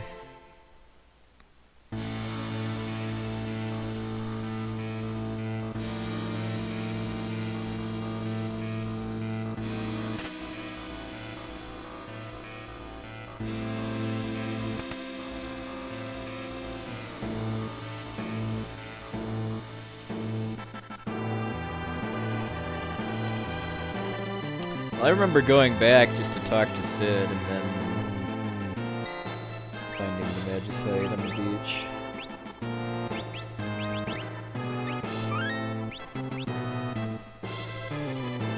Alright, so let's give Mog some drill armor.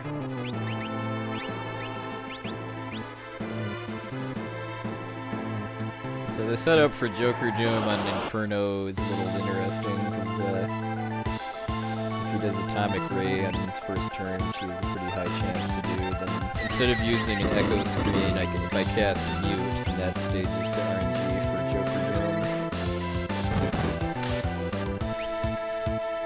Doom. There isn't really, I don't really remember missing anything after playing the game a couple times.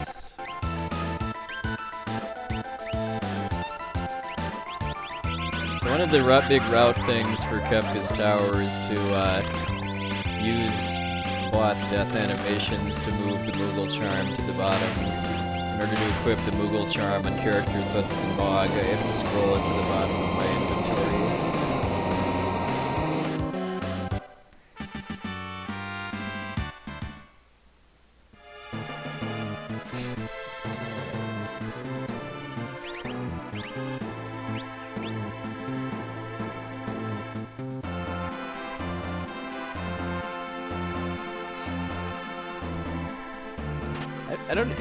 I'm sure I have.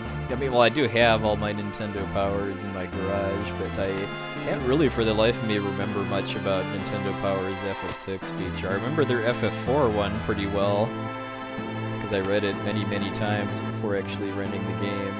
And I remember the artwork, too, because no one should be able to forget the Nintendo Power FF4 artwork.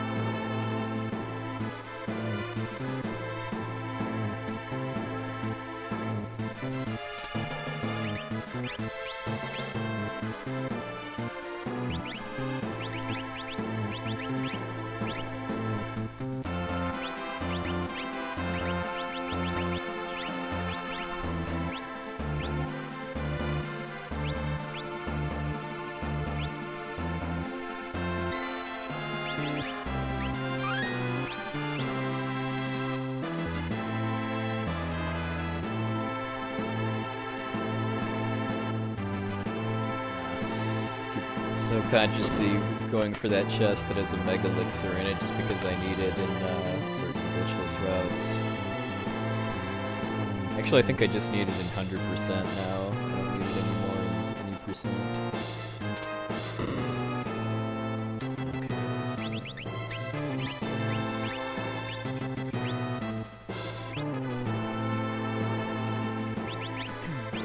Why it's so important to scroll the Moogle Charm during battles as much as possible is because if you move it manually is very slow.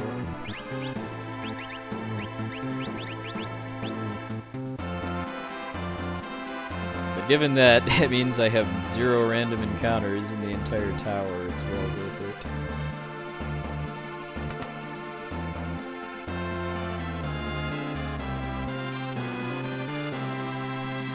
Yeah, Chrono Trigger is on my short list for new games to speedrun, along with Soul Blazer and Final Fantasy IV.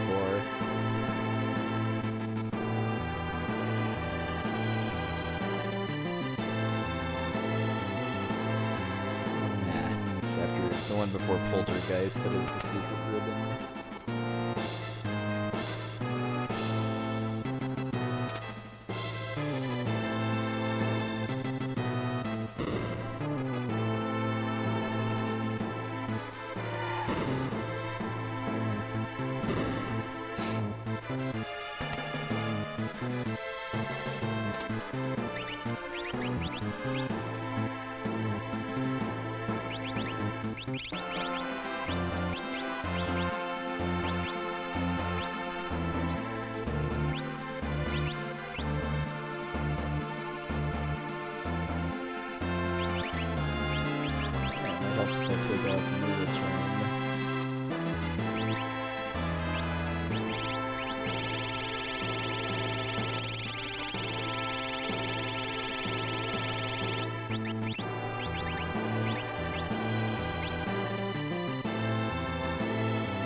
sure I don't forget to.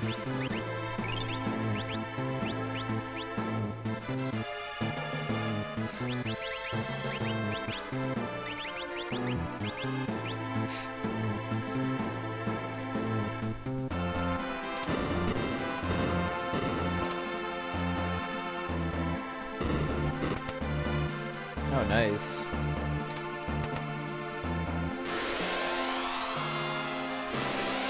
Japanese FF6 promo stuff sounds pretty sweet.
Yeah, that's right. I can get the ribbon after I put the little charm back on, though. Just for the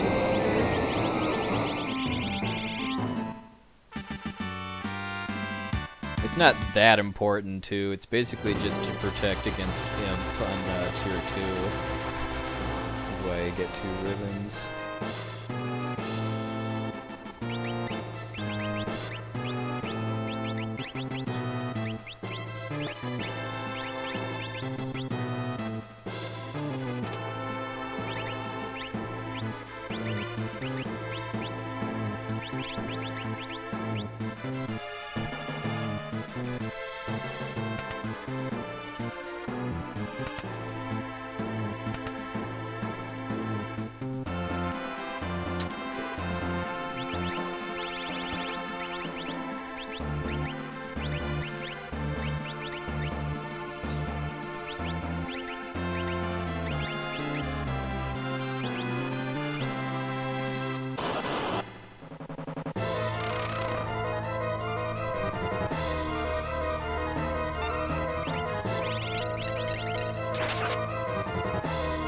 Alright.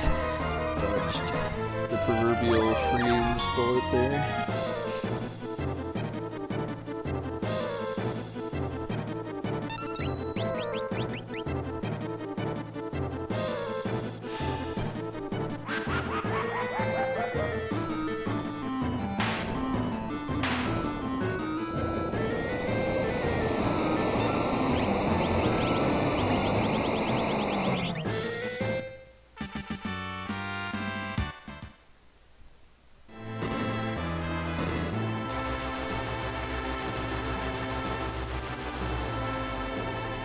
Hey, Dogleaf.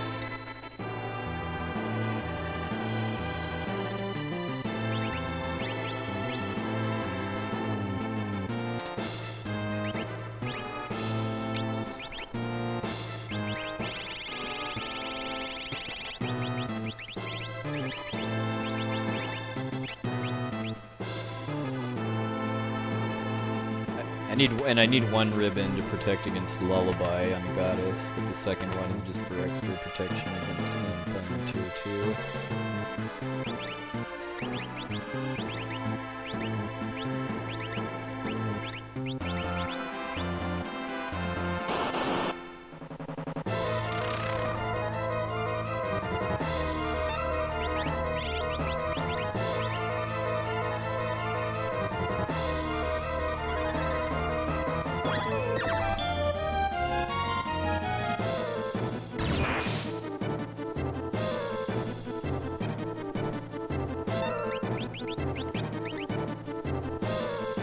Yeah, Goddess is wearing a little bit less clothing in this version of the game compared to the English version.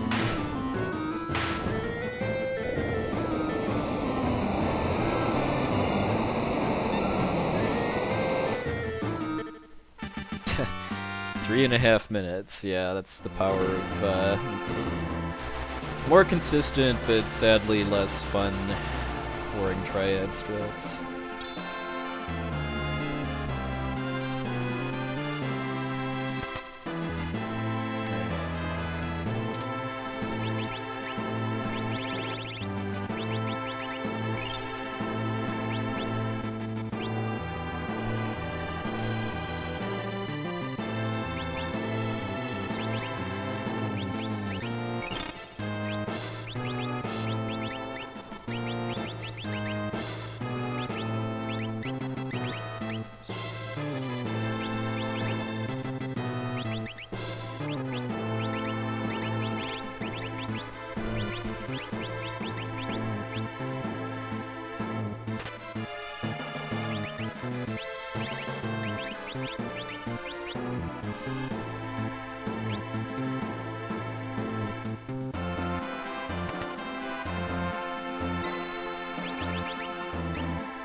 Probably should have actually used that last elixir on Celis instead of Edgar, just because her MP's a little lower. Hey, Zach. Zach likes Dancing Mad, I bet. Okay, so if I can win without dying to Kefka, then I'll PB. Otherwise, I won't.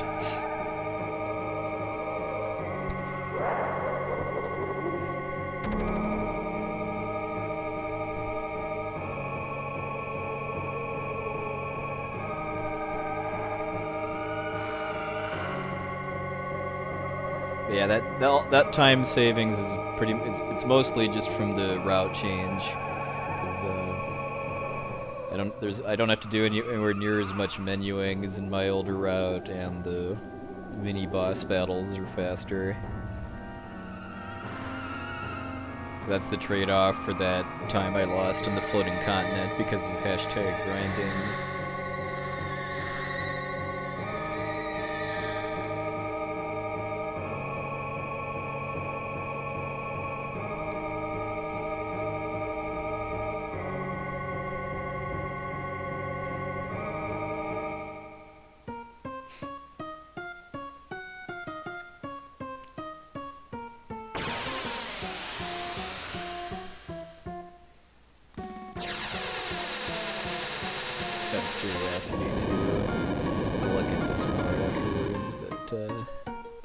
Okay, so yeah, I gained over a minute on the VODs record in the tower, even with this little menu derping and some safety saving, just because the tower in VODs record actually isn't really that good.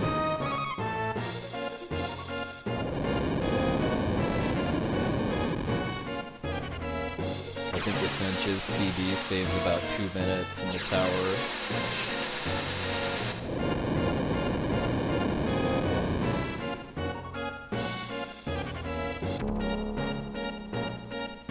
Buddy. 3, 4, 2, 1.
They get harder as I go up, though, as far as what the penalty for failing slots becomes. If I fail slots in Tier 3, it's probably GG.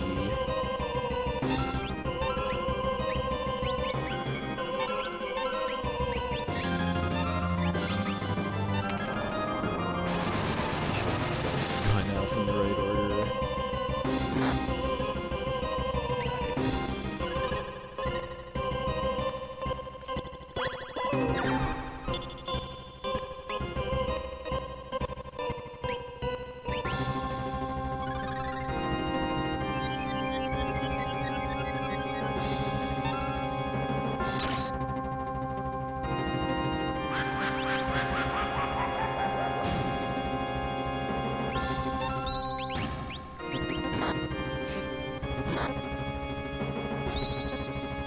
So, if Tier 3 uses Murton in the first turn, that makes it a lot dicier, because it's going to kill Setzer and Edgar, along with messing up my turn order too. It's a 1 out of 3 chance.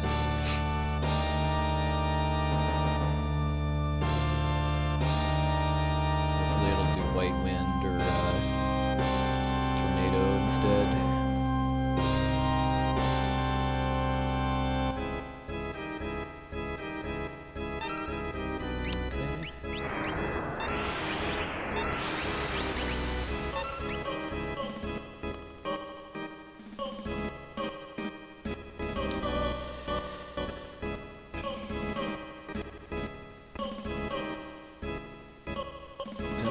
Still don't have a time limit here.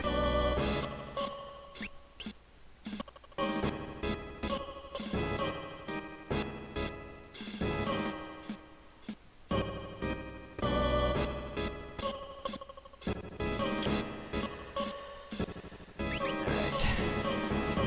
Okay, please don't miss. It's about a 7% chance to miss him. Alright.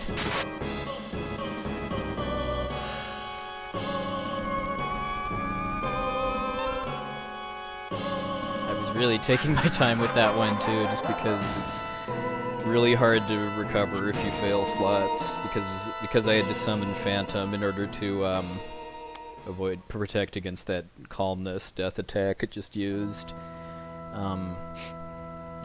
So I only really have one shot.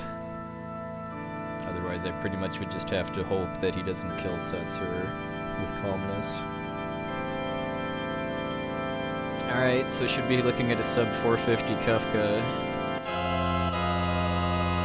be a pretty solid improvement. And this would be deathless too. There isn't really much that can go wrong now if I fail slots.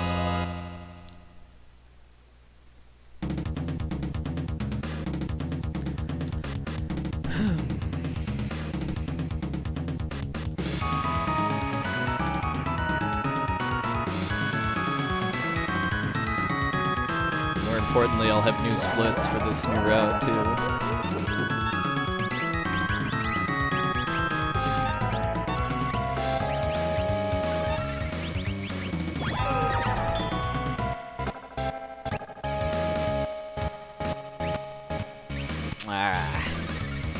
little late on that one. Get to enjoy the music a bit more though.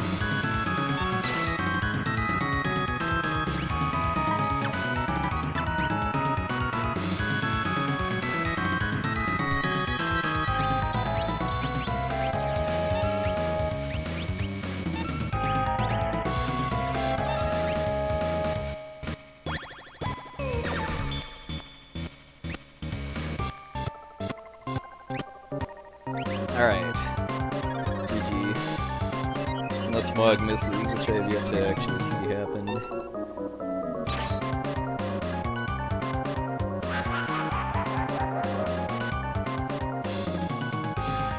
Alright. 7.5 minutes roughly improvement.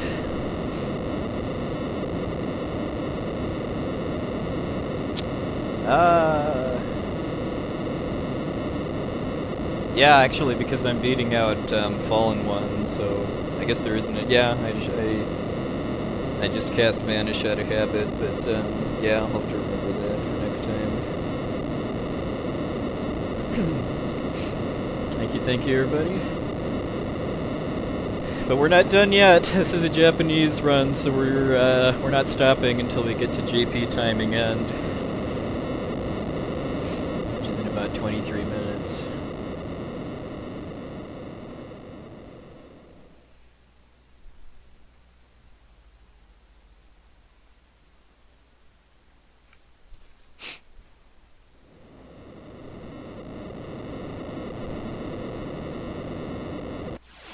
So I actually have to bash this text too, because if because it'll count against my Japanese time if I dawdle here. It's because I'm using Japanese timing rules, which is console power on until the end screen.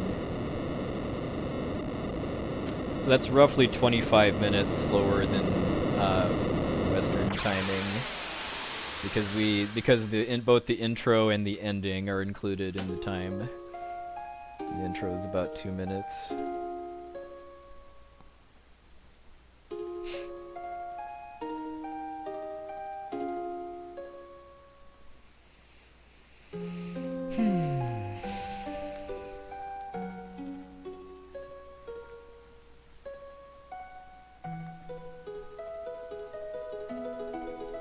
Alright, so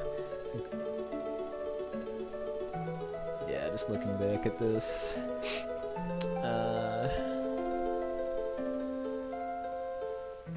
So yeah, I lost some time in Vector. Some of that was because of fighting a battle to finish learning Sleep. So I kind of returned some of the time I gained on Ultras to... Floating Continent was very bad. I mean, I was expecting to lose about maybe 2 minutes because of doing the new route, right? Because of having to fight battles, but it was just bad because of missing a couple Joker Dooms and also having to farm a bunch of battles in front of Atma Weapon. So, yeah, time to gain there. Fish was not good because I'm not a pro bass fisher. Yeah, I mean, this is only my second full run, so there's time for me to save everywhere. I mean, like, just comparing this against the record. I mean, at least I went from being 22 minutes behind to being 15. Let me just see, where does that really jump up?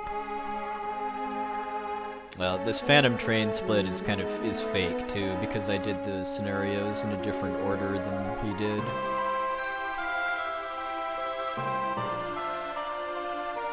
Yeah, I'm not really that far off at Kefka at Narsh. But, yeah, I lost a lot of time in Vector, I see. I just kind of got... yeah, and then Floating Continent. That's 3.5 minutes. I'm not taking this comparison really too seriously yet, but I want to be able to... maybe when I'm like within 5 minutes of his time, which would be sub 5 Japanese timing, then I can really start digging into like where I'm losing time on him. Because I gained time on him in the tower, because his tower isn't really that good. Essentia's PB gains 2 minutes in the tower.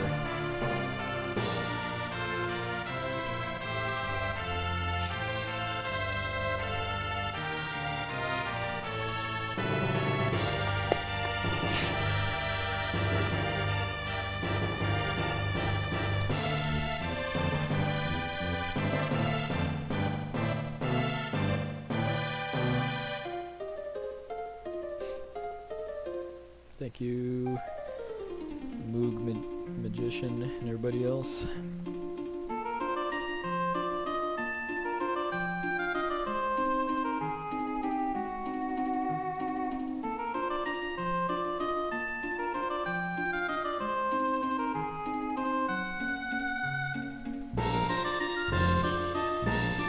I'm just happy I finished a run of this category without dying, too. I only safety saved in the tower, too.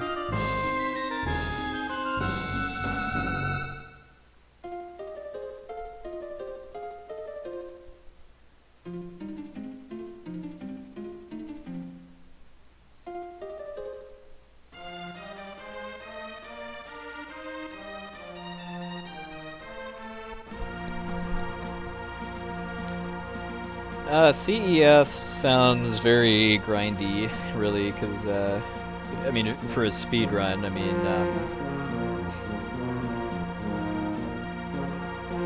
mean, I could see it would be a lot more doable in the Japanese version because of the equipment glitch. But if you're playing on the English version, then you'd have to grind a fair amount in order to be able to survive the random battles in the tower. That's something I've kind of toyed with the idea of doing, not as a speed run, but just as a challenge run, though, to see like how low of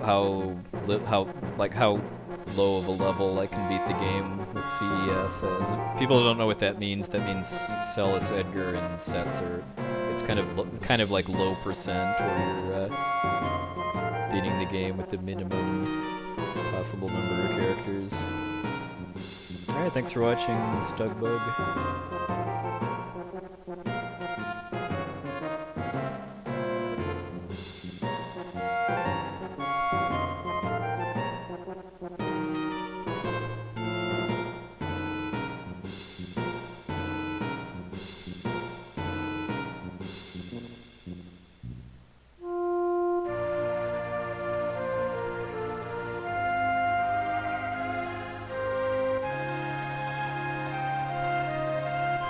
So I might do another run on Sunday.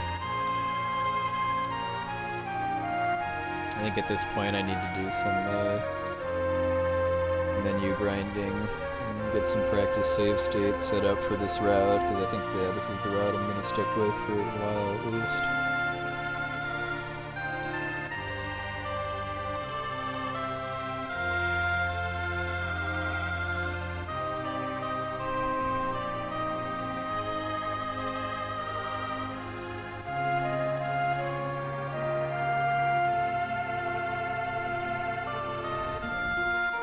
I died to Inferno last run too, although that was a really fast death because I'd saved right beforehand.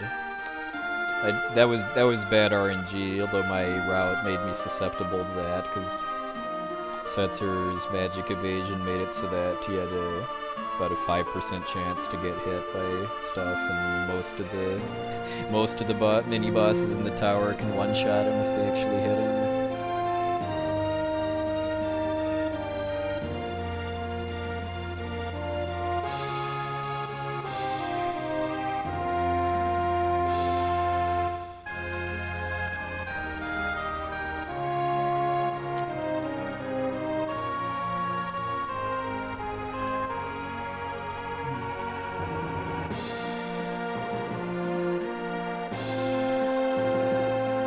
Oh, she said bandana. I was katakana for that. Yeah, I mean, with the testing I did, the lower level route I was using could be about a minute faster than this route if everything goes well, but there's a lot of luck required to get that minute. Like, I'd have to both not get trolled by any of the mini-bosses that I'm having Setzer fight solo, and then I'd have to get a fairly fast snare kill on Doom, which is random.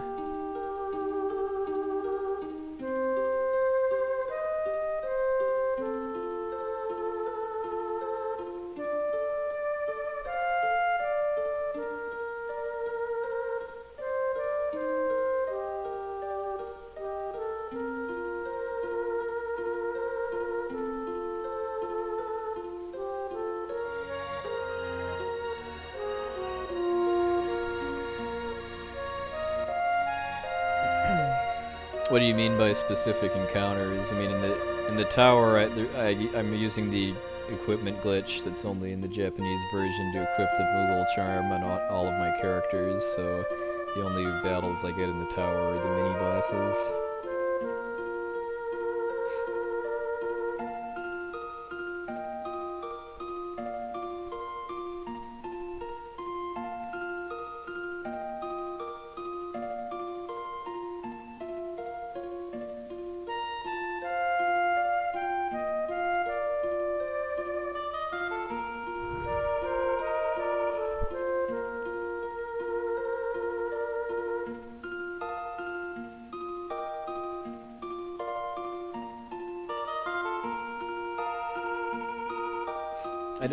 This run was nice too in that I didn't miss any Joker Dooms that I got the first reel on, because when I was warming up beforehand, I found a strat that has worked pretty good since then, which is where after I get the first reel, I trace my thumb across the A button twice before tapping it for the second and then the third one.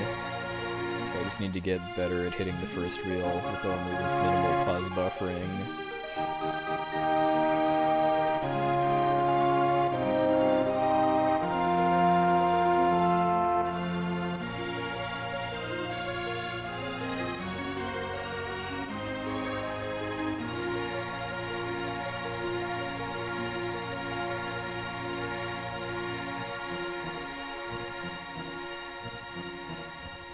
Alright, good night, Insular. Thanks for watching.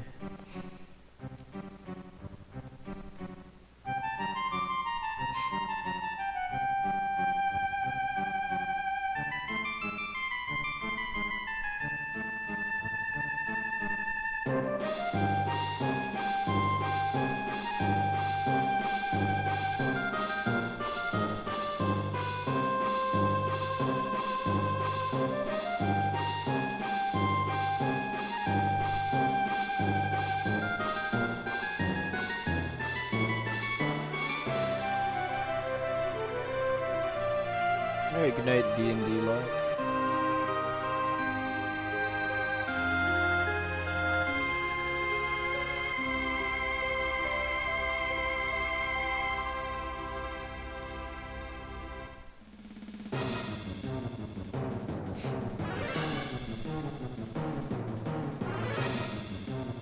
I'm probably gonna gain like a second or two on the end split too, just because I think I put the controller down too early last time and I lost a second or two on the text boxes after Kefka.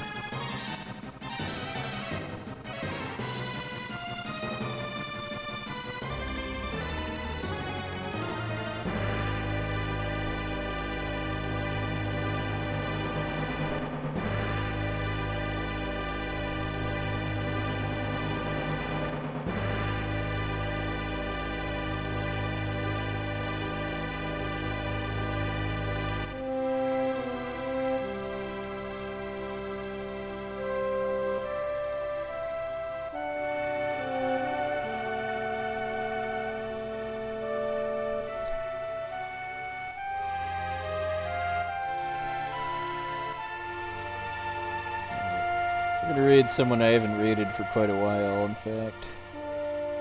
I'm gonna raid Mr. Potato Handle, who's doing Uncharted 2.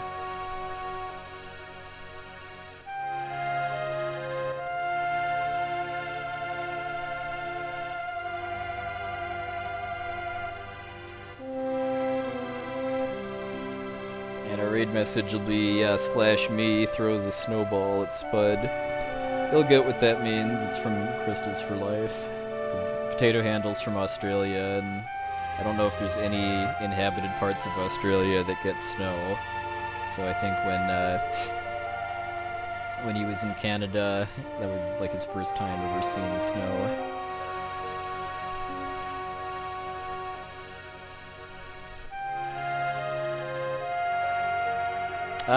Yes, there's quite a few people that do Lufia 2 runs, actually. Let me just see if I can find their leaderboard to get a full list of the Lufia 2 runners.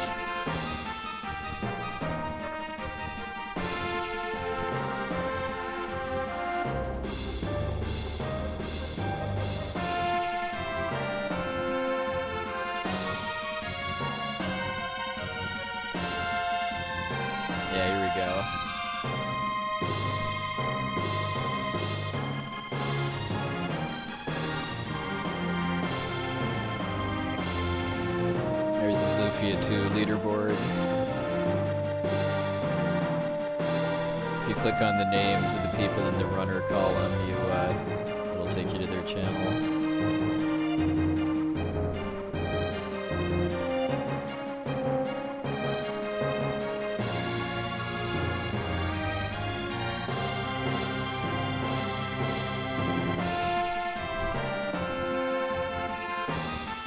Well, I PB'd by 7.5 minutes because I didn't die to the Kefka, but yeah, it was an okay start to the run. It was a pretty weak middle, especially the IAF and floating continent, but a bit stronger of a finish. So I guess we'll definitely want to try to get sub 445 next time, maybe like sub 443, 42 for Kefka.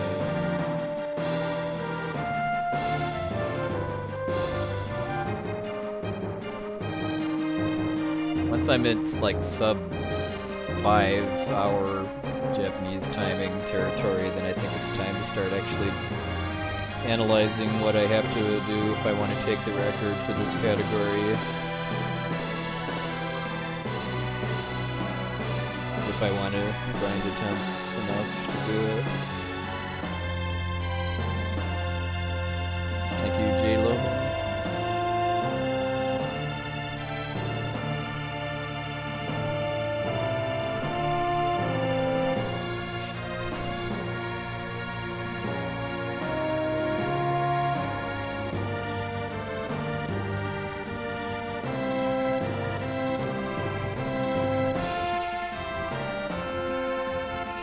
Oh, thank you, Sick Nick.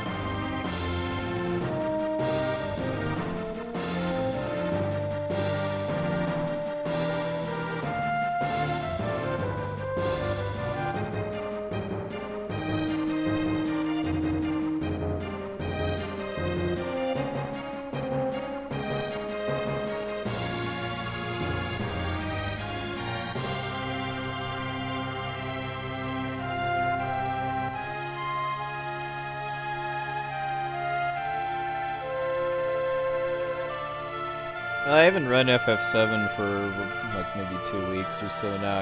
Last time I was running it, it was the PC version with the glitch drought.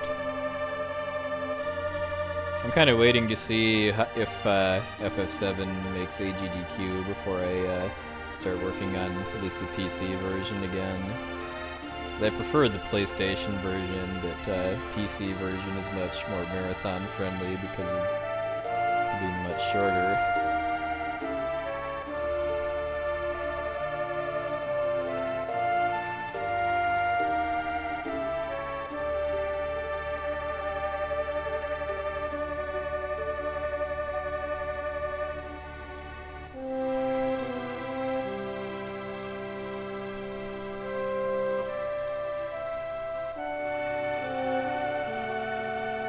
Yep, new PB by 7.5 minutes.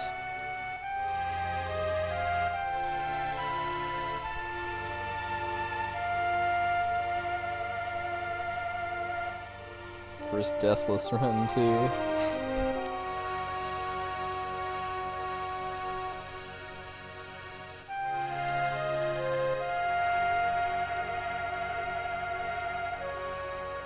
Oh, he hasn't figured it out yet.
Thank you, Hayate Ranger.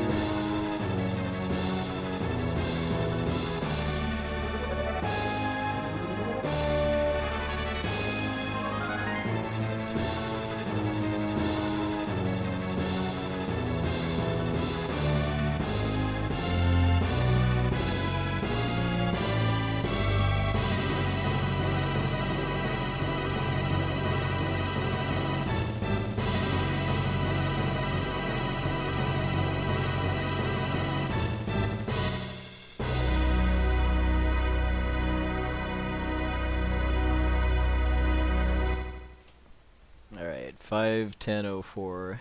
Yeah, I gained over a second just on the ending because of mashing the text boxes faster. Yep, JP timing end after the music.